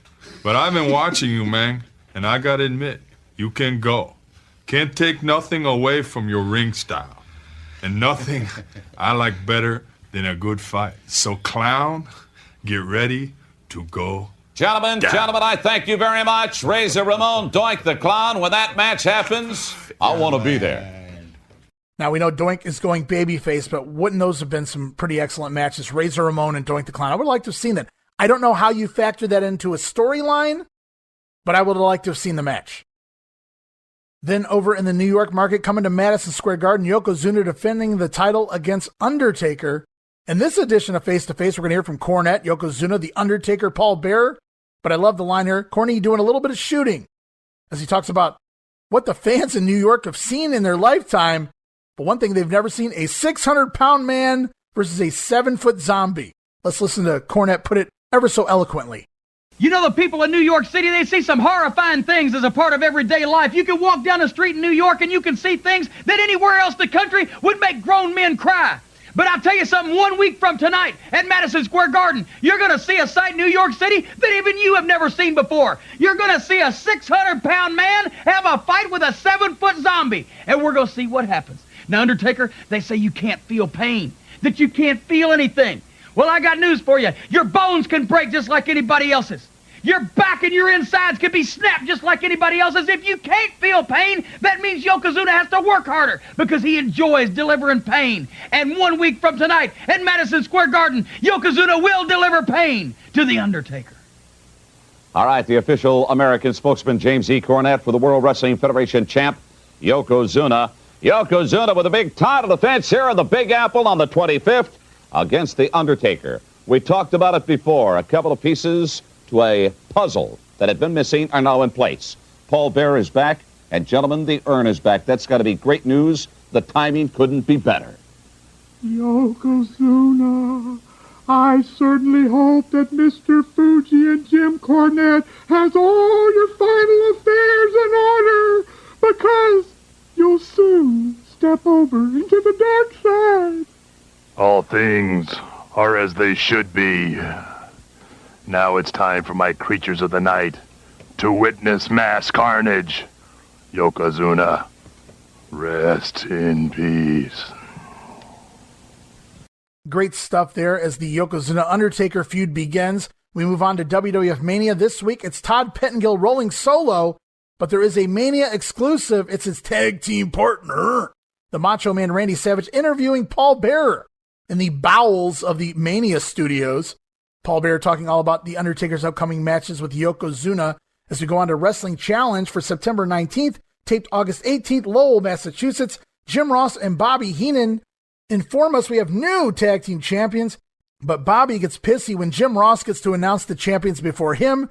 Bobby throws a tantrum, rips up his papers, tries to destroy the announce desk. Funny stuff there as we kick off this show with Bobby Heenan. To the ring, though, Tatanka taking on Chris Duffy as Mike McGurk, ring announcer Mike McGurk, she may know her days are numbered here in the company because she's trying to change up some of the entrances for the first time in years. And this one doesn't work out so well, but she says, "Let's give it up for Tatanka." That was her ring introduction of Tatanka. Give it up for Tatanka. Tatanka taking on Chris Duffy here. It's the Papoose to go, gets the win in 4 minutes. Match went way too long. They really stretched this one out. Clearly Tatanka out of moves very early in the match. Lots of stalling, walking around, chopping. Tatanka, though, picks up the win. Joe Fowler, once again, talks to Johnny Polo and the Quebecers. They're the new tag team champions. We heard it on Superstars. Here's a different version of Joe Fowler interviewing Johnny Polo and the Quebecers about their tag team title win and their upcoming match one-on-one against the Steiners on Raw. Champions, let's go down to Joe Fowler. Jim Ross, thank you very much. I have the latest on the controversy surrounding the WWF Tag Team title. Everyone saw it last Monday on Raw. The Quebecers defeated the Steiner brothers and took the belt away, but the match was controversial. The first thing the Steiners did afterwards was ask for a rematch. Well, I will pose that question now to the Quebecers. Jacques Pierre and their manager, Johnny Polo, the question is, will you give the Steiners the rematch? First of all, how dare you insult the Quebecers by even insinuating that there was controversy in that match? The Quebecers won the World Wrestling Federation tag team titles fair and square like they win all their matches. Now, as far as the question, will there be a rematch? Well, my boys and I have discussed it, and we've decided that if one of the Steiners can beat one of the Quebecers, which they can, on Monday Night Raw this week, then we will give them a title match. That's right, Johnny. We will accept the challenge one-on-one, but we want you to keep one thing in mind, Steiners.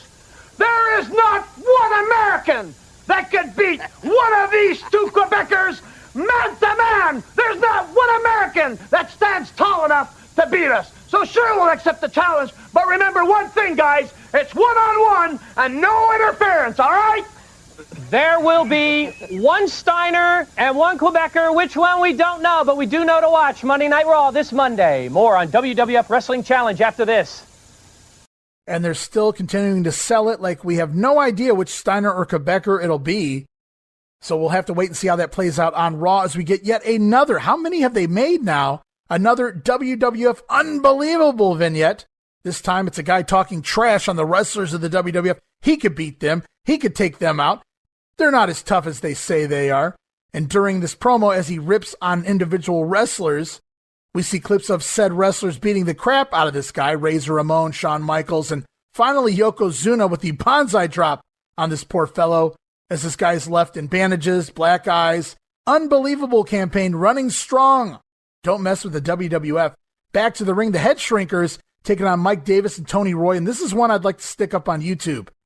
As these Shrinkers lay out Davis early on and force him to tag in Tony Roy, and then it's a double super kick on Roy as well. Samu tosses Roy up into the air. Fatu catches him and slam dunks his head, his throat, across the top rope in a hot shot. It's like the Beverly Brothers Shaker Heights spike, but across the top rope. Holy shit, was this awesome.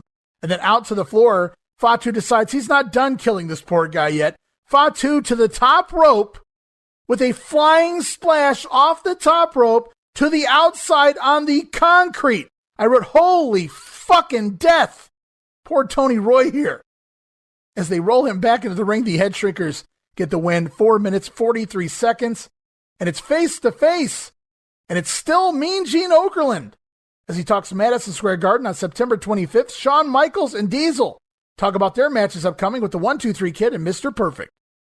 No, they are not members of the Welcome Wagon Committee here in New York City. As a matter of fact, after what we saw yesterday on Fox 5, I cannot believe you Intercontinental Champion Shawn Michaels and you, Diesel, would even have the guts to show your faces on this television program. I got news for you. If I've told you once, I've told you 1,000 times. Don't put your hands on me. That's what I got this big man for. To keep people from touching me, putting their hands on me. 1-2-3 Kid, now I guess you know what I'm talking about. See, I figured you might not make it, but you know something? Madison Square Garden, this is the biggest chance of a lifetime for you. I know you're going to be there. I don't care if you're in a wheelchair right now. I know you're going to get up, walk out of that hospital, and show up in Madison Square Garden.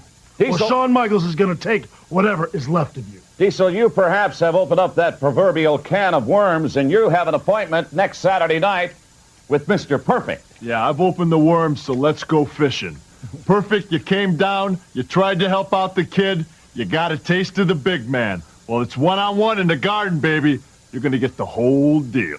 A whole ball of wax. 6'10", 330 pounds. Mr. Perfect, you have bitten off just a little bit more than you can chew. The big man is going to knock you out, take you out, put you out of my misery forever. And 1-2-3 Kid, this big hot streak that you're on, the Heartbreak Kid is going to cool you off. So the face-to-face is very up-to-date. They're referencing what happened on Superstars yesterday with the attack on Mr. Perfect and the Kid. And that should really heat things up for the ticket sales. Now we got reasons for these matches if the matches alone were enough to bring you to the Garden. And this Garden show is stacked. As we go back to the ring, Marty Jannetty taking on the Executioner. As Jannetty early on with a suicide dive. And from that point forward, Jannetty sells his arm as if he separated a shoulder or suffered a pinched nerve. It was kind of interesting. Although I went and I checked out the results, and Marty never misses any time in the ring. It's very evident here, even by the announcers, that Jannetty did something to his left arm after the dive to the floor. We see a gourd buster out on the outside. It looked like Jannetty was going to try to suplex the Executioner outside, but he had to drop him in a gourd buster because of the arm. Back in the ring, it's the rocker dropper and a rolling diamond cutter off the middle rope. Innovator of offense, Marty Jannetty here in 93. The flying fist drop gets the win, 4 minutes and 9 seconds. And this is really weird because Marty's left arm was just hanging there for most of the match, moving his fingers, trying to get feeling back at his fingers for most of the match. You'd have to think with the hand gestures that maybe a pinched nerve in play here. He was trying to use it some, but there was just absolutely no reason for him to sell it the way he did throughout the match. Oddly, he continues to wrestle. No downtime, like I said. Marty Jannetty, a trooper. As we continue on with the show, it's Ludwig Borga over Rich Myers. He attacks Myers to start with the bell, and then mauls him around the ring before picking him up in the torture rack, getting the win, 2 minutes and 30 seconds. More action with the Smoking Guns taking on Lloyd Anoa'i, or as they like to call him here in the WWF, Fred Williams, and his partner Brooklyn Brawler, as the Guns pull out their 6 shooters and bang, bang, bang high into the air, but they're only shooting blanks, guys, and that's the main reason I could never be a smoking gun. They were always shooting blanks. Back to the match. Billy, with that scary-looking mustache, going to start the match out, and Bart Gunn also in with a top rope sunset flip on Williams because he's not eating the revolver. Fred Williams, remember, took that top rope DDT from the Steiners not too long ago, but he sure as hell isn't eating a backdrop into a pile driver here by the Smoking Guns, so it's a simple sunset flip off the top rope by Bart Gunn. Pins Williams, 3 minutes and 57 seconds. Lots of lengthy squashes this week, mostly from guys who don't need them. The Guns, Tatanka. Although I did enjoy that Headshrinkers match. There's a new Spotlight magazine out, guys, and on the cover, it's Hulk Hogan and Jimmy Hart. Everything you wanted to know about the career of Jimmy Hart inside. In reality, these magazines went into press far in advance, so even though Hogan's technically gone from the company, they want to make their money off of it, so they're going to shill it here. Also, you'll notice Hogan's still a part of the opening videos here on Superstars, for now anyway, as we go to a very special King's Court with WWF President Jack Tunney. Lawler returns to normal. His normal King's Court back in the arenas, and President Jack Tunney will be the first guest back, as Lawler informs us that a king is one level higher than a president. Tunney wants to talk about the scam Lawler created at SummerSlam. It was bordering on fraud. And the delivery of these lines makes it very clear that Tunney's just reciting lines here, really poorly, by the way. But the king wants to talk Doink the Clown and how he will slap the paint off the face of Doink the next time he sees him. Lawler also says he doesn't want to be held accountable for anything he does to Bret Hart.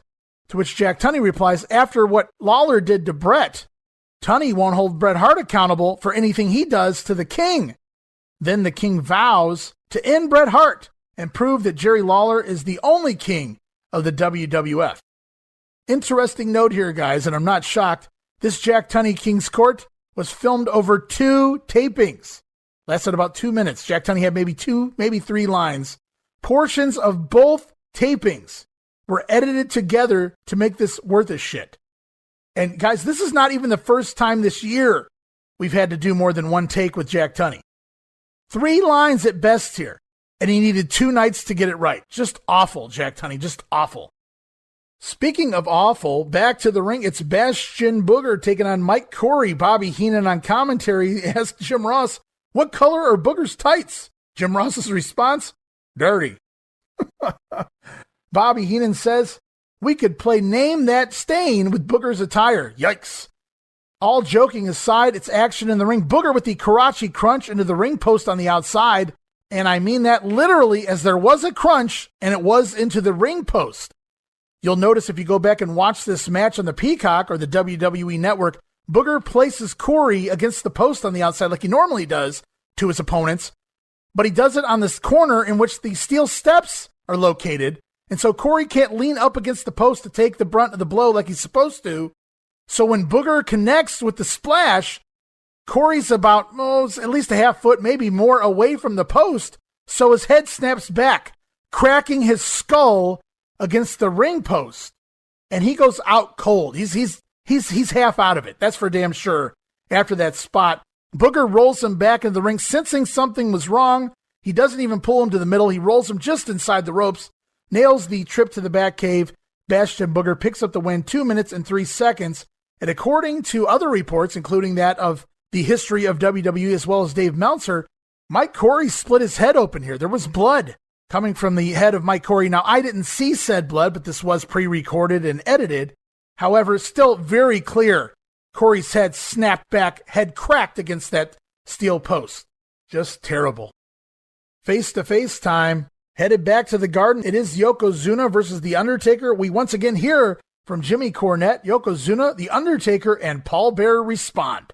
This Saturday night in New York City, Madison Square Garden, you've seen more World Wrestling Federation title matches than any other arena in the country. But you've never seen anything like this. The brutality, it's the nature of the beasts. You see, Yokozuna is a beast, and Undertaker, I think you're a beast too. And we're going to find out who is the meanest. Who is the baddest? With the title on the line, Undertaker, you may not feel pain, but Yokozuna loves to make others feel pain. So if he has to work a little harder, if he has to snap that bone a little harder, if he has to kick you in the gut just a little bit harder, that's exactly what he's going to do. It's going to be brutal. Right here in Madison Square Garden, The Undertaker, Yokozuna, the title on the line this Saturday night. I can't wait for The Undertaker to fall. The official American spokesman for Yokozuna, James E. Cornette, I call him a mouthpiece. I'll tell you what, Yokozuna's going to have his hands full of title defense against The Undertaker. At SummerSlam, all of a sudden, I think a couple of missing pieces to the puzzle are in place. The return of Paul Bearer to ringside. And also, gentlemen, the return of the urn. That's going to make a big difference. Oh, Mr. Fuji, I certainly hope that you have all of Yokozuna's affairs in order, because the end's going to come when you face my Undertaker. All things are as they should be. Now the apocalypse is at hand. Fuji, Yokozuna, rest in peace. And sadly, As this episode of Wrestling Challenge concludes, this marks the very end of Mean Gene Okerlund and his initial run here in the WWF, going all the way back to the early 80s after leaving Vern Gagne in the AWA. Mean Gene Okerlund here for the last 10 years, more often than not. And this is it. This is goodbye. We know he finished up technically with the company heading into SummerSlam. We saw him say goodbye on All-American. We saw him say goodbye on Supercard. And now he finishes up here. His final appearances here on Face to Face this week in this episode of Wrestling Challenge. Mean Gene leaving us with great lines like, "You got to keep the little twofers clean."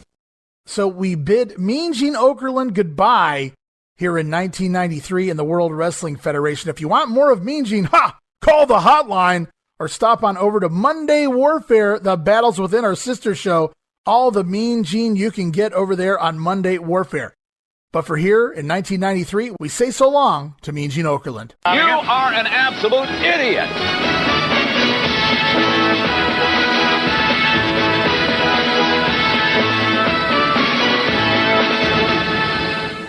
And we move on to All-American for September 19th. Bobby Heenan. It's the new Bobby Heenan show, right, guys? No. He's interrupted by Joe Fowler, who informs the Brain that they will be headed back on the road starting next week. And yes, I said they. Joe Fowler, now the new co-host of All-American. We even get an exclusive this week, taped August 31st in Grand Rapids. It's the Heavenly Bodies over the team of the Smoking Guns in about 6.5 minutes when Jimmy Del Rey pins Bart Gunn after Cornette hits Bart with the tennis racket. So Jimmy doing so even here in the WWF. The Heavenly Bodies get their first big win, although it's on All-American.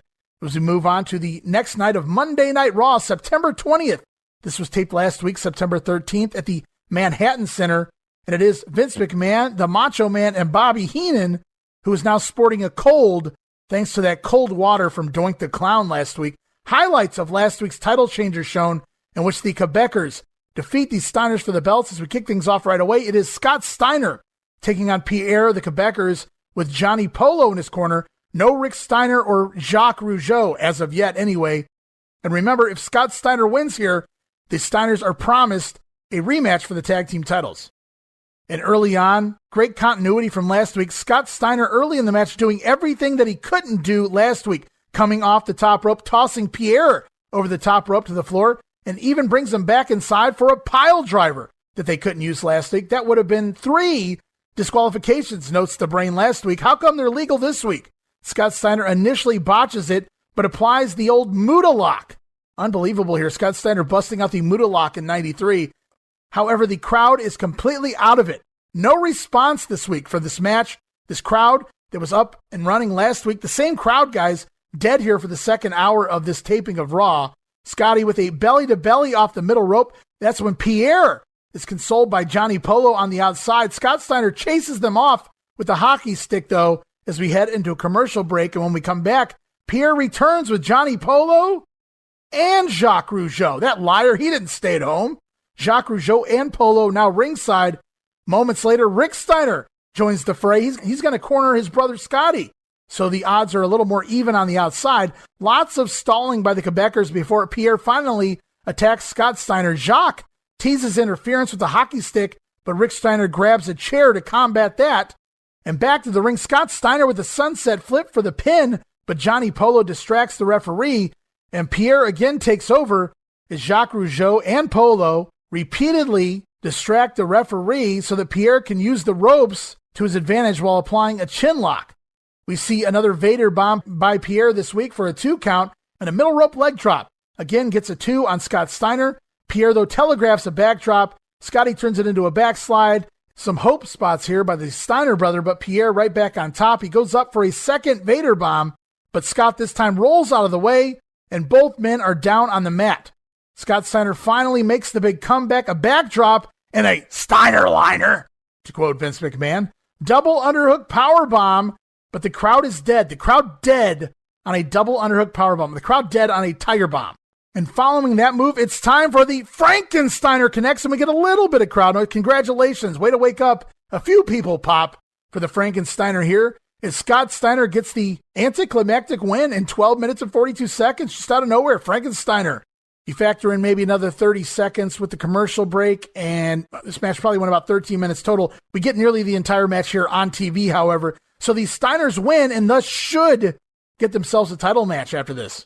But for me, as good as the match could have been with real crowd heat, the crowd killed this for me, and the constant chin locks by Pierre didn't help matters. I expect a lot more out of both of these guys, but this felt like filler, even though it was supposedly furthering a storyline, which we never really finished, at least the way you would expect. The Steiners are supposed to be guaranteed a title shot here, but Jack Tunney not doing too well these days in the office. More wrestling action. Bam Bam Bigelow, accompanied by Luna, taking on Laverne McGill as Bigelow dominates. He does miss a charge into the corner, but does a flare flip up and out to the apron. McGill tries to dropkick Bammer off the apron, but Bigelow sidesteps and McGill goes down hard in the ring. Bigelow then flings McGill outside for Luna to beat on for a moment. McGill tries a sunset flip back inside, but he gets sat on by Bigelow. Bigelow with a shitty-looking suplex, which it looks like he may have blamed McGill for because he looks upset, and he drops all 350-plus pounds of his weight. Boom! Senton splash, bag splash, all of his body weight onto the chest of poor Laverne McGill, and that wakes the crowd up for the first time all night. We get a loud, oh, that's gotta hurt. Bam Bam Bigelow, landed all of his weight on poor McGill, and Bigelow doesn't even bother for the diving headbutt. He knows he knocked the wind out of McGill here. Bigelow gets the win with the senton, 5 minutes and 18 seconds. Very heel-heavy crowd at this taping between last week and this week. Very obvious here, though the match went a bit long, over 5 minutes in this squash match for Bammer. And I didn't want to take away from this match, but during the matchup, Crush calls in once again this week, and he announces he will return very shortly, brother, and make a big impact. The Macho Man says he and Crush go way back, brother. Macho asks Crush a question about his training regimen, but he gets no answer. Are we having technical difficulties again? Vince McMahon then asks a question, assuming technical issues as well, but Crush responds to Vince right away without hesitation. Crush then admits he heard the Macho Man, but says he won't respond to Randy Savage. Crush says he will never speak to the Macho Man again. You got that, brother? Macho asks, what's wrong? But Crush hangs up the phone. I wrote, wahahaha. The plot thickens. If you didn't think so last week, it's pretty evident now there are certainly issues between the Macho Man and Crush. We then are treated to a clip of Doink dumping water on Bobby Heenan from last week, and that explains Heenan's cold.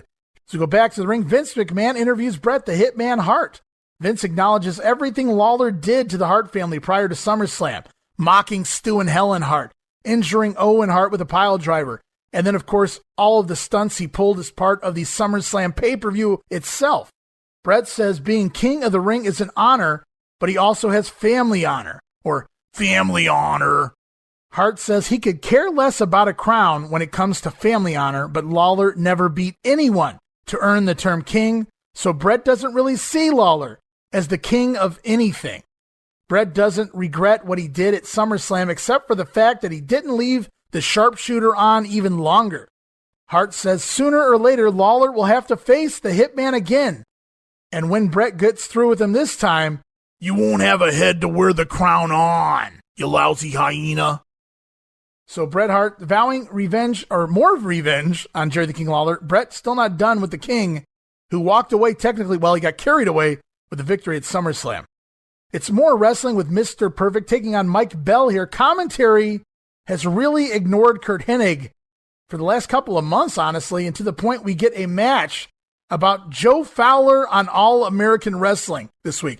Yes, instead of referencing Mr. Perfect or anything he has going on in the company, the announcers use this time to talk about Joe Fowler joining All American Wrestling with Bobby Heenan. That is unbelievable.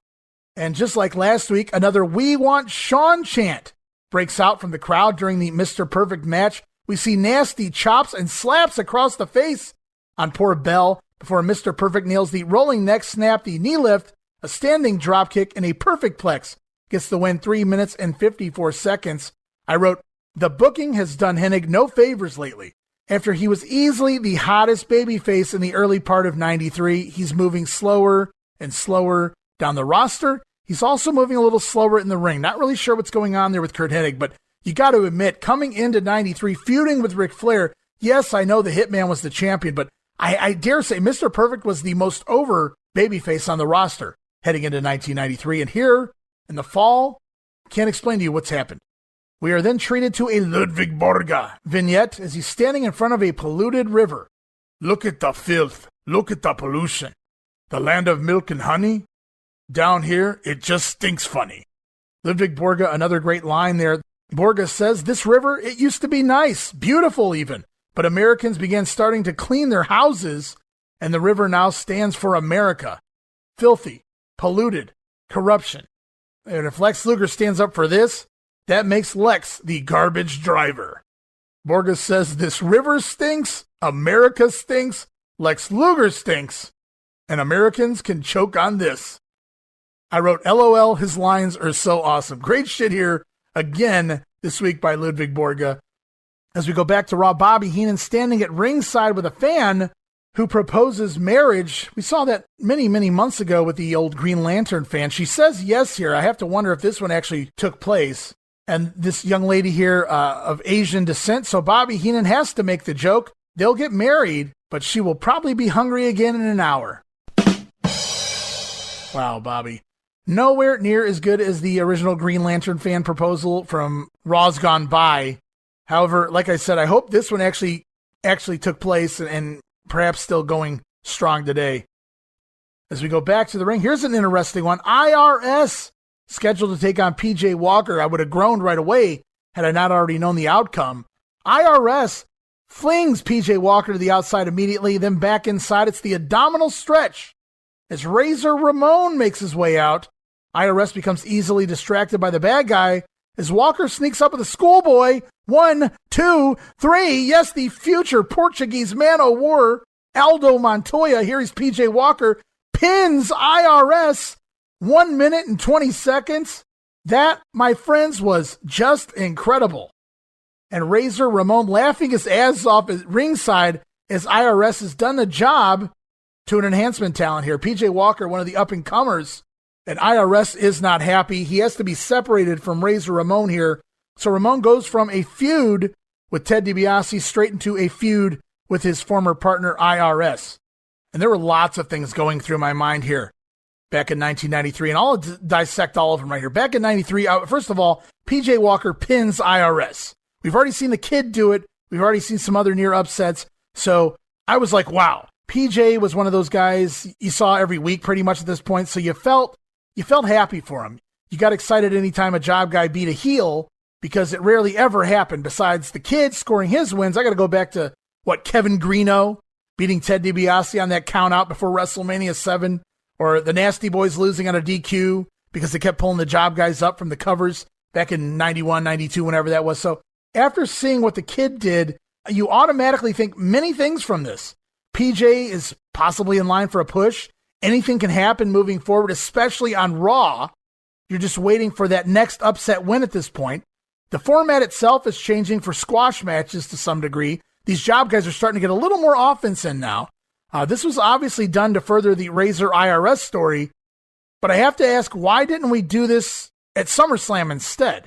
Why didn't the Kid win at SummerSlam and we can move things along with Razor and IRS in the process, and then the Kid's not losing to IRS and falling flat, his push falling flat right there on the pay-per-view.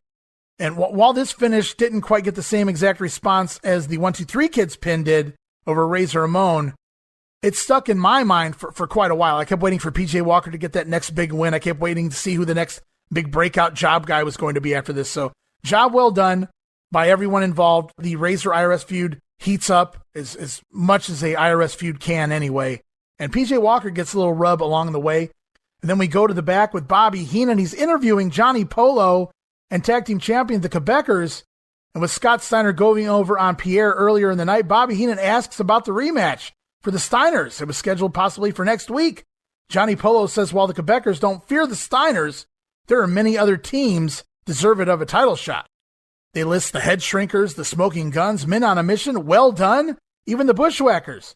So you know what? No, the Steiners won't get a title shot next week, but the Quebecers will give a title shot to a deserving team. And how can you just do that? I don't understand. The entire point of the match, the entire rule of the match was if Scott Steiner won, then the Steiners get a title shot. Now they can just decide if they're going to give the title shot, if they're going to follow through with the agreement. These last couple weeks of booking, a little questionable, very Memphis-y, if you catch my drift. As apparently now the champions call all the shots and can just go back on stipulations and on their word after the fact. So very confusing at the time. They announced that a match is going to take place, and if the Steiners win, we get our title shot.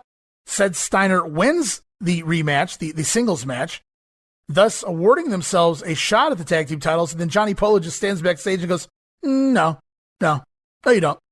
Very intriguing how that happens. And next week, guys, Monday Night Raw will be coming to you live from New Haven, Connecticut, as we'll see the return of Superfly Jimmy Snuka. We see a clip here of Snuka doing the old Superfly dive off the top of the cage onto Don Morocco. And as Raw begins to go off the air, it appears Bobby Heenan gave Vince McMahon his cold as Vince McMahon sneezes. Vince sneezes. Can you believe that? He must have hated himself for that. Vince McMahon, you're fired. How dare you sneeze in my presence? Vince McMahon catching the cold of Bobby the Brain Heenan. And this guy's a very noteworthy episode of Monday Night Raw because this will mark the final Monday Night Raw at the Manhattan Center for 3.5 years. As Raw goes on the road beginning next week in New Haven, Connecticut, it'll leave the small venues here in New York City and move out on the road. No more Monday Night Raw here in the Manhattan Center, as we've come to be accustomed to since all the way back in January of '93. No more Raw here. And honestly, the way the crowd has been reacting as of late, sometimes bored, sometimes healing it up, smart marks out there, lots of smart marks in this crowd. This might be for the better. It might be a good idea to take it away from the Manhattan Center for just a little while. Maybe not 3.5 years, but maybe just for a little while. So maybe a good call there. And we've got one more weekend of wrestling action to discuss. It's Superstars for September 25th, taped August 31st, Grand Rapids, Michigan at the Grand Center. Last week, we see the Attack, HBK, and Diesel on the 1-2-3 Kid. Mr. Perfect making the save. This week, as the show kicks off, we see Mr. Perfect entering the building, and he has something to say to Shawn Michaels and Diesel. Let me clarify this whole situation. Last week, Michaels and Diesel, you push around the 1-2-3 Kid in the aisle like a couple of bullies. I come out, I handle the situation. Matter of fact, the 1-2-3 Kid is wrestling this week. And I guarantee you that that won't happen again. Why? Because I'm going to be in his corner.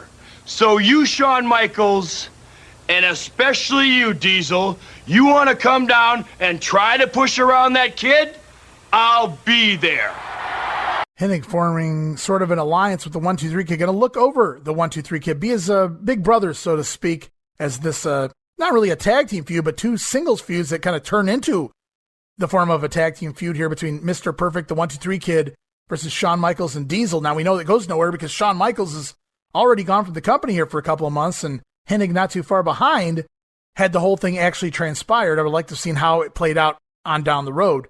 As we go to Vince McMahon, Jerry Lawler, and the Macho Man on commentary. To the ring, Adam Bomb with Johnny Polo taking on Kevin Kruger here. And they announce Polo as the new co-host of Radio WWF with Jim Ross. It's the Adam Smasher, though, that gets the win here in the match. Adam Bomb gets the win, 2 minutes, 34 seconds. And we're off to face on the Peacock Network, but no more Mean Gene Okerlund. Replacing Mean Gene is Joe Fowler. Makes his face-to-face debut this week.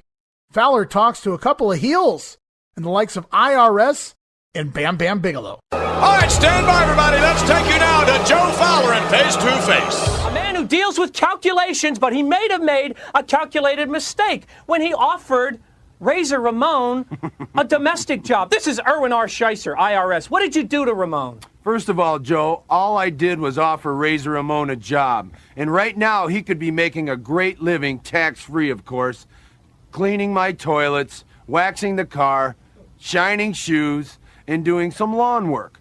But no, he was too stupid. Now he wants to challenge IRS, climb in the ring, and get beat up for his money. Now, Joe, let me ask you an educated question. If I offered you a good living, tax-free, mowing some lawns, would you be insulted by that? Well, I'm comfortable where I am right here, so yes, I would be. I'm talking about some real money, though, Joe. I think all you've done at this point, IRS, is you have incited Razor Ramon, and it is a match that I truly am looking forward to seeing. and everyone out there will be looking forward to seeing it. And I want to continue now because we have another guest, none other than the Beast from the East, Bam Bam Bigelow, with his main squeeze, Luna Vachon. And Bam Bam, you have an opportunity right now to take on a true legend, a Hall of Famer of the WWF. You know who I'm talking about. The Macho Man, Randy Savage. That's right, Joe. I know exactly who you're talking about. And you know, he's a former WWF champ. When, Joe, was the last time that Randy the Macho Man Savage has held the World Heavyweight WWF title? You tell me when. It doesn't matter when, it's what have you done for me lately. It does matter. What it is, the man is a has-been. And when he steps in the ring with me, Bam Bam Bigelow, to beat some knees, the Macho Man, he will make the Hall of Fame because he will be out of wrestling permanently. That is, he isn't macho, he's not a legend, and he won't forget. This is the most dominant force in the World Wrestling Federation. There's no denying that the Macho Man is the people's choice in this particular match. All right, and that's our first taste of Joe Fowler here in the face-to-face booth. But there's even more. It's tonight. That's right, tonight. September 25th, WWF returns to Madison Square Garden, New York City, and a new match announced out of nowhere. We have new tag team champions, the Quebecers. Remember that, guys. Well, the Steiners were originally scheduled to defend the titles against the team of Bam Bam Bigelow and Adam Bomb, who's managed by Johnny Polo, as part of the Madison Square Garden card. Well, the Steiners aren't champions anymore.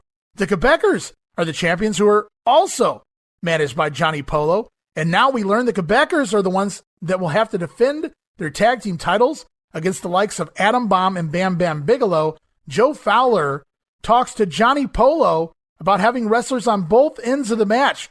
What is a manager to do? But here's the information that we just got. Remember the Steiners were going to defend tag team title? Well, the Quebecers defeated them. I've just been told that the Quebecers are in fact going to be at Madison Square Garden tonight. Can you believe this? The Quebecers with Jacques and Pierre, managed by Johnny Polo, taking on Bam Bam Bigelow and Adam Bomb. Now, here's the unusual story here.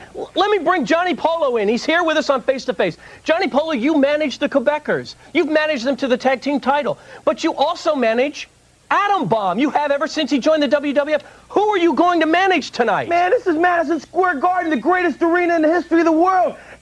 It's to be my greatest night, defending the World Tag Team titles in Madison Square Garden. I got to defend him against Adam Bomb. I mean, the guy's family's like my brother. We've been together since we both came in the World Wrestling Federation. And now Jack Tunney, man, I was camping outside Jack Tunney's door all night trying to get an audience with him, trying to tell him. I said, please, Jack, I wanted to. He wouldn't even open the door. I wanted to tell him, you can't make me have the Quebecers defend against Adam Bomb. There's no way. How am I supposed to show up for a match like this? I mean, we're like a family.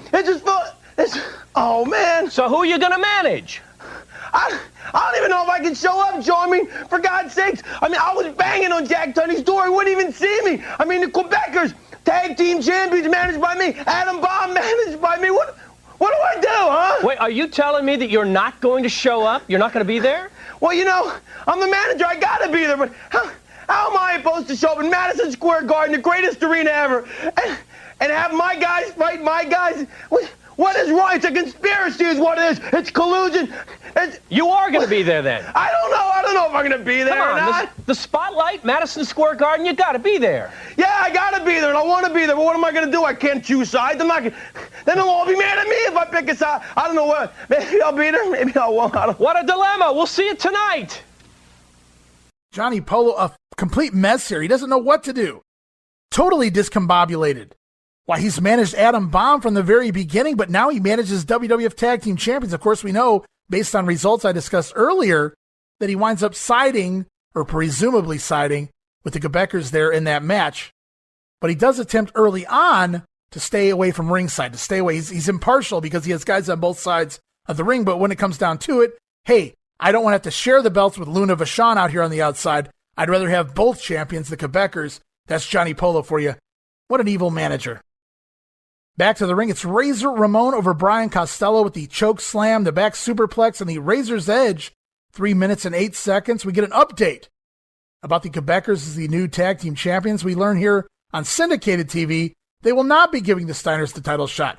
A more deserving team will be given a title shot. This this coming Monday night on Raw. And it's break time here on the Grenade, guys. No, I'm not going to shill you anything, but I was skipping through the show and I ran into a very familiar commercial from my childhood, from my youth, if you will. And I got to ask you guys, how many combinations are in every bag of Skittles? How many combinations? In every bag Skittles. of Skittles bite-sized candy. Let's do this one bag at a time. Well, there's Strawberry. We got Lemora. Or a Grapeful. And Berry Lime. Berry Lime. Look, this is how it works. Okay. Well, then there's Drop-A-Santa. Banana-Melba. Trop-Banana. Castleberry. Good. See, every Skittles combination is a new taste with a new name. Well, for example, Grape Sour Apple Cherry. Lemon Melba Lime. Melba Lime. Lemon Melba Lime? So how many combinations are there? Hello. Find out for yourself. Taste the rainbow. Don't forget the wild Fruber, okay? Ooh, Taste the Rainbow, one of the most familiar commercials of that time frame for me. Lots of random made-up words there, and I remember almost all of them, 30 years later. Commercials used to really do their job back then. And it's back to the ring for Bastion Booger taking on Todd Becker. And on next week's episode of The Grenade, we're going to talk about October of 93 here in the WWF, and part of that's going to be a Randy Savage shoot interview, if you will, as part of Radio WWF, where he lambastes Hulk Hogan and some of the backstage politics and other things that went on between the two. And here he shoots on Hulk Hogan a little bit this week, or at least he has a little fun at the expense of the Hulkster. As Booger hits the ring, Macho Man exclaims, "Booger Mania running wild." Aha! This week, Booger, though, safely nails the Karachi Crunch into the ring post, and then the trip to the Batcave. Booger gets the win over Todd Becker, 1 minute, 54 seconds. And Vince McMahon with yet another adipose tissue reference to the body fat of Bastion Booger. We get another WWF fundraiser shill and another WWF Unbelievable vignette. It's once again that dude claiming he could take on all the WWF superstars and then getting his ass handed to him. Back to the ring. Jack Reno stands in the ring awaiting his opponent, the 1-2-3 Kid, accompanied, as promised, by Mr. Perfect. Jerry Lawler with the skinny jokes to start things off. He says, when the 1-2-3 Kid drinks tomato juice, he looks like a thermometer. While Lawler was trying to be funny, Vince McMahon unintentionally funny when he says back to Lawler about the kid's size, "It's not how you look, it's how you perform." I had to laugh at that based on the man that line came out of. Vince McMahon saying it's not how you look. He may have the right slogan here in 93. Unbelievable. And the kid with those educated feet, to quote JR, and then a snap leg drop. Though the kid misses a drop kick into the corner, takes a nasty bump on the back of his head. He does come back with a spinning heel kick in the corner, however. Really awesome move there. And a Lamahi straw cradle. Kid picks up the win, 2 minutes, 14 seconds. No sight of Diesel or Shawn Michaels anywhere. As we see the Ludwig Borga Filthy River vignette once again. Back to the ring. Tatanka taking on Barry Horowitz. Really making a note of Tatanka's undefeated streak as of late. As Horowitz making Tatanka look like $1 million. Really great bumps by Barry Horowitz all around the ring. Barry even nails an inverted DDT for a 2 count, but Tatanka on the war dance makes the comeback. A bunch of chops, followed by the Papoose to go. Tatanka gets the win, 2 minutes, 35 seconds. It's more face-to-face. On the Peacock, it's even more of Shawn Michaels and Diesel talking to the 1-2-3 Kid. Did you see the match when the 1-2-3 Kid came out, was minding his own business, walking down the aisle, and all of a sudden, Shawn Michaels and Diesel attack him? And give Mr. Perfect some credit, too. Like a good man, he did the right thing, and he helped out the 1-2-3 Kid, but it was an ugly incident. It didn't have to happen, or at least I don't believe it had to happen. Well, right now, we have this announcement.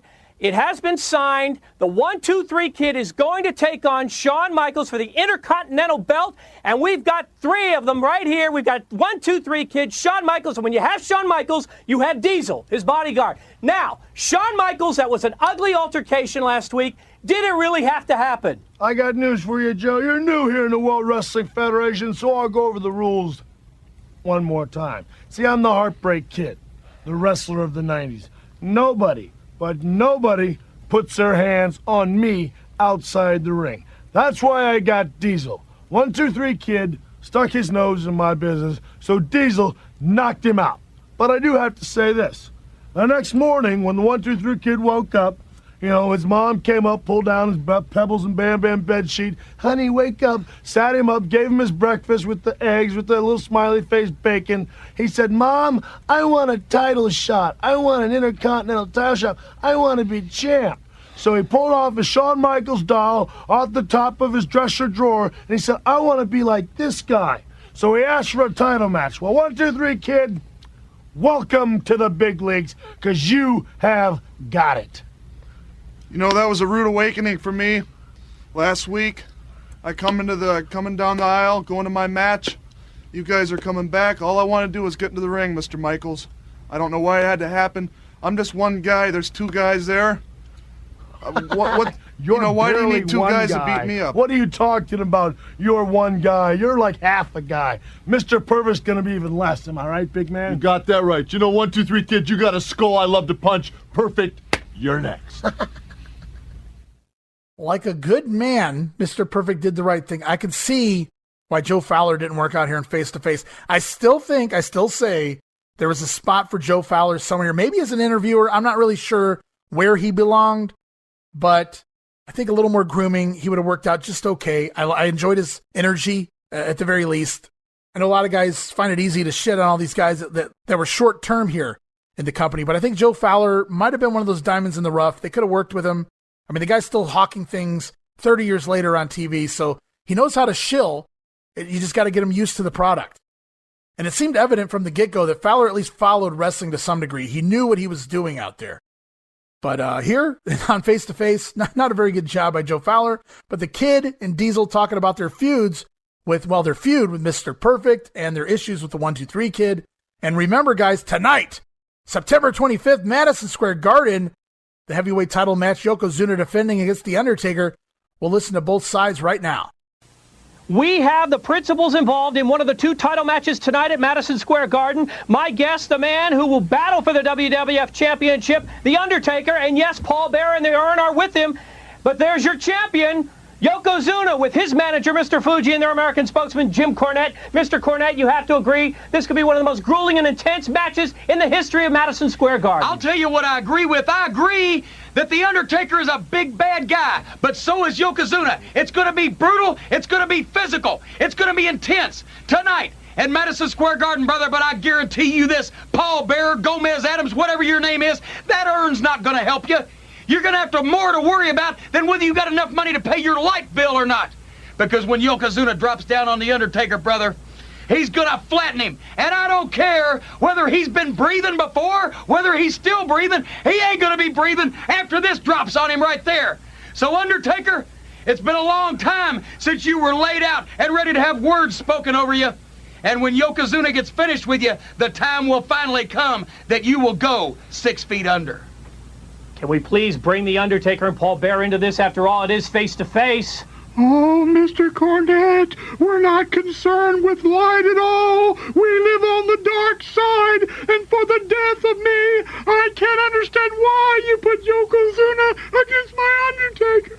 Tonight, Yokozuna, you meet the Destroyer. Rest in peace. Rest in peace, Yokozuna. And back to the ring, it's the Smoking Guns over the team of Tom Stone. Wow, I haven't seen him in a while. Tom Stone and Dan Rubens. And the Guns even bust out a suplex into a crossbody combo move here before nailing the revolver. Bart Gunn with the pile driver gets the win, 2 minutes, 19 seconds.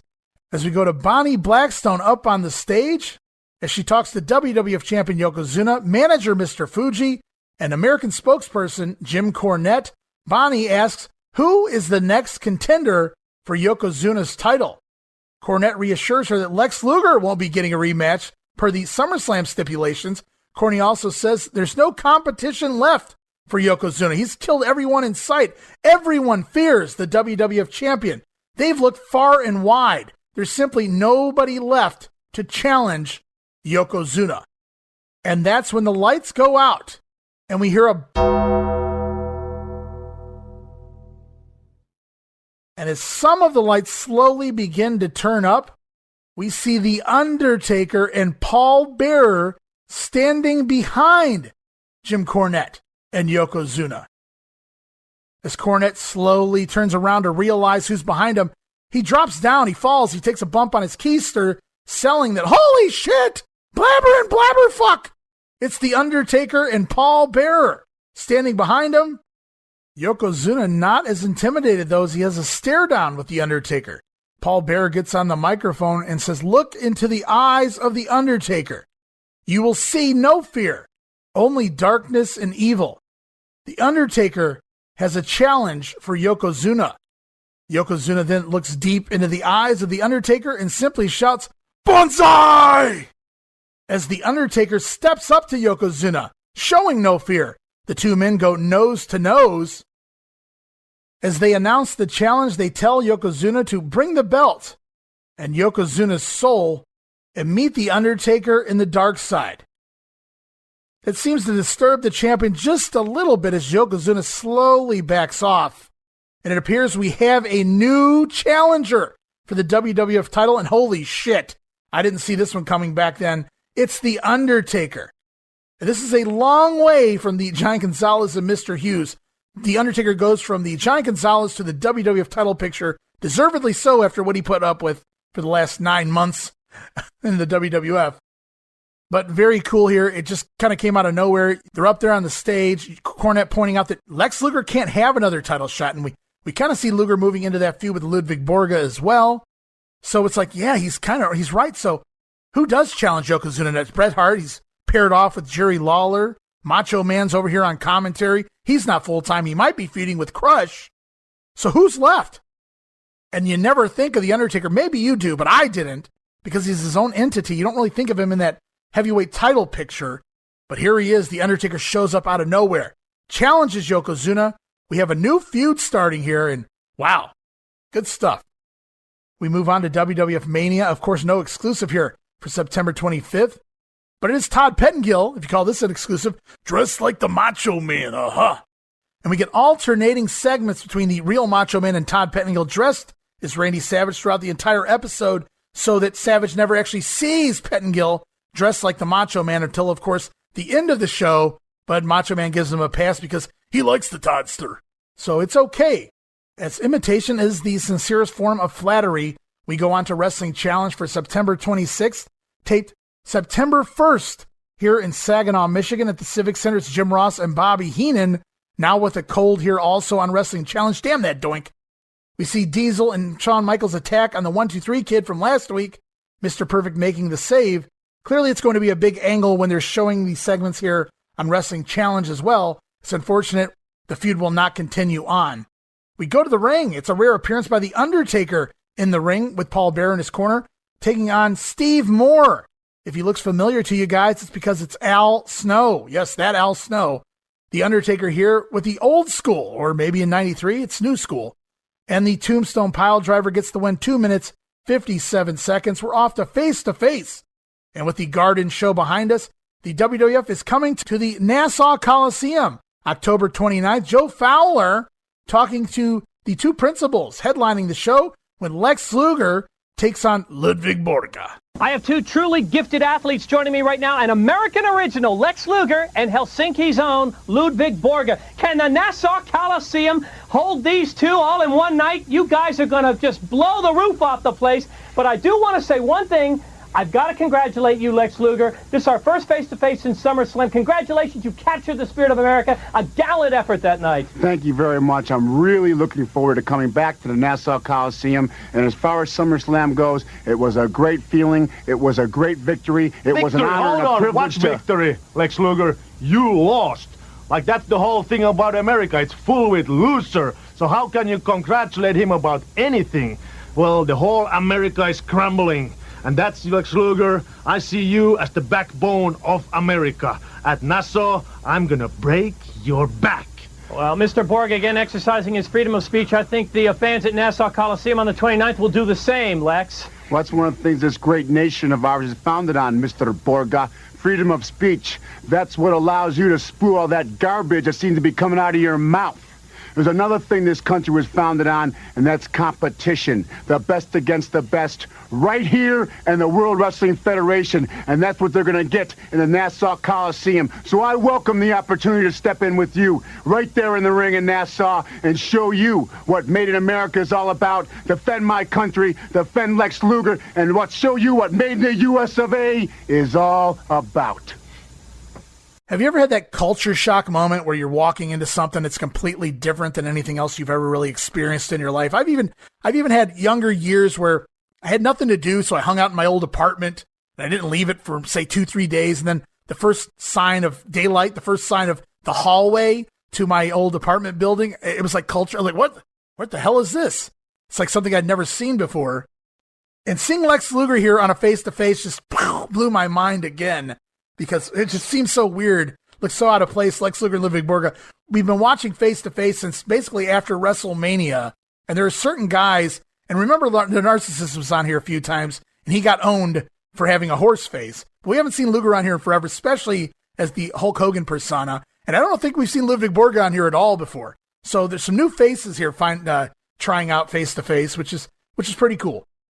And back to the ring, it's Bam Bam Bigelow with Luna in his corner taking on Gary Jackson, who got that tryout as Freight Train Gary Jackson, Little Coco, as I like to call him. Jackson with some offense early.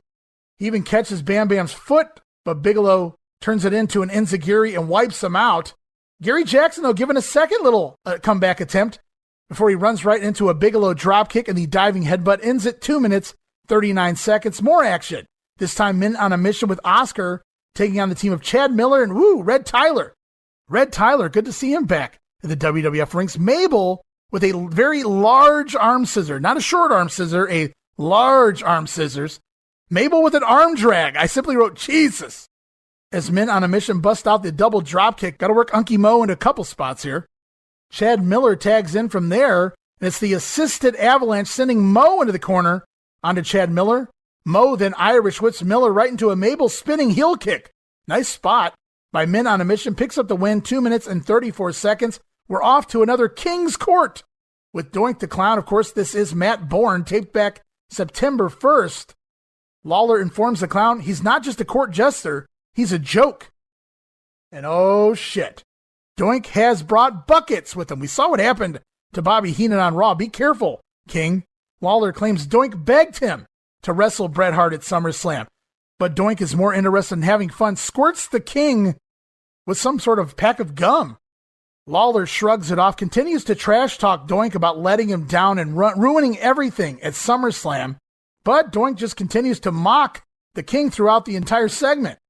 Lawler appoints Doink his new royal court jester full-time, which means Doink only takes order from the King from here on in. And this is where Doink begins to have a little fun with Lawler as if he wasn't already. He said, take orders? You want an order? Orders? Oh, okay. Doink wants a quarter pounder with cheese. No, wait, that's a wrong place. Doink wants a Whopper with cheese, but cheese stops him up. So maybe no cheese. And hold the mayo, extra pickles, 2 packets of mustard. Doink likes mustard. Doink wants some large fries with salt. No, wait, the doctor says no salt. Salt's bad for you, no salt. But ketchup on the side. And then Doink wants a milkshake. Chocolate? No, he likes strawberry, but he finally goes with vanilla. Nah, second thought, Doink is watching his weight. He'll just have a little water instead. And as Lawler turns his head to talk trash on Doink to the fans, Doink picks up one of those said buckets he brought out with him and dumps the bucket of water onto the head of Jerry Lawler, and the bucket just rests on the head of the King as we go into commercial break. You'll also notice as we go into the commercial, Doink actually takes the microphone from Lawler, so he's clearly going to say something there, but it's cut off when it makes air as we go into commercial break. Curious to see what Doink said there. Jerry Lawler standing there looking a fool with a bucket on his head as Doink the Clown gets one over on him. Matt Borne and Jerry Lawler, sign me up. Jerry Lawler and any other version of Doink the Clown, I'll pass. Back to the ring, it's IRS taking on John Paul.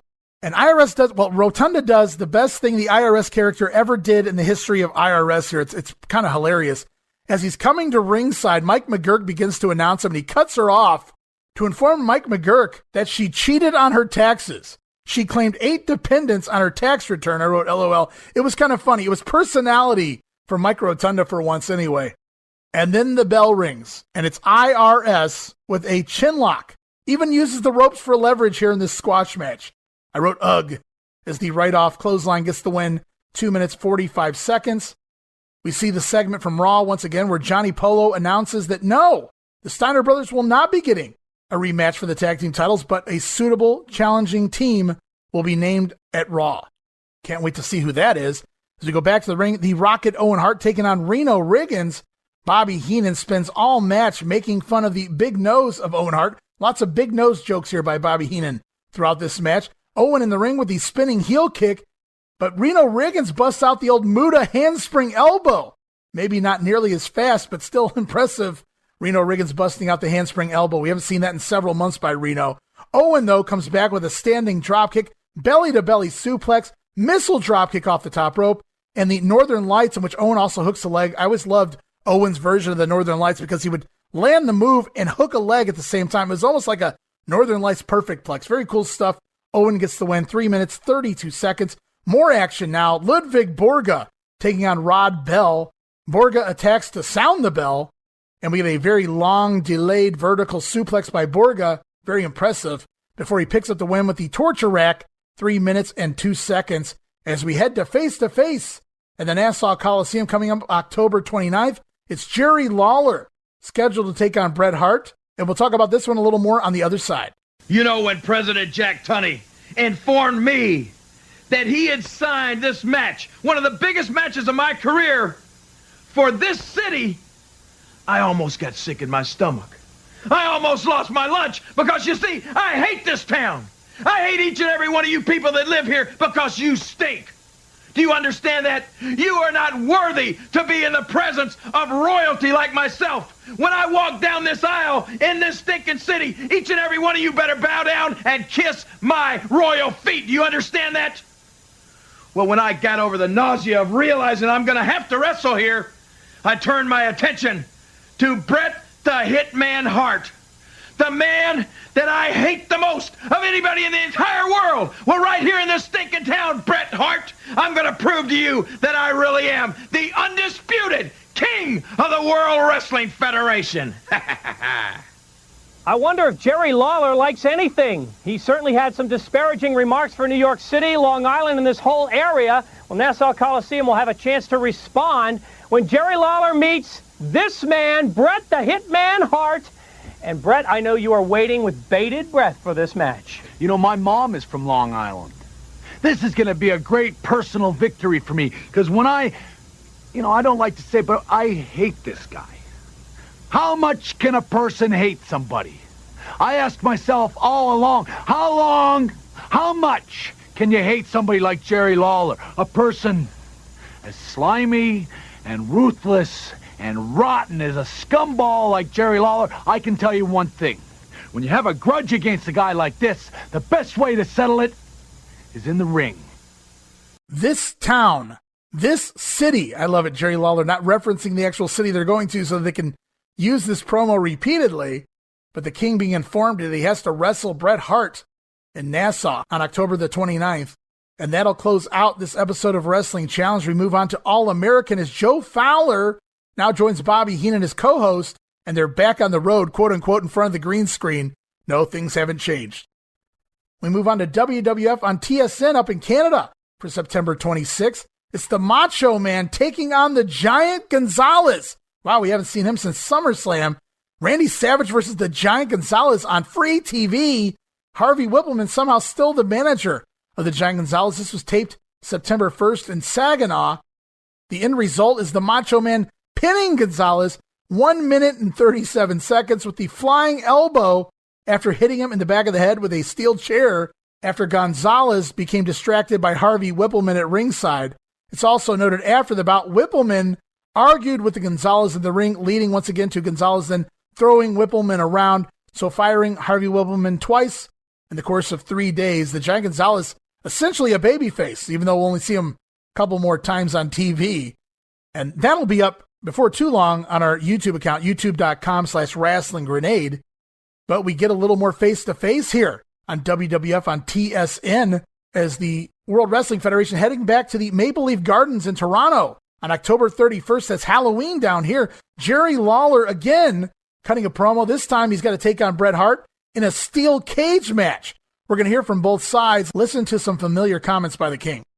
Of all places, for President Jack Tunney to force me into a steel cage match with Bret the Hitman Hart, it had to be here, in this stinking city. I hate this town. Do you understand me? I hate each and every one of you peons out there. And I want to tell you this. When I arrive, I want you all to get down on your hands and knees and kiss my royal feet. Do you understand that? And let me tell you something, Bret the Hitman Hart. You know, if you remember back to SummerSlam, I beat you when I was on crutches. Imagine what I'm going to do to you now that I'm 100%. I'm going to prove to you once and for all who is the one and only true, undisputed king of the World Wrestling Federation. When I get you in that steel cage, I'm not going to be responsible for what happens to you. Believe me, it's not going to be a pretty sight. Bret Hart, ha ha, I can hardly wait. There you have it. You heard the comments from the undisputed king, Jerry Lawler. Now let's hear from his opponent for this matchup, Bret the Hitman Hart. Bret, this is inside a steel cage, the most dangerous match in the WWF. Yeah, it is. And I look forward to it. You know something? Hate is a big word. That's a really big word. To say you hate somebody's guts. You know, I don't very often say that, but Jerry Lawler, I hate your guts. You know, I'm a little surprised that you're even alive and still ticking. But I can promise you one thing. A steel cage match. 15 feet high, steel cage. That's exactly what I want. I want to end your career. I don't want to see or hear you again. I want to obliterate you and wipe you out. And the fact is, I thought I already did it. But I haven't. But I can promise one thing. You are going to pay, and the best way to pay is in a steel cage match. And Jerry Lawler, I will destroy you. In this stinking city, now if you go back, no, it does sound similar. These are two completely different promos. This one's referencing a cage match, because some nights Lawler worked Bret in a one-on-one singles match, other nights it was inside a cage. Two completely different promos over the last couple shows, but both times in this city, this stinking city, this town. He's not referencing the city so they can use this multiple times. Very good work there by the King. And that concludes TSN as we move on to our final show on this episode of The Grenade. It's Monday Night Raw for September 27th, live in New Haven, Connecticut at the Veterans Memorial Coliseum. It's Vince McMahon, the Macho Man, and Bobby the Brain Heenan as we get a special announcement right away out of the gate from Jack Tunney. Let's listen. Due to Shawn Michaels' failure to appear for a number of Intercontinental Championship defenses and his refusal to fulfill his contractual obligations, the World Wrestling Federation has no alternative but to suspend Mr. Michaels and thus vacate the Intercontinental Championship. As a result of these actions, next week, a 20-man over-the-top rope battle royal will be held, in which the final two competitors will meet the following Monday to determine the new Intercontinental Champion.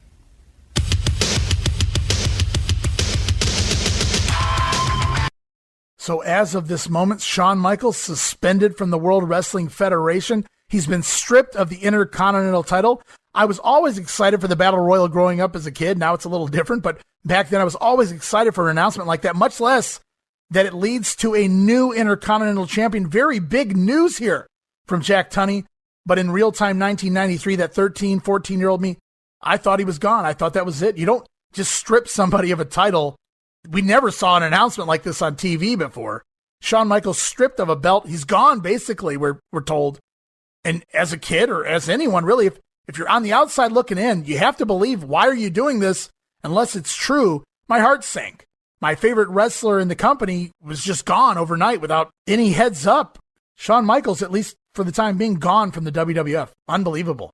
What an announcement to kick Raw off. As we go to the ring, it's the undefeated Native American taking on a man making his return full-time to the company. It is the model Rick Martel. And Themis Clarity's the Raw girl out there looking oh so good, the best she's ever looked. Great bikini this week by Themis as the model is back. He passes Themis in the aisle, doesn't even bother to give her a glance because, yes, he is a model. And a feeling out process starts as Martel with a cartwheel around a backdrop attempt by Tatanka, and then Martel with a little bit of jumping jacks.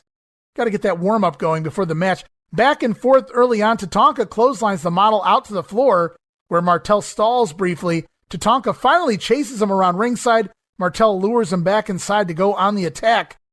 Tatanka tries to make a comeback with a reverse body block out of the corner, but when he jumps up to the middle rope, he slips and falls down onto his feet, and he has to try the move again. Martel, though, sees it coming, drops down, and Tatanka misses the initially botched reverse crossbody there by the Native American. The model takes over with a back suplex, then shit cans Tatanka out to the floor as we head into a commercial break. Back from break, Martel controls with an abdominal stretch, but he's caught using the trunks for leverage, and he has to break the hold. Martel tries to reapply the abdominal stretch, but Tatanka reverses into his own, but the model rakes his eyes to escape. Martel back on the offense. Tatanka given some hope spots here, but it's the model with another back suplex and a back breaker for a 2 count. Martel then out to the apron. Don't tell me, is he going to, oh my gosh, Rick Martel with the old slingshot splash. And I don't know if I've seen Martel do that since his AWA days, or at least his babyface run here in the WWF, I guess. But the model doesn't connect as he lands on the knees of Tatanka, but the Native American is still injured. He can't capitalize, so both guys down. Martel back on top with a seated chinlock. Tatanka finally up and out, escapes, and delivers a crossbody running off the ropes for a 2 count. And it's war dance time as Tatanka comes back with all the chops in the world, even the top rope tomahawk chop. Hey, he beat Damian Demento with that a couple weeks ago. Tatanka comes running off the ropes, but Martel wisely sidesteps and uses Tatanka's momentum against him, tosses him over the top rope out to the floor, and he doesn't seem to want to let the Native American back in. He's going to defeat the undefeated Native American by countout. Martel simply won't let Tatanka back in the ring, but Tatanka has enough. He grabs Martel by his ankles and yanks him outside, pulls him out, and the two continue to brawl on the floor until we get a countout, a double countout in 13 minutes. Welcome back to the WWF, Rick Martel. Show continues on. It's Joe Fowler in the event center, if you will. He talks about Shawn Michaels being stripped of the Intercontinental title and next week's 20-man Battle Royal.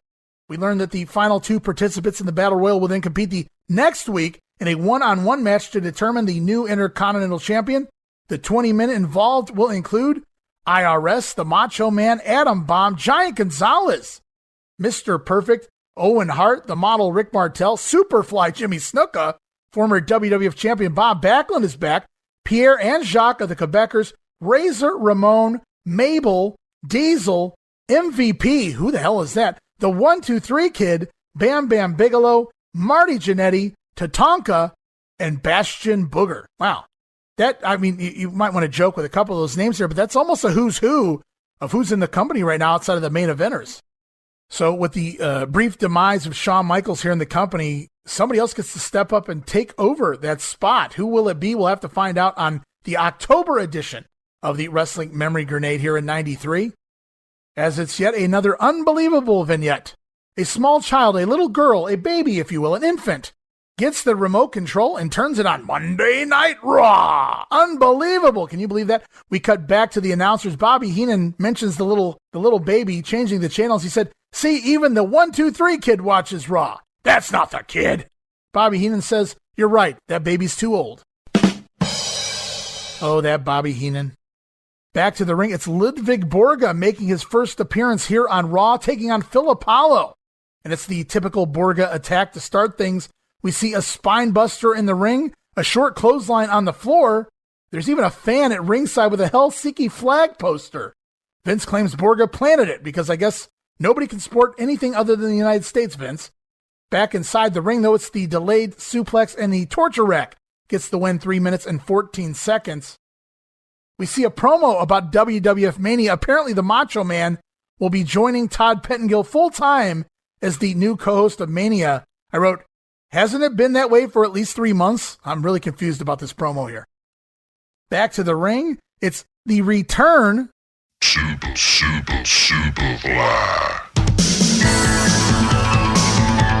of Superfly Jimmy Snuka.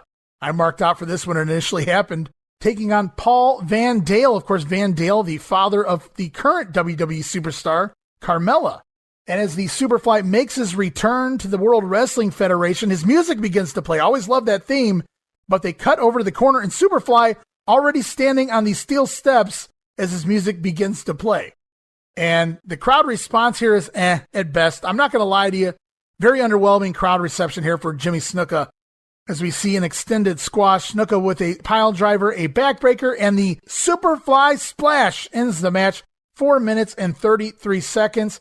At 50 years old, and that's how old Snuka was here in 93, this was longer than it needed to be. He looks great physically for any age, but specifically his age here. He can still fly. The Superfly splash was impressive, but the rest of the action, the rest of the offense, very slow otherwise. Crowd wasn't really there. I marked out for this random return and to hear that music for the first time in quite a while. So I was happy here as a teenage me in 1993, but looking back now, watching this now, it was cool. It was different to see a legend return, but I see why he wasn't full-time. And again, he was 50 years old, Jimmy Snuka, still doing the thing in the ring. Aha. And during this Legends match, Crush also called in. This is the third week in a row, and Bobby Heenan instigated things from the start. He asks Crush right away if he's part of the Intercontinental Battle Royal, knowing full well that he's not. We've already heard all 20 participants. But that doesn't stop Bobby Heenan from asking the question. Crush says he was surprised when he wasn't invited to participate. Heenan then continues the instigating, pointing out that the Macho Man's part of the Intercontinental Title Battle Royal. Oh, is he? Is that right, brother? Crush says that's typical. That's typical Randy Savage. To which Macho Man responds, that's a damn lie. Crush continues to talk about politics and Randy Savage getting into the match over someone of Crush's size and shape. The Macho Man then tells Crush that if he has a problem to come on down and let's talk about it. Savage says he's been trying to call Crush for weeks, but Crush won't answer. Crush then hangs up the phone on the Macho Man once again this week, 3 weeks in a row. Clearly there's some issues here between the Macho Man and brother. Or is it brother? Either way, we see a clip of PJ Walker pinning IRS last week, all thanks to Razor Ramon at ringside. And then we get a promo here. It's Vince McMahon interviewing one Erwin R. Shyster from his desk. Vince McMahon talking to Erwin R. Shyster. Or is it Mr. Rotundo? By the way, standing by, so we're told. Can you confirm that? Is IRS here? Mr. Rotundo. Hello, Mr. Rotundo. Can you hear us? We can hear you. I see. Mr. Rotundo, we just saw the footage of what happened just last week. And I guess you weren't too happy about that, were you? Let me tell you something, McMahon. And let me tell you something, Razor Ramon. You made a very big mistake sticking your nose in IRS's business. Because nobody causes IRS to lose a match. And what you got, Razor Ramon, for yourself is a nice audit coming at you. Uh-oh. Well, now, next week, Mr. Shyster, next week, you're in the Battle Royal. So is Razor Ramon in the 20-man over-the-top rope Battle Royal. This is a little added treat, McMahon, because I'm going to get a shot at you, Razor Ramon, in the 20-man. Get to work! What do you think I'm paying you for? When I get in the 20-man over-the-top Battle Royal, Razor Ramon, I'm not only going to be coming after you. You see, it's going to be a little crowded in there, but I will get my shots in. I will also be one of the 2 remaining contestants left in the ring, which gives me the chance to win the Intercontinental title, which I can very well do, as you know. Well, we thank you very much for joining us, Mr. Shyster, and the best of luck to you next week. You should thank me, McMahon, because I'm a busy man. Now get lost. Thank you very much. I told you to get to work. Mr. Rotundo says it 3 times before he catches himself or somebody helps him out. Vince McMahon, could you imagine if somebody else did that today? That would be the end of their run here with the WWE. But Vince McMahon back in 93, and you could blame the pending steroid trial if you want, but I think this was just Vince having a brain fart moment. You can't have that, pal. But I always got a kick out of this. Vince McMahon referring to IRS right there live on TV as Mr. Rotundo repeatedly. As Mr. Rotundo, Mr. Shyster, call him whatever you want, vows a little revenge on Razor Ramon. We go back to the ring. They've been talking for a week now. The Quebecers and Johnny Polo promised to defend their WWF Tag Team titles here tonight. The Quebecers out to the ring. Who will they face? Is it the Headshrinkers? Men on a Mission? The Smoking Guns? Who knows? Stay tuned. We'll be back after this commercial break. And back from break, Bobby Heenan is standing in the ring. It's Johnny Polo and the Quebecers on one side. And on the other side of the ring, it's Barry Horowitz? What is this about? Although I shouldn't be shocked, it appears Barry Horowitz is getting the title shot with partner Reno Riggins. But Barry claims to Bobby Heenan in an interview that Riggins is homesick with the flu. So Barry asks to pick a substitute partner for this match, at which time Polo and the Quebecers huddle, and they state, it depends on who you choose. And Barry Horowitz selects the 1-2-3 Kid. Oh my God, could it happen here tonight, guys? Polo and the Quebecers laugh at the idea of the 1-2-3 Kid and Barry Horowitz challenging them for the belt, so they happily accept the challenge.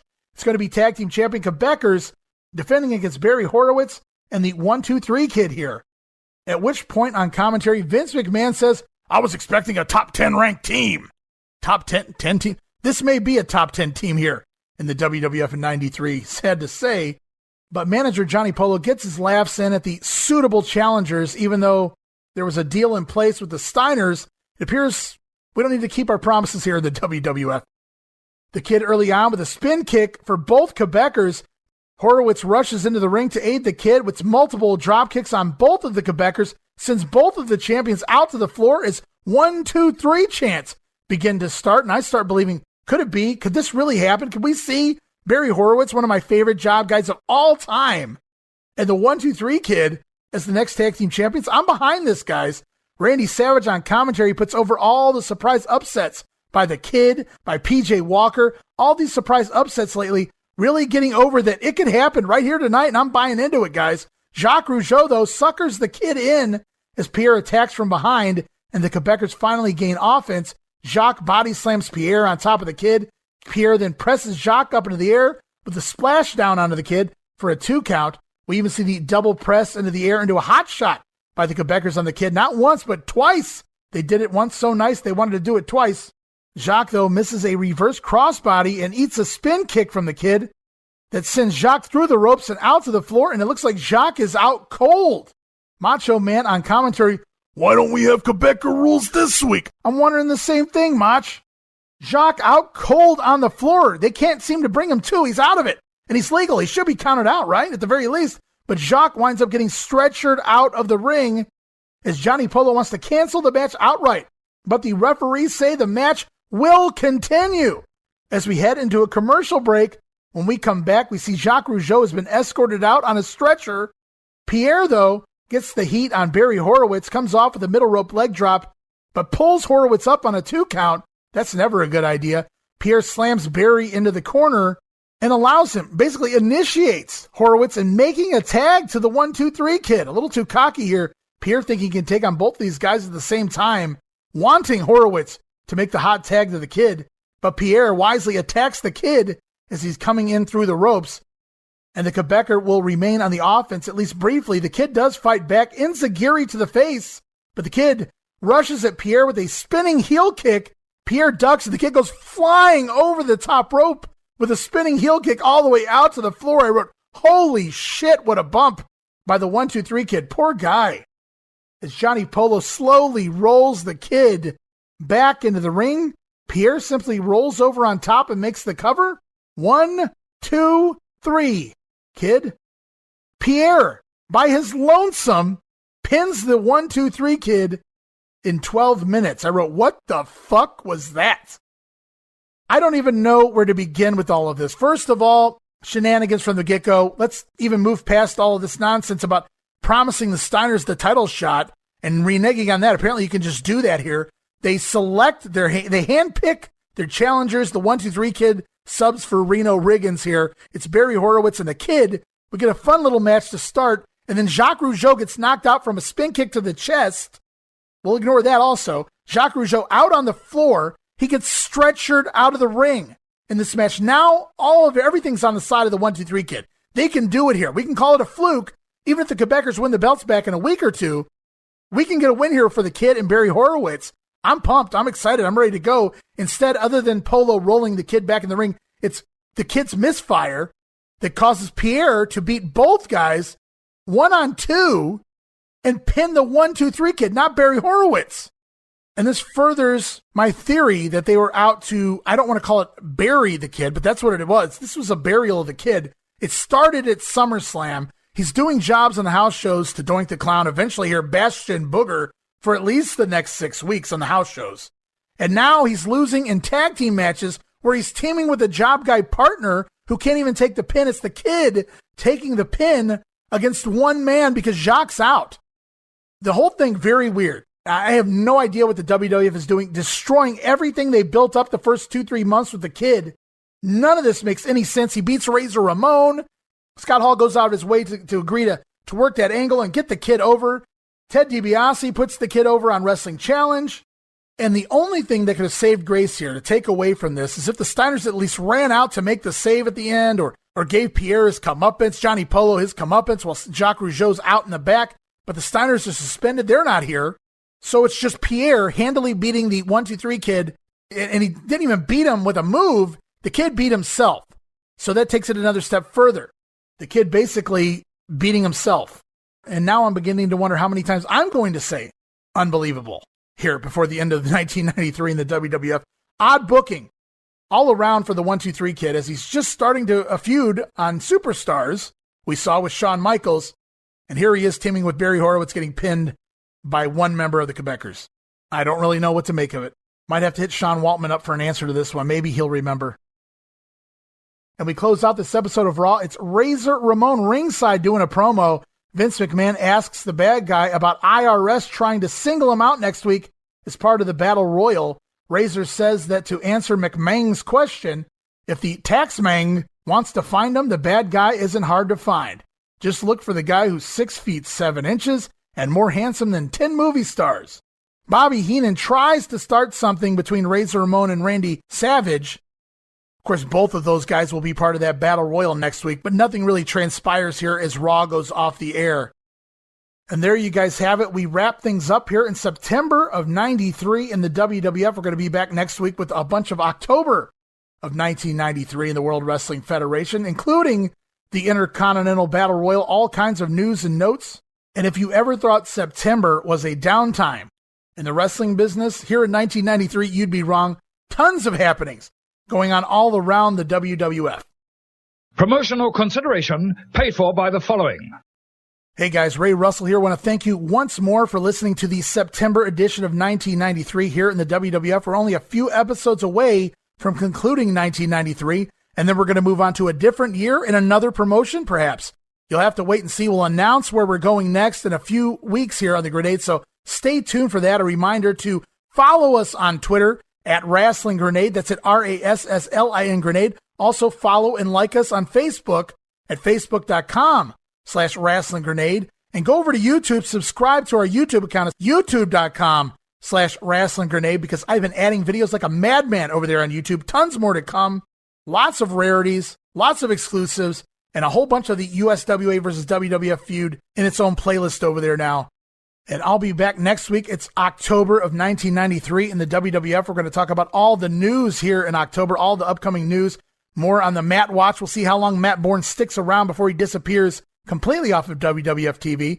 We'll learn a little bit more about the Shawn Michaels controversy, maybe a little more on the Steiner brothers as well. We'll look in depth at the infamous shoot interview cut by the Macho Man Randy Savage on Radio WWF, where he just tears into Hulk Hogan. We'll be covering the Intercontinental Title Battle Royal and so much more next week on The Grenade. And a reminder, guys, if you didn't listen last week, well, first I advise you to go back and check it out.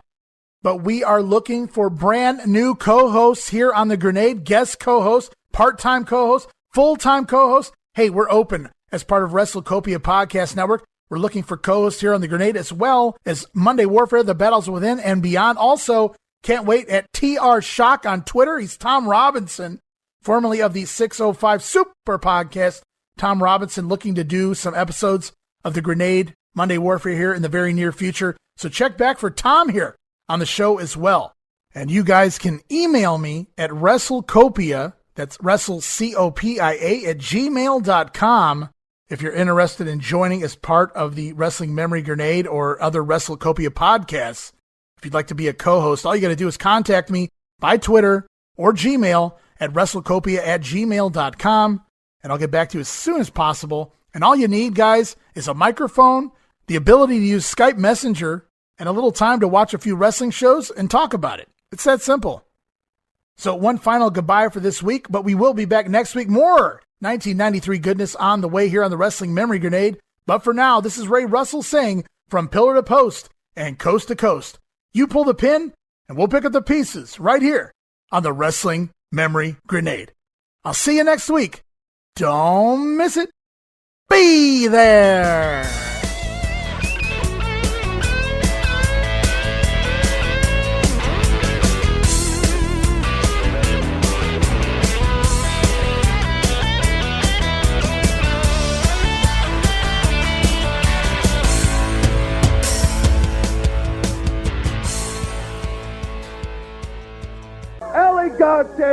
Oh, my boy. Mr. Rotundo. Hello, Mr. Rotundo. Can you hear us? Tonight, Rita and Chris are going to be wearing silk stockings. Tune in. That's not what it says. Is that what it said? I'm just No. abbreviating it. I'd rather watch that. You've been in his hair a long time. You don't want none of me. You're going out.